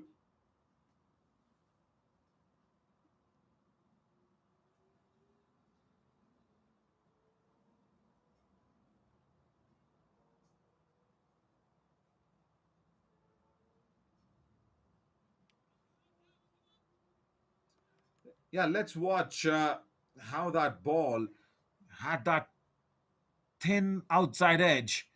And let's look at that deviation. There. A small little kiss on the edge of the blade and cross. Doesn't take it.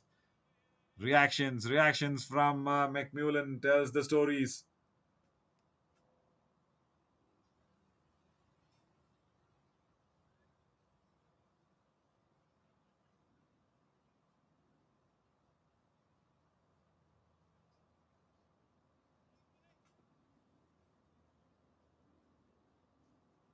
A change in bowling here.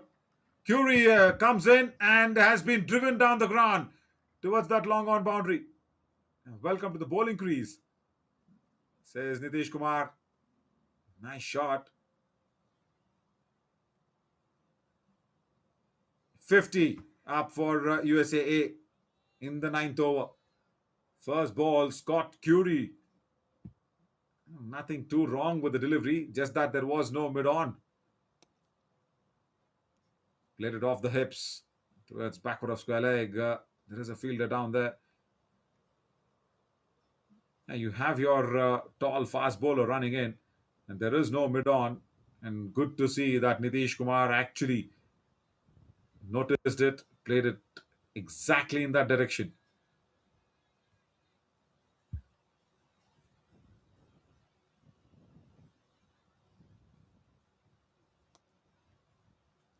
Outside edge and will fly past. There is the third fielder.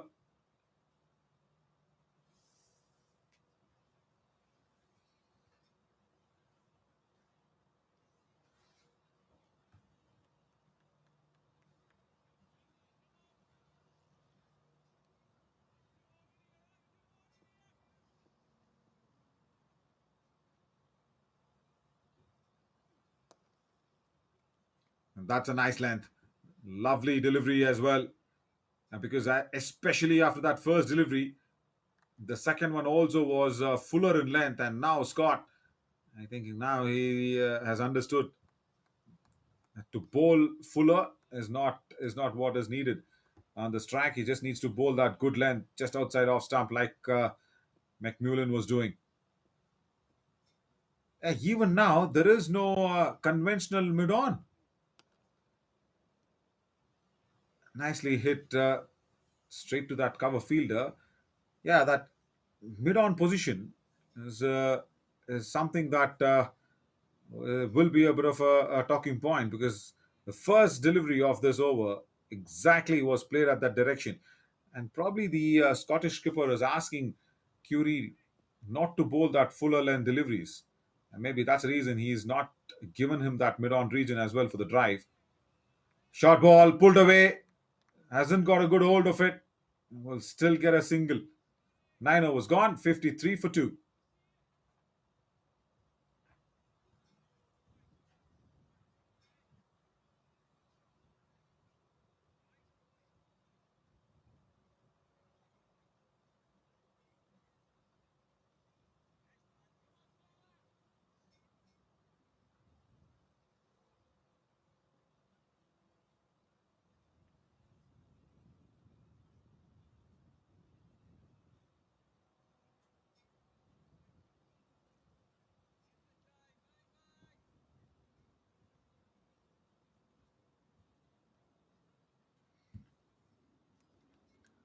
So change at both the ends from Scotland. Scott Curry gave away 7 runs of his first over.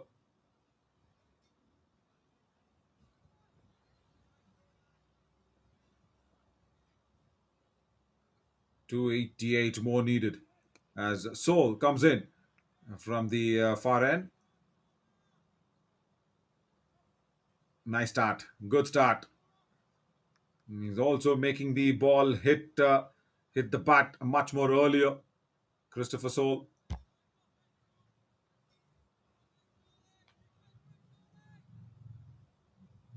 Good pace in contention now, and that's why Cross has gone back to his original position behind the stumps. He's not standing up to Christopher.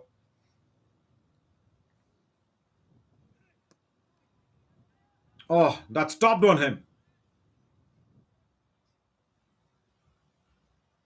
I was expecting the ball to come in a little more on the quicker pace. The first delivery, yes, of course, was express, but this one, yeah, see there, Nitish Kumar indicating that it did stop on him.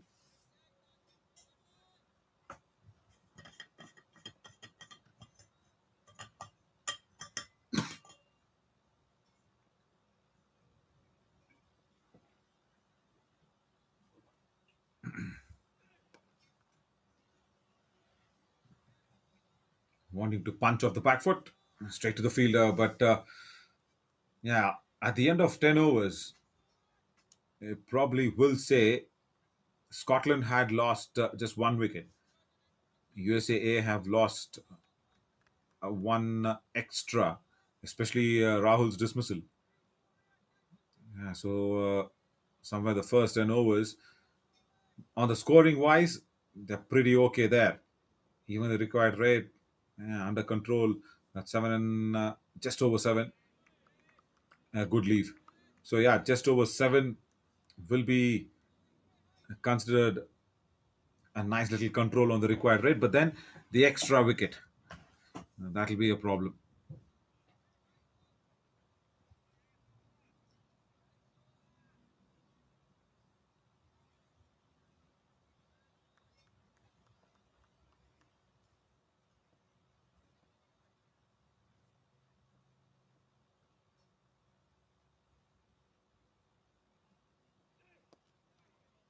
On the pads, nicely played away. There is nobody behind on that square leg region. Will run through to the boundary ropes. You know, teasing the fielders to come and take that back in, but no. Nitish Kumar gets another boundary. And nicely played. Doesn't fall over onto the shot.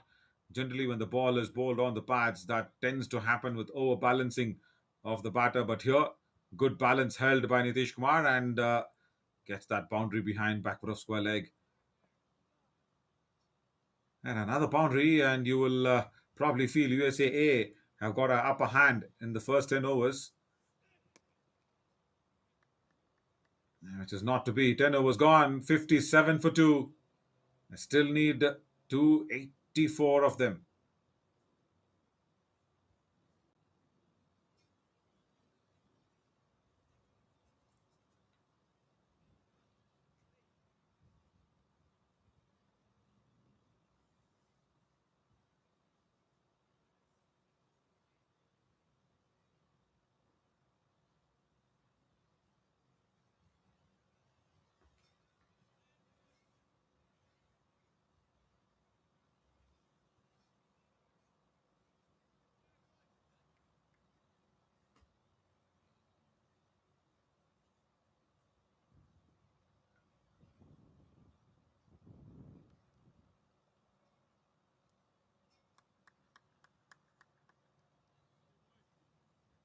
Right, Scott will continue. 7 runs from his first over, that mid-on boundary, the first ball. Uh, Once again, goes at that direction. Yes, there is that wideish mid-on now, uh, more squarer than straighter.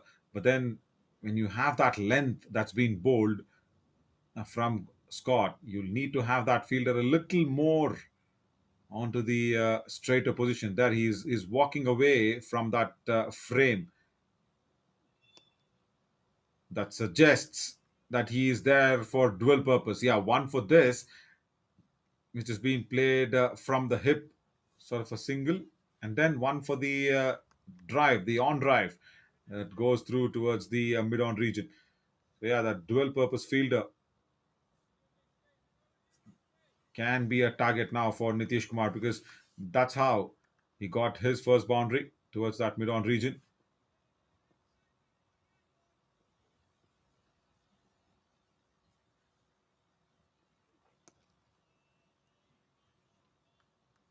Wonderful length. You just can't do too much out of it because at one end, if you look at the required rate, that's scoring up really high. Anything above 8 will be really tough to get from say early overs, say 12, 13 overs. To keep that under check, shots like these will help. That'll run away towards the cover boundary. It will beat the fielder. Good effort though. But still, the shot was much, much better.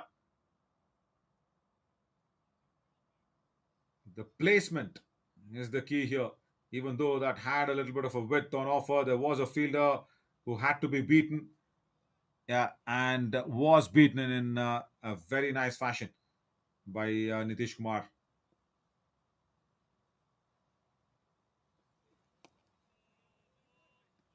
Once again, to that stock delivery of Scott's. Good length. Also, right behind the line of the ball there, Nitish Kumar.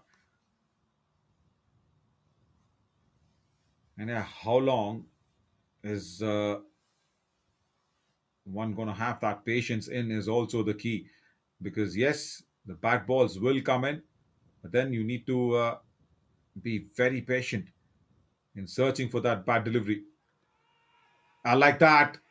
Appeal there from Scott, and umpire sees and then signals it as a wide. Very good take from Cross behind the stumps. But then umpire had to probably just confirm something in his mind and then spread his arms over. Was there an edge that carried in? I don't think so. There was.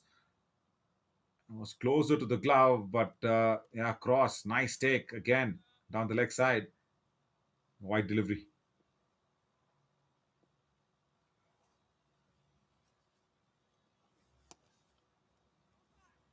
Good drive, but straight to extra cover. End of the 11th over. 63 for 2, USAA.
So 11 overs, 63 for 2 is what USAA have garnered.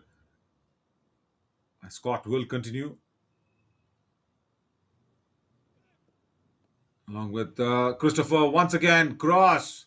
It's a nice take that's brushed the pads on its way. Yeah, this is the third time that he's gone ahead and taken a nice, safe glove work behind. And also equally appreciated there by Watt. Look at this, brushing the pads on its way, and that makes life even more tougher for Cross behind the stumps. And that's why Watt was appreciating him.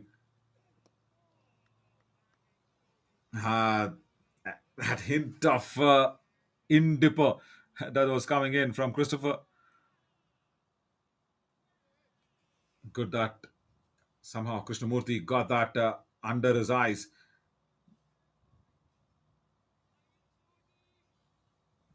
Now, see, look at this in dipper as well. There.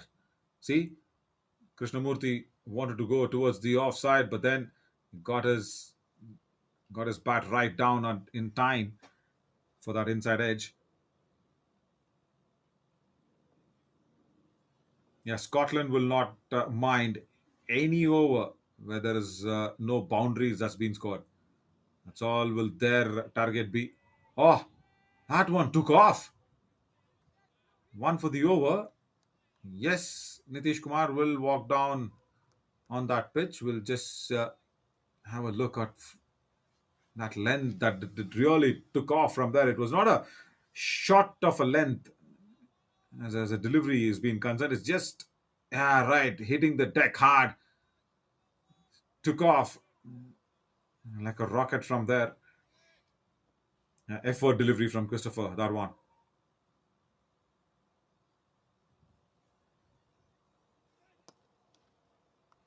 Straight down to mid-off.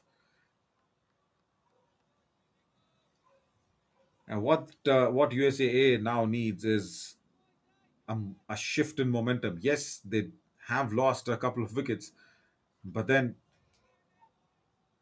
both the batters have got their eye in because Nitish Kumar, of course, has played 28 deliveries and Sanjay Krishnamurti has played 12 deliveries. Yes, still initial stages for Krishnamurti, but Nitish Kumar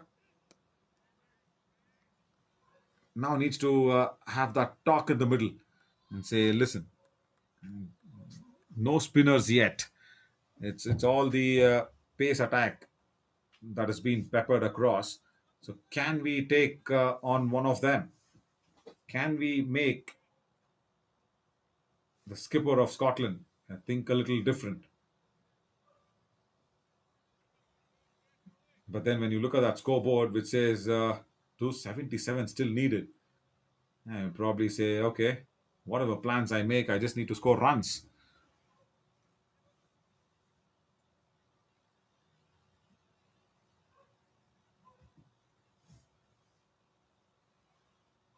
Just one run coming off this over. Last ball, and Nitish Kumar will want to get at least a couple of runs off this. But even better, he will get a boundary for that straight drive down the ground. Good finish to the over. Once again, that wide-ish mid-on, allowing the batter to get that boundary. 68 for 2 after 12.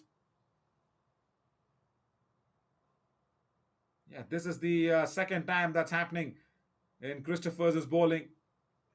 Even though if mid-on would have been straighter, that would have been a 50-50 chance for that fielder. Very good shot. Has utilized that last ball of the previous over to good effect. Nitish Kumar. Now, unless and until that required rate does not reach, say, 8 or 8.5 runs per over, USAA will fancy their chances to get that remaining 273.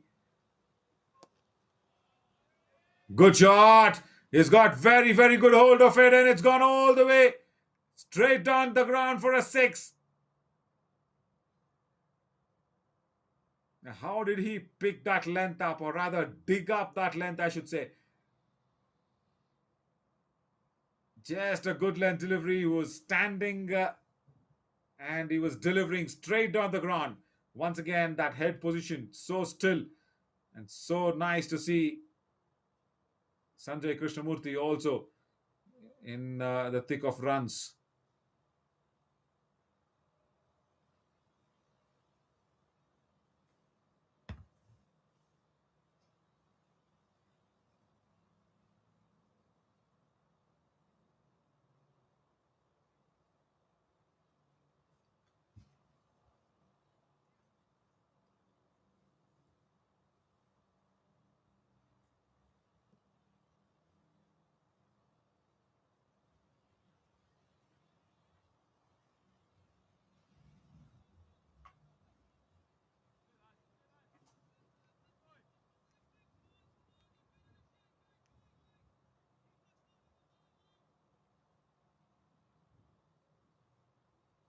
The length now will be fuller but slower.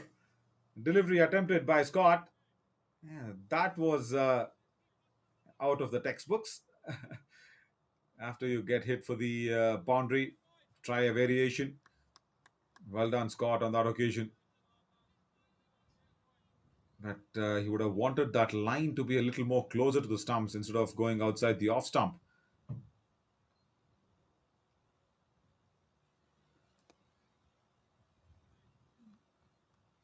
Nicely played off the hips. Another single. So the first ball will always be that risk taking ball, and after all that, it will just be bonus runs in that over. So, yes, one or two deliveries.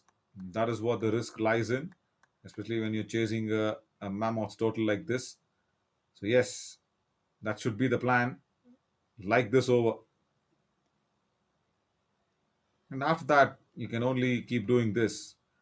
Guide it down to the third fielder, play it off the hips,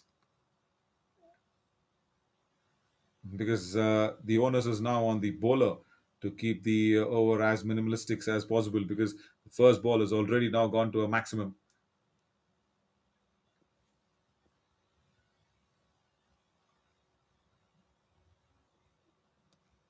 Slow ball again, and really well fielded at point. Think that was Lesk out there. Nice fielding.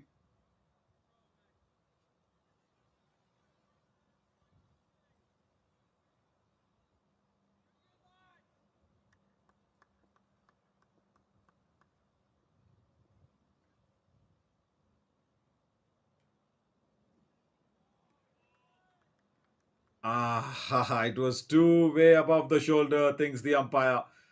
Scott is not happy with that. He wanted to finish the last ball with a bouncer, but then I think it was way above the shoulder of the batter. Yeah, the batter half squats, doesn't duck completely, but then down the leg side, maybe also a contention. Right, we'll have to bowl that one again. Straight to the point fielder. The extra delivery doesn't cost much. 13 gone, 78 for 2.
Right, another over begins. 78 on the board, and all the more important now for that first couple of deliveries, as I was mentioning in the previous over, to be that risk taking deliveries. Christopher has bowled really well. It's 10 runs in the third over that he's just began to bowl. And bowls it with a lot of pace.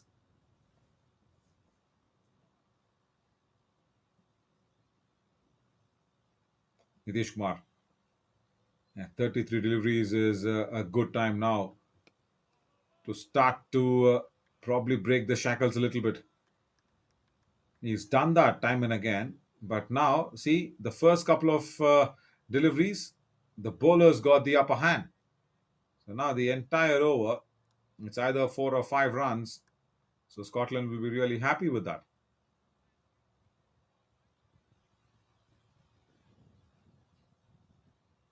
If not, Patter needs to take that extra risk against Christopher.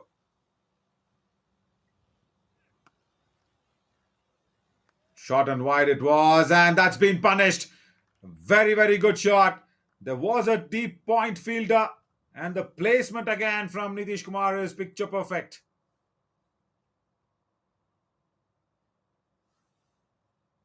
Yeah, it was raising on him. It stood on top of the ball and placed it to a beautiful perfection.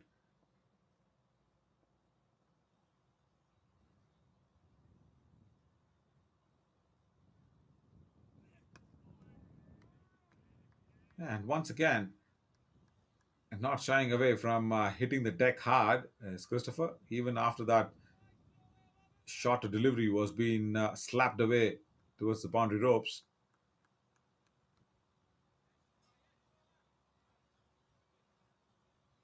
I think Christopher's shoe spikes has probably come off. He picked it up and gave it to the umpire and also indicated to the dugout that saying yeah, that spike tightener is what is needed now. As a bowler, all those small little things are so important. And especially as a tall, fast bowler, you will be landing on your left leg more as a right armer. And that's exactly where Christopher's spikes has come off. A productive over this. Only 5 runs. Because the first two deliveries of the over was not too damaging, Christopher's got a good number in this over.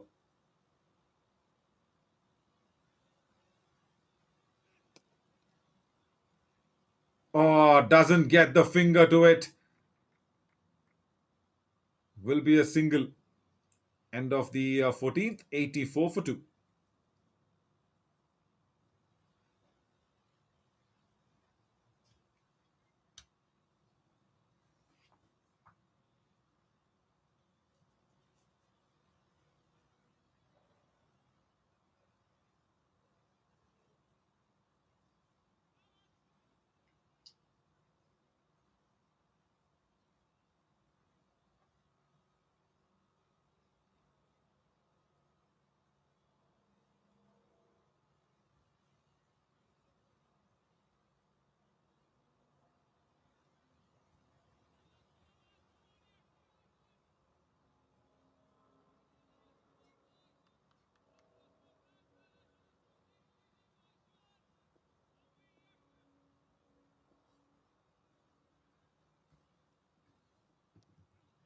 Scott Curry. And that's nicely got it away towards the third fielder region. Single only.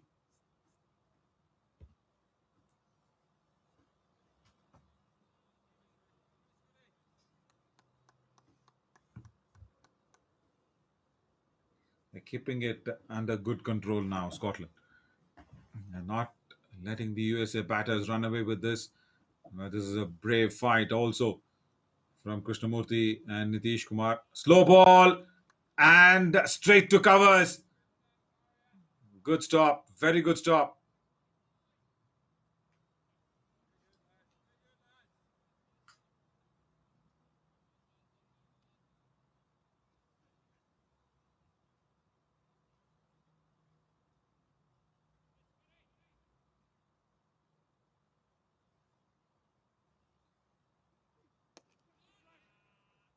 Wow. That's not been hit very nicely from the middle of the bat, but still will go through over the mid-on fielder for a couple of runs.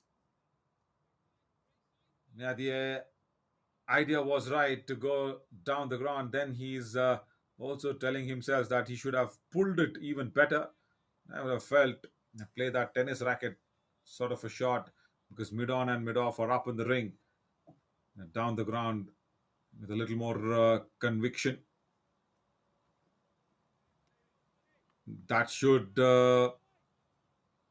a wide. Yes, it is. Yes, it is. It was way up over the shoulder of the batter, and even Scott realized it.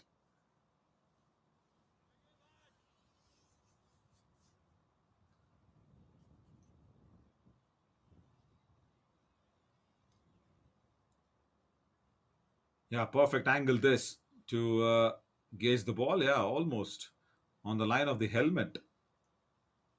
Batter also standing tall.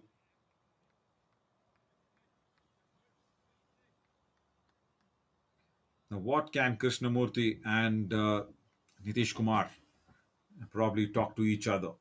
Probably say one batter from here on in needs to take that charge, needs to go against the bowlers to get anywhere close to 340, and also for the other batters to come out and have that little cushion. When will that happen is the question, because what has now happened is the bowling attack from Scotland has given us the idea that yes, it's going to be all pace as of now, and no spinner yet introduced into the attack. So until then, if you got used to the pace of the bowlers of Scotland, probably one batter now should probably take up that responsibility. Straight to back out of point, 15 gone, 89 for two.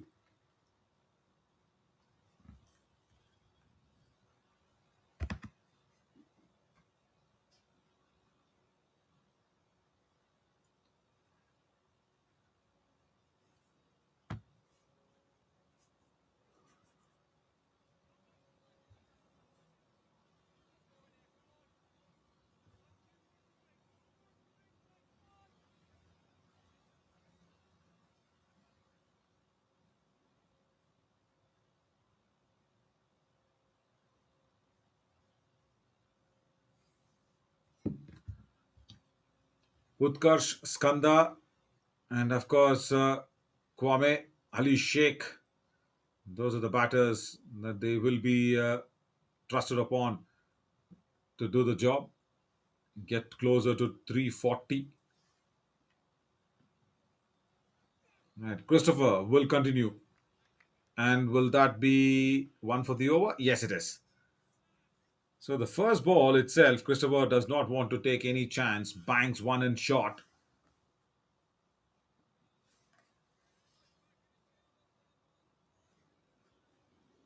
Yeah, good angle this. Very good angle to gauge where the ball exactly passed through. Oh, on the grill. On the lines of the grill of the helmet.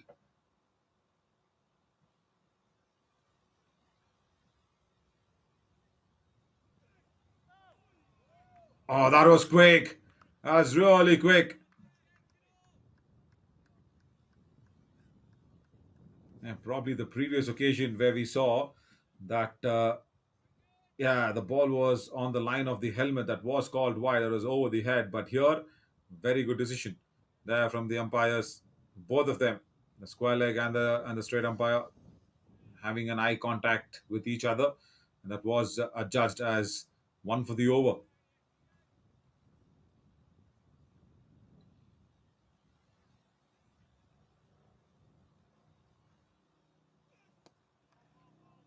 What he's also doing is, Christopher, he's bowling from wide of the crease. Now, when you do that, you're always trying to get that ball into the right hander as a right arm fast bowler. Now watch this on his next delivery stride.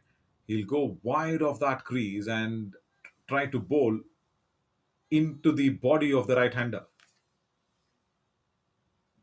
So, as a batter, if that has been noticed, we saw what Cross was doing. He was walking across the stumps outside the off stump and was getting into good positions while he was batting. And now he bowls from closer to the crease. And that's a very good shot from Nitish Kumar. Drives straight down the ground. And once again, Christopher is being punished in the same direction. Three boundaries have come in that mid on region against his bowling.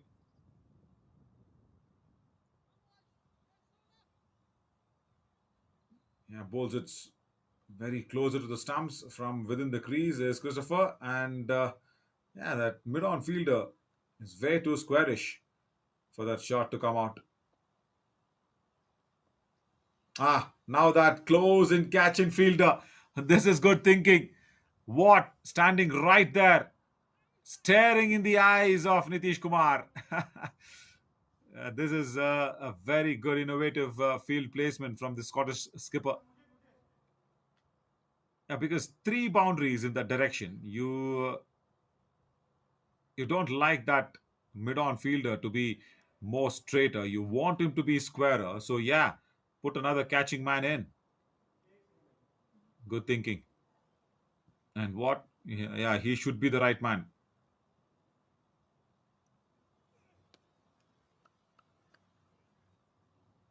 Just 5 runs coming off that over. 16 gone. 94 for two.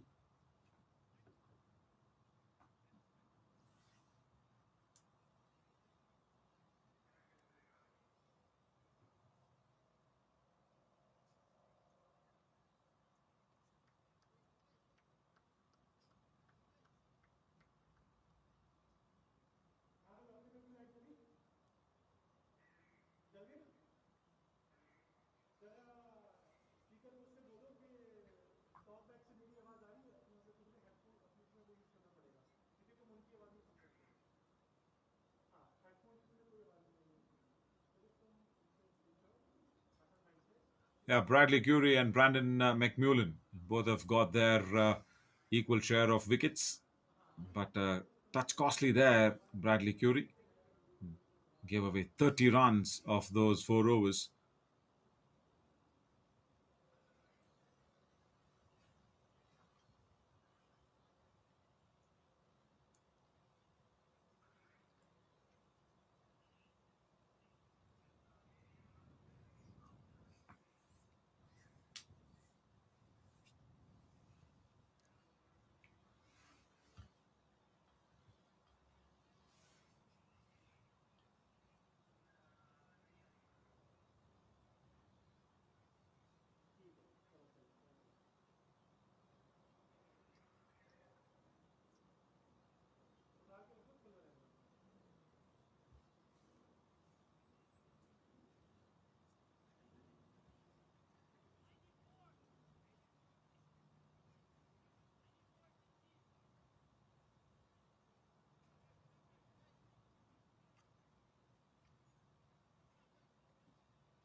हाँ बोलो बोलो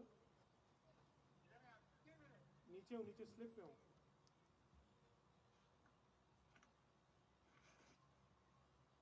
क्या हुआ क्या हुआ हाँ हाँ बोलो बोलो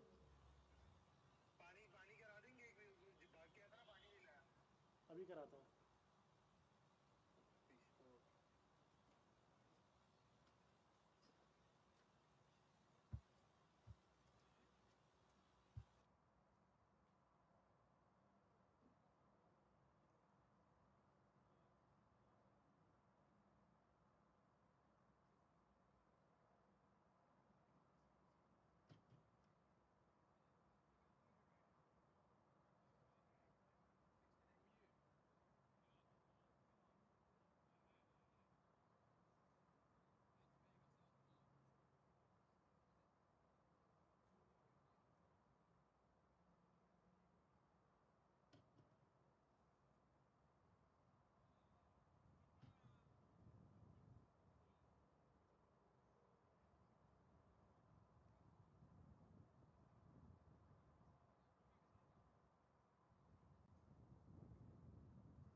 So after the drinks break, it's a spin for the first time, and the left-handed Mark Watt comes into the attack.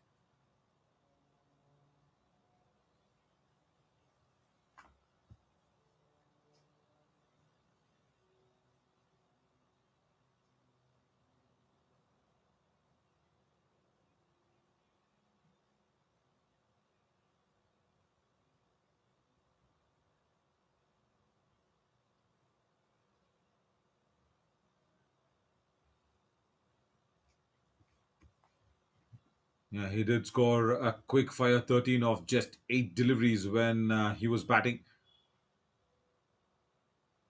Now with the ball. That one spun back in. Generally, the left arm spinner takes the ball away from the right hander, and that one's come in, and that's why Krishnamurti is remarking his guard on the midland leg stump. Right. And now that leaves the right hander. Good stop. Really put all that he's got behind the line of that ball at point.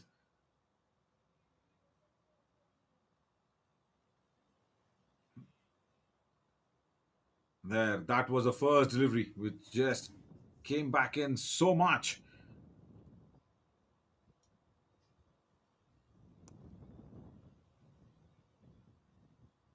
Driven straight down the ground with long off in position. Will be a single. So yeah, Mark Watt, when he was batting, he was scoring at 162 of a strike rate.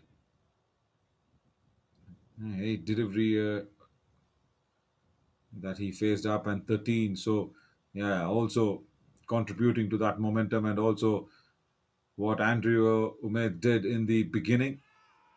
He did it in the last. Oh, they wanted to go up and appeal, but then that was clearly down the leg side. Quicker delivery now. I think that's Umid as well in the slips. And that's a man, the Centurion.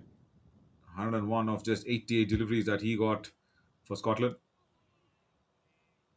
Good stop from Watt, half stop, but yeah, that'll do the trick.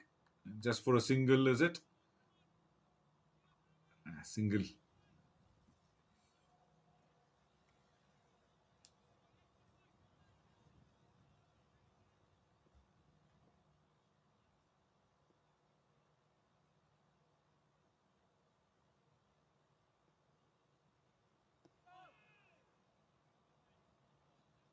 And just three of the Watts' first over, 17 gone, 97 for two.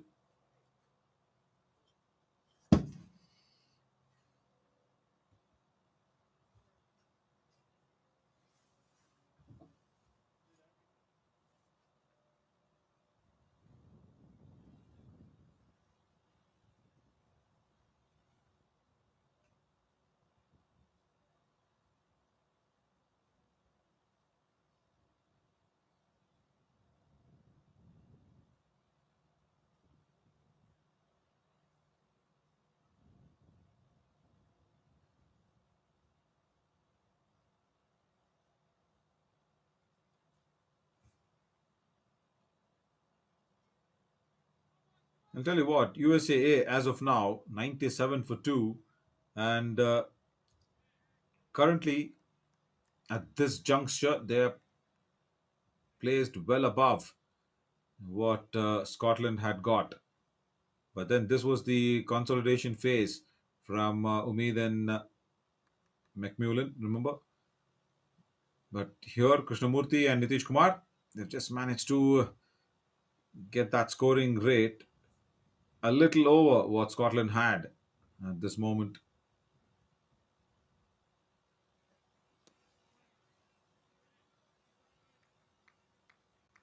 Right. That's a single again down towards that deep point region.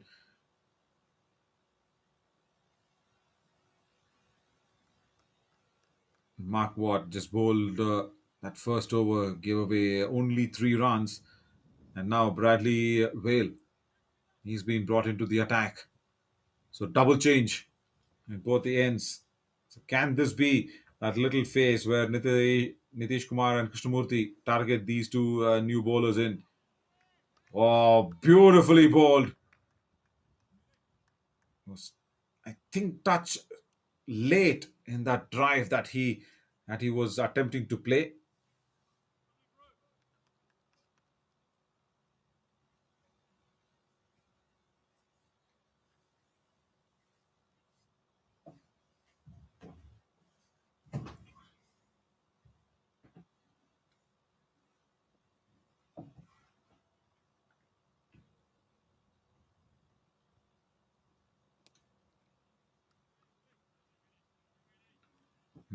Another dot delivery. Right, this is a good start. Mark Watt being that spinner, he also had bowled a couple of quicker deliveries, and it's all pace from Scotland. And so, as far as I remember, the 19th overs where Scotland got to their 100. So, this is the 18th over. Yeah, slightly better when this stage is being compared. Good timing and deep backward of square leg. Had to cover a lot of ground. 100 up there for USAA. The chase is on, and this partnership has given big hopes to USAA supporters. 64 runs. Yeah, much needed. It's come in quick time as well. 71 deliveries. And especially Rahul's wicket had fallen. USAA were thinking of plans. And now they've got this foundation plan going. They'll have to just construct on top of this. And you never know, 241 now, which is 240, can be a believable dream, can be achievable. Yeah, required rate 7.5, just over 7.5 per over. But yeah, with wickets in hand, yeah, you never know. You never know what the gamble is going to be in the last 10 or 15 overs.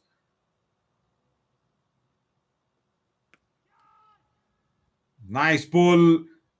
Ah, doesn't place it better straight to the man at that mid wicket region. Only a single. 102 for 2 after 18, USAA.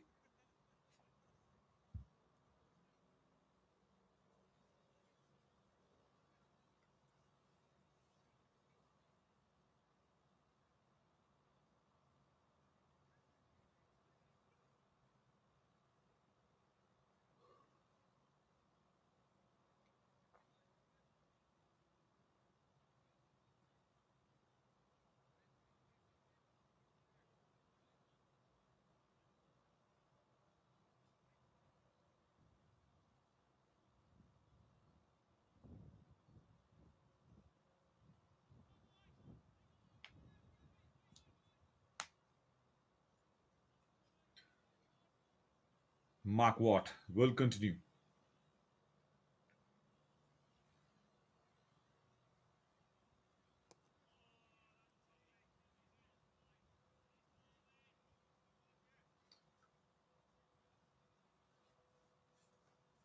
If he can just slow it up a bit, like say Ali Sheikh of USAA, Mark Watt will get that ball to turn. But now this is a very good shot. Straight down the ground and bye bye ball.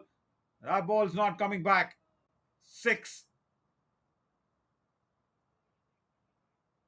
Krishnamurti, what a strong stroke that was. I see this is the advantage that as a spinner will be giving to the batter. That extra pace, yes, the batter can generate any shot that he desires. And then that length as well is too full.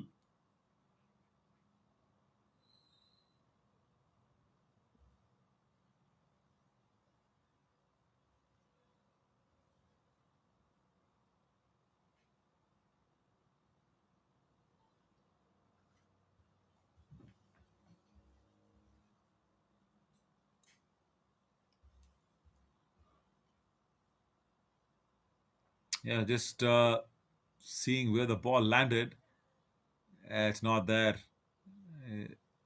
That's probably not coming back.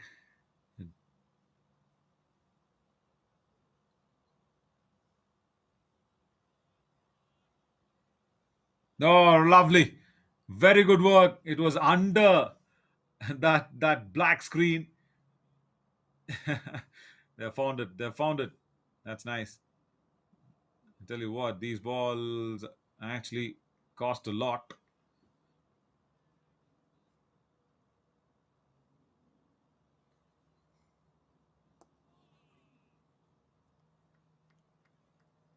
Yeah, this is good batting. After that big six, just get off strike and go to the other end and gather your thoughts. That's really well done from Krishnamurti.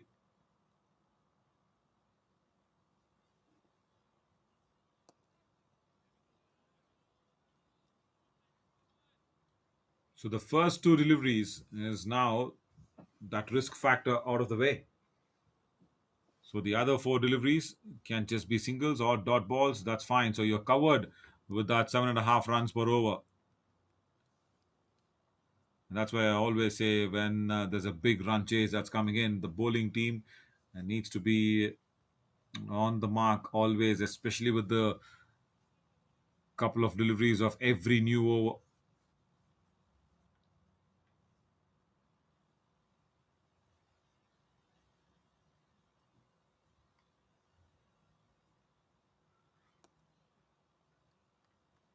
Good ball. Cramping the batter for the room. 19 gone, 110 for 2.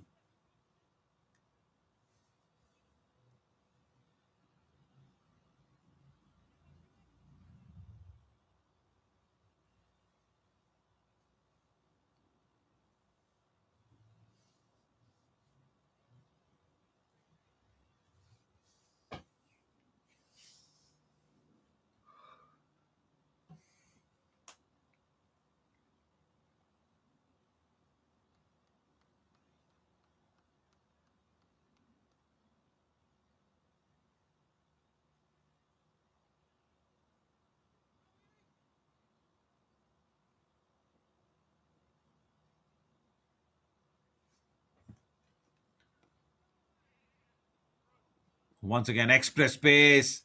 That's come in the first ball. First ball of this new over by Bradley Whale will be a single. And triple one, you don't want to go out there and say that's kind of an unlucky number because USAA have done good to reach to that number after the couple of quick wickets.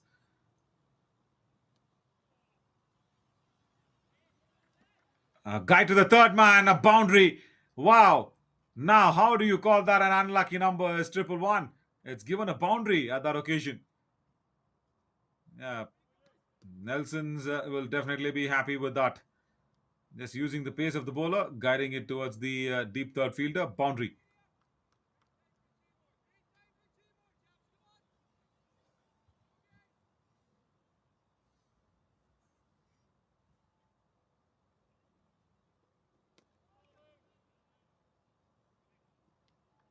Once again, you just need to have that bottom hand so strong. Only then the ball will not bounce back onto your own body or onto the stumps behind you.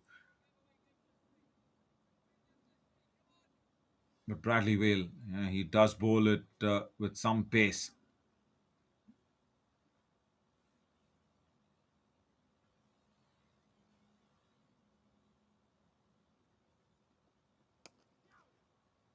Uppishly driven over extra cover, couple of bounces into the boundary ropes. Good, handsome looking shot that from Krishnamurti.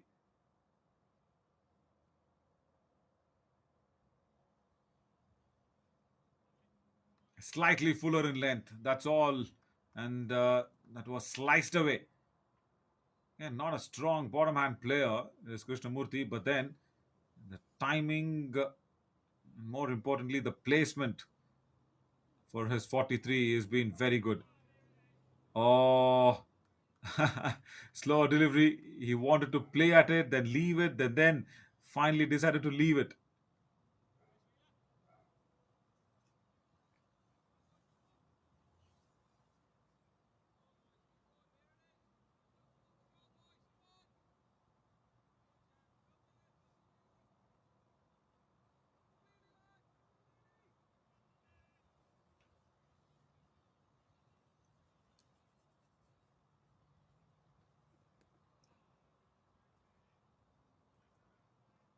Wales's last delivery of this 20th over will be a single 120 for two.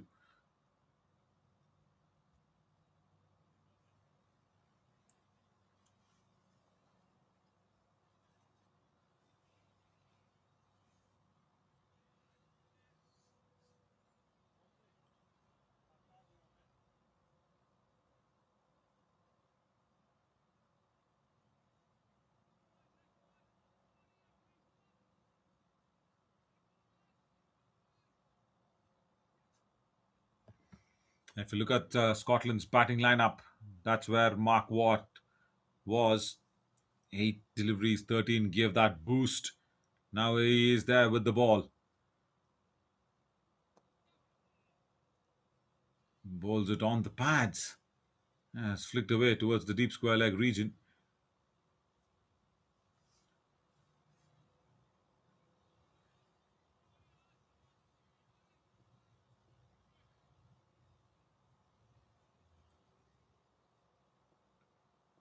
Two overs, 12 runs for a left arm spinner against two right handers. Is an acceptable number.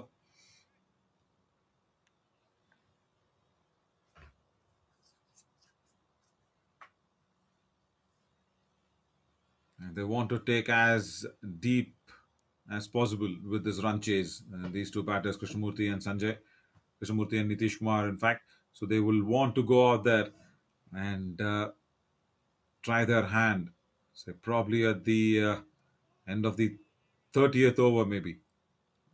Does not bounce as much as Krishnamurti would have liked.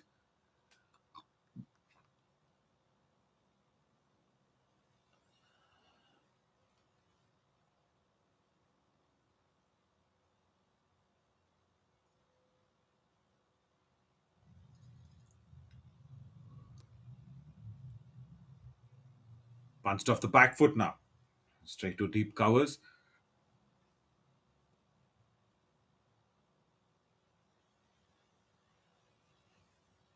176 deliveries still remain, where 218 looks very gettable from here on in, and especially with 8 wickets in hand.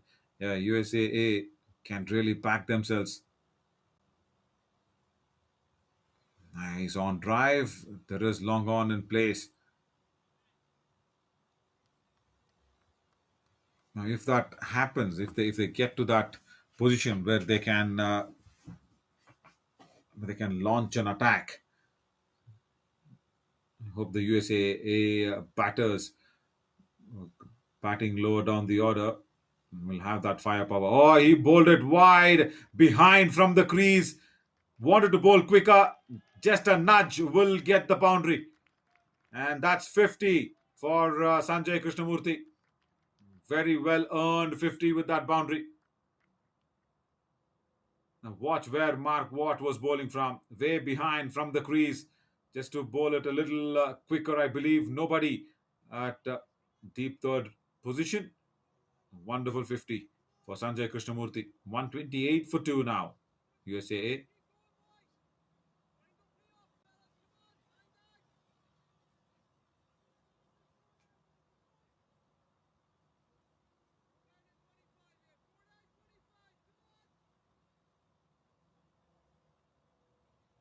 And don't forget Nitish Kumar. He's also on 40.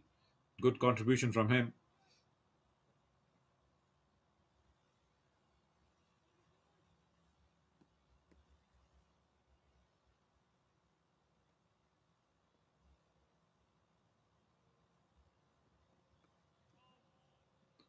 That's a very good shot, but there is deep fine leg. Again, it was bowled short of a length delivery from Vale.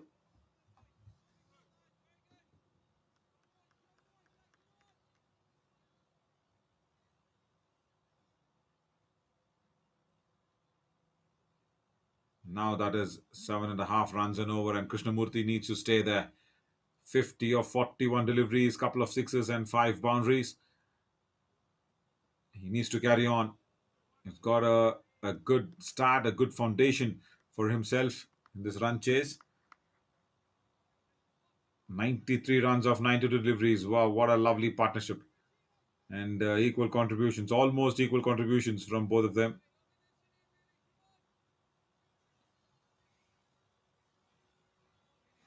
And so, what partnerships can do, isn't it? Where Umeed and McMullen were in the middle for Scotland. Nice drive, but straight to the covers.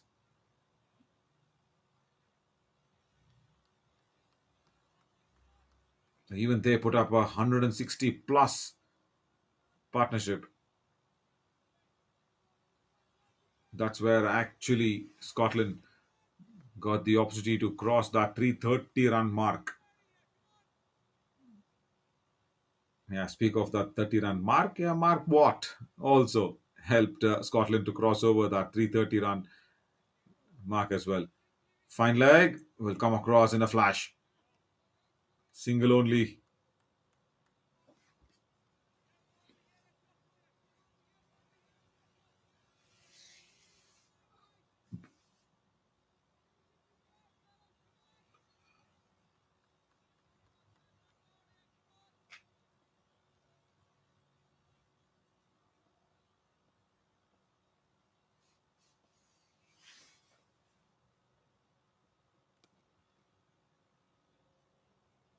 Nothing there. Nothing there.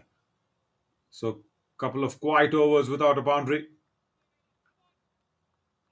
will add that pressure.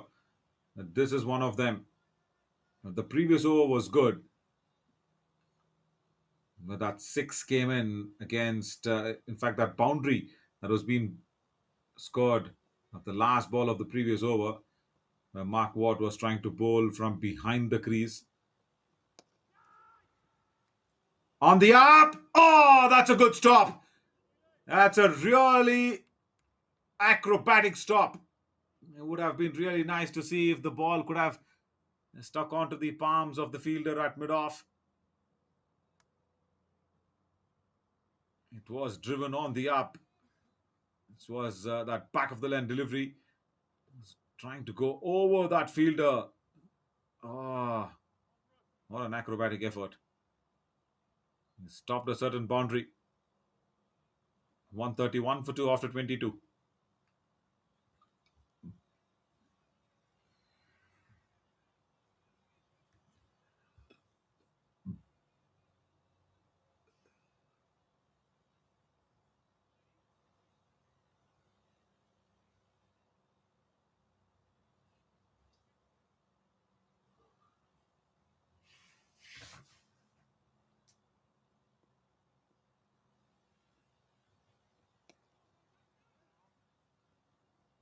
Mark Watt. Yeah, he's just bowled that ball a touch slower than his regular pace.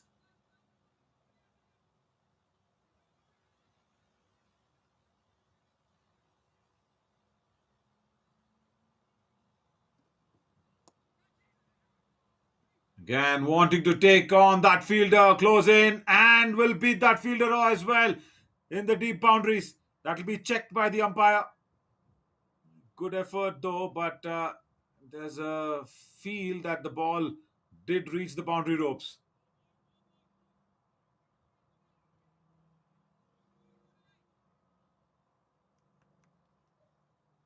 I guess it did.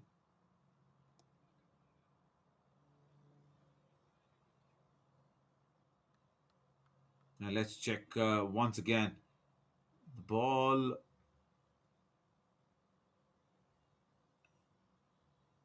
Right. Was in contact with the body of the fielder, but this one is up in the air and will go behind the side screen. Second time that this is happening in Mark Watts' over. Straight down the ground because he's bowling that quicker deliveries. He's been uh, he's been driven straight down the ground. A handsome shot from Sanjay Krishnamurthy.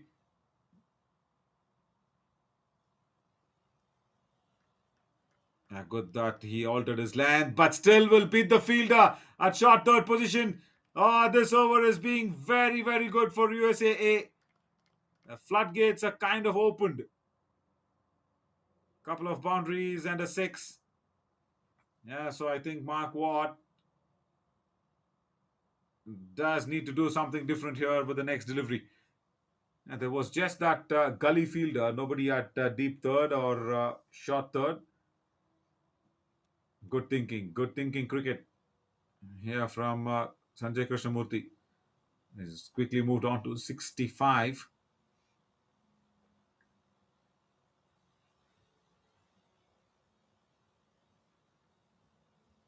15 of this already and a ball to go.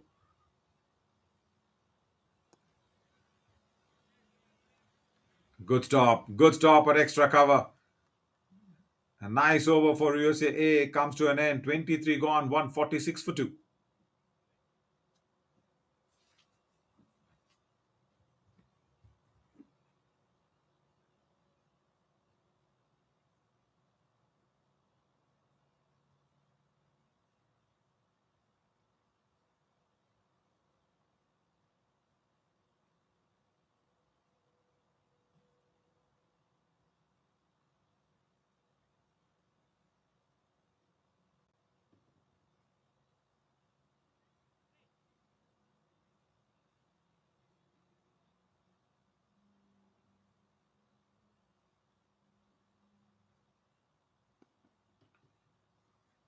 Yeah, time for another spinner who's been introduced into the attack.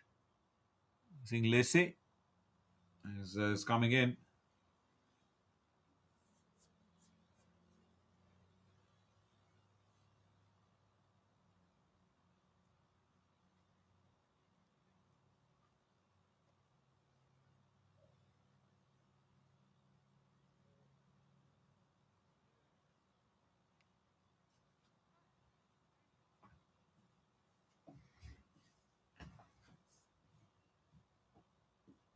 194 more needed.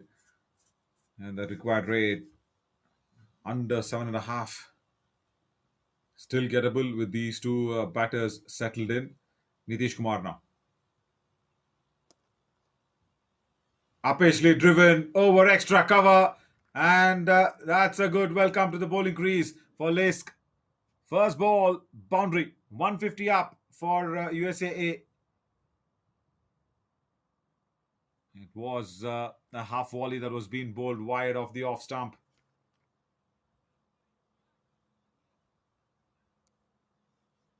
So, right. Definitely in the chase. There's no two questions about it. Quickly, after the first ball, he's gone around the wicket, changed the angle.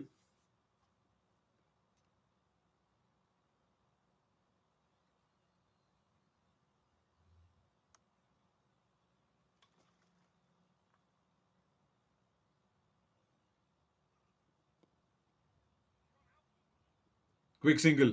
Oh, this is good. Just hand-eye coordination, even the direct hit. There's no problems whatsoever.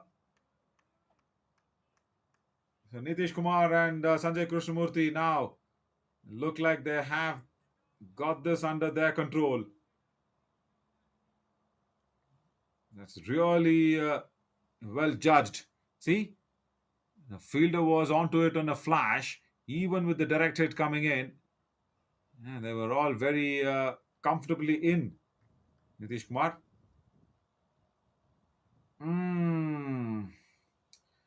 Right.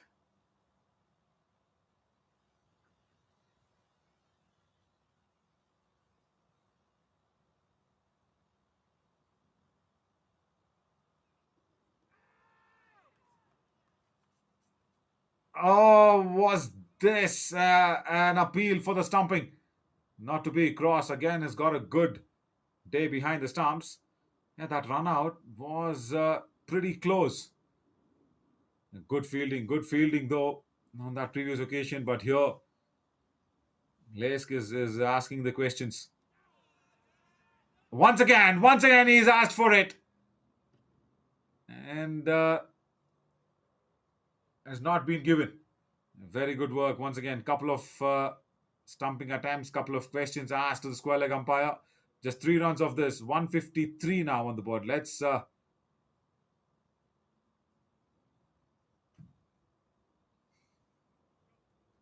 look at this from the behind camera angle. Cross very quick of the blocks, but no, the behind leg has been rooted and behind the crease as well. Yeah, since it's that practice match going in, the third umpire factor is not existent. This is the on-field umpires' call.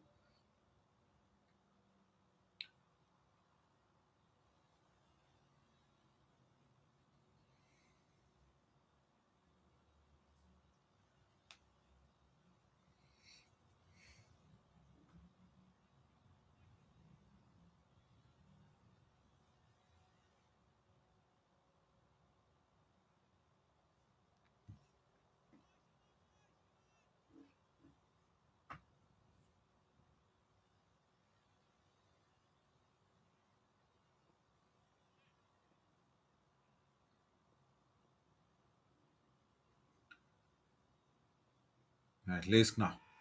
Was it down the leg side? Yes, it's a wide delivery. It was appealing for it. No support from Cross behind the stumps.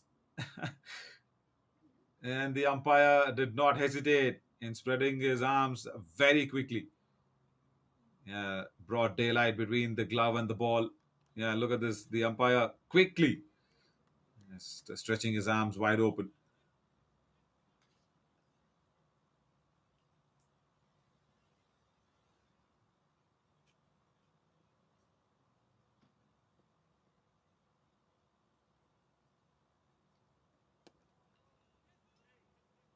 Quick single. This time, no direct hit. The previous occasion, Nitish Kumar probably will consider himself very lucky.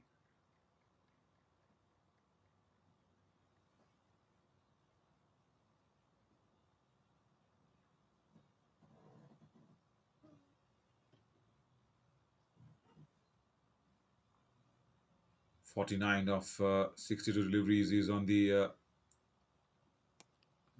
brink of another good 50. Oh, that's a big shot. Deep mid wicket, can just see the ball sail over his head. Massive six. And Nitish Kumar has garnered a very well earned 50 for himself.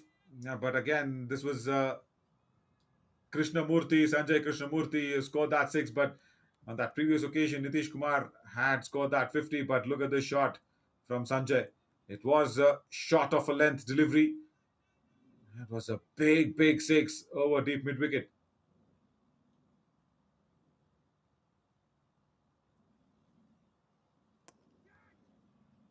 Wide outside the off stump, blasted away towards deep extra cover.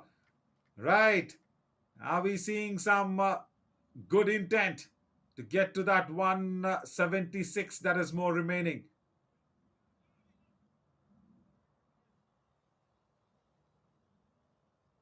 It was a half volley. It was a ball that had to be punished.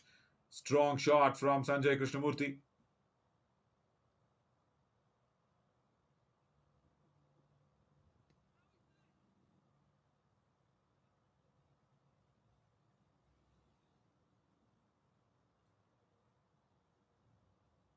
One six and a boundary in this over.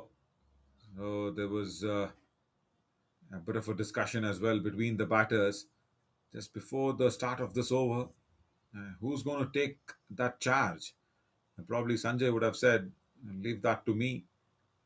Nitish probably try and go the way that I know the best. Well, now needs to get his length right. Ah, right. That's the back of the line delivery. Nicely bowled. I also see Sanjay also has that habit of committing himself onto the front foot more often. And then when he pulls the deliveries, now that's a good way of actually playing every delivery. He also pulls right from the front foot. Doesn't transfer his weight across. Has not got that swivel there where he'll target the square leg and the backward of square leg regions. Nicely played. There is deep third fielder. 25 gone, 166 for 2.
Right, Lasik. He continues to bowl from around the stumps. First ball, where he bowled that half volley outside the off stump. That's it. After that, he's just gone back to bowling from around the stumps, trying to cramp the room for the right handers.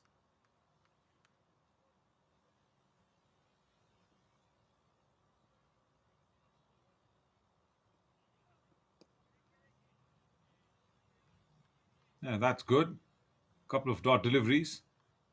This will try and put some different thoughts in the mind of the batters. Played uppishly and was not timed as much as he would have liked to, Nitish Kumar. Just a single down to deep extra cover.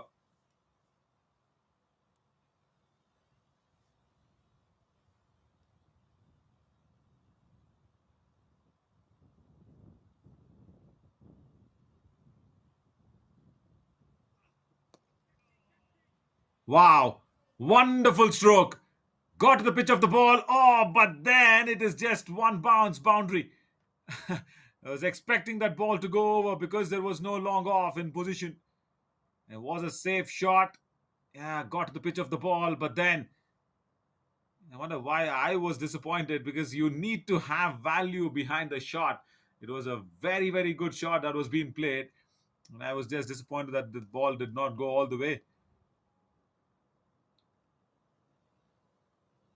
End of the over again. Productive one. 26 gone. It should be 173 for 2.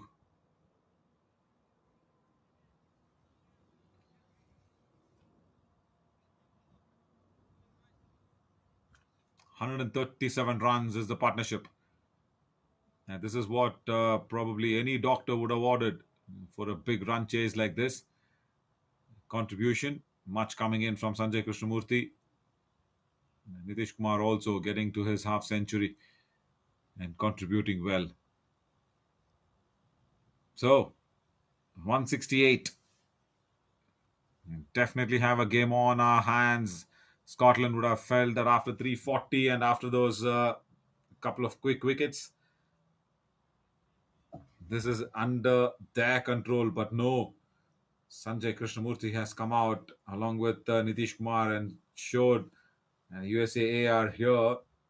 They probably fight this run chase down.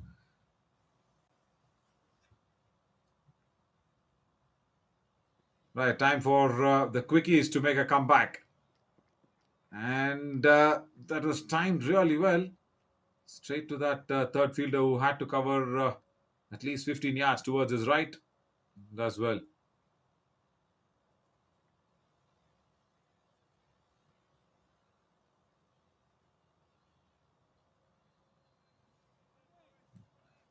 Bradley Curry in his first spell was touch expensive. 4 overs, 30 for 1 is what he gave away. couple of runs in his second spells, his first ball.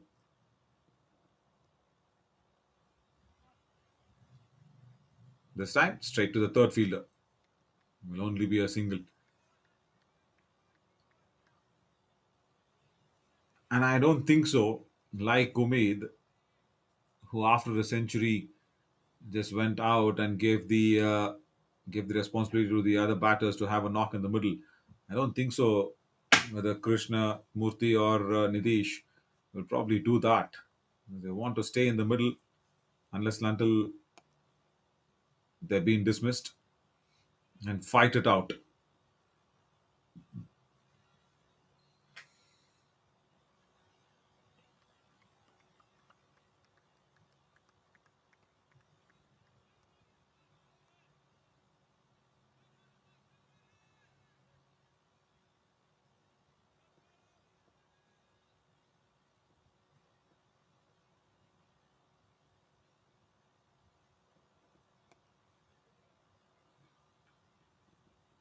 Even though these singles, oh, that's really well run. They converted that single into a double. Placement just placed it wide of that deep cover fielder. And this is good running between the wickets. So even though these ones and twos might not hamper too much of a spirits for Scotland, but then these are the runs, these are the moments.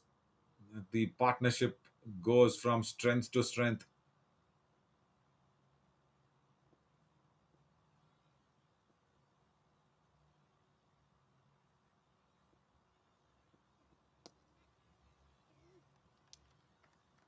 And again, there has not been any over where the momentum has slightly shifted towards Scotland.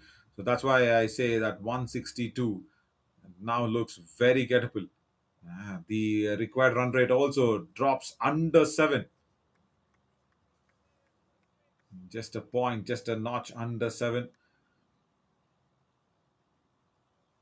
So as of now, yeah, USA definitely under control.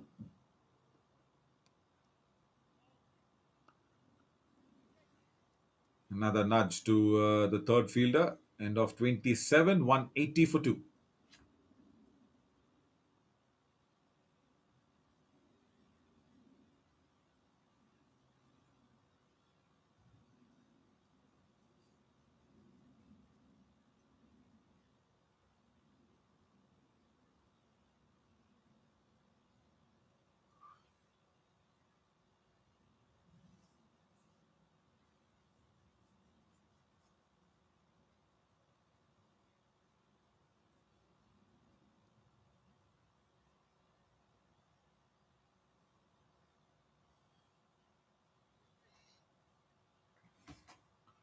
Lesk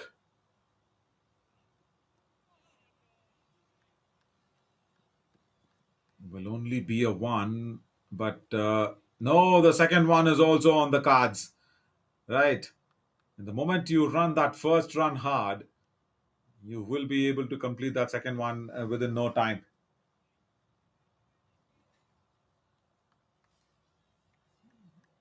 It should be a couple of runs. This one, 182, probably pulled away, and that's gone between that deep backward of square leg fielder and fine leg. Nice placement once again from Nitish Kumar.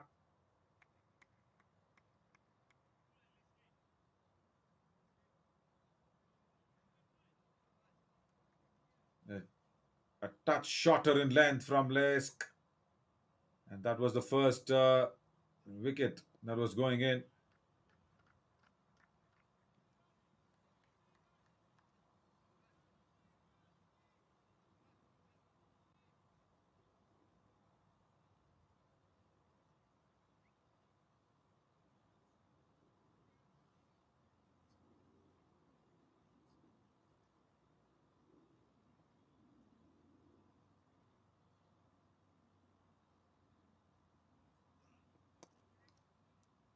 Down the track he wanted to come, but really well bowled from Lesk.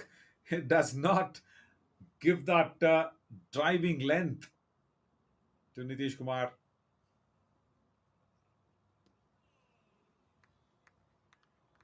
Yeah, contest between the bowler bowling round the stumps and the right hander trying to break the shackles.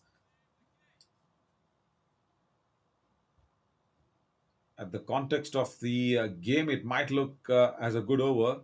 This with just 7 runs, but then the required rate is exactly seven. Oh, he said no. Krishnamurthy, good call, very good call. Nitish Kumar wanted that single. Sanjay says, no, I'll keep strike for the 29th, 187 for two.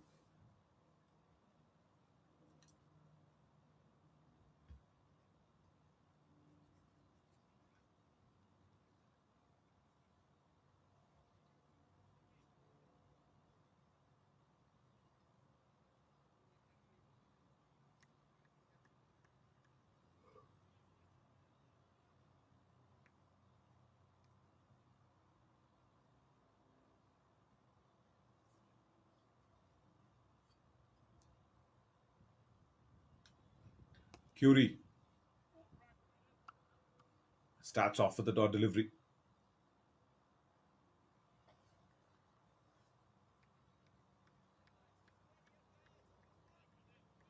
That to do now, Scotland needs to break this partnership. Yes, they have brought Curie back, the lead bowler,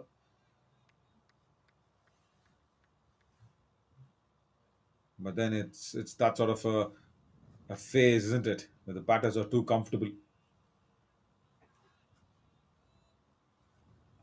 probably not putting a foot wrong, and also not taking that risk, which is not around to be taken in. Very very matured partnership. This they're not looking at the scoreboard too much. 154 of 130. Now that looks easy in this modern day of cricket.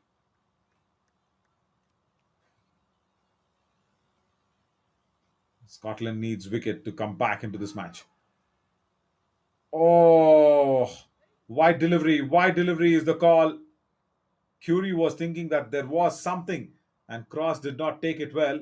But then the umpire has stretched his arms wide open and said, "That's fine." It's a wide delivery that was being signaled by the umpire, and yeah, Curie definitely believed that there was something.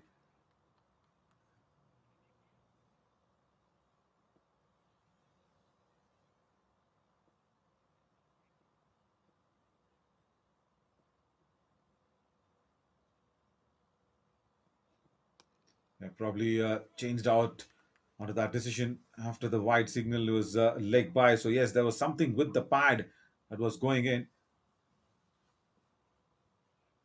187 now.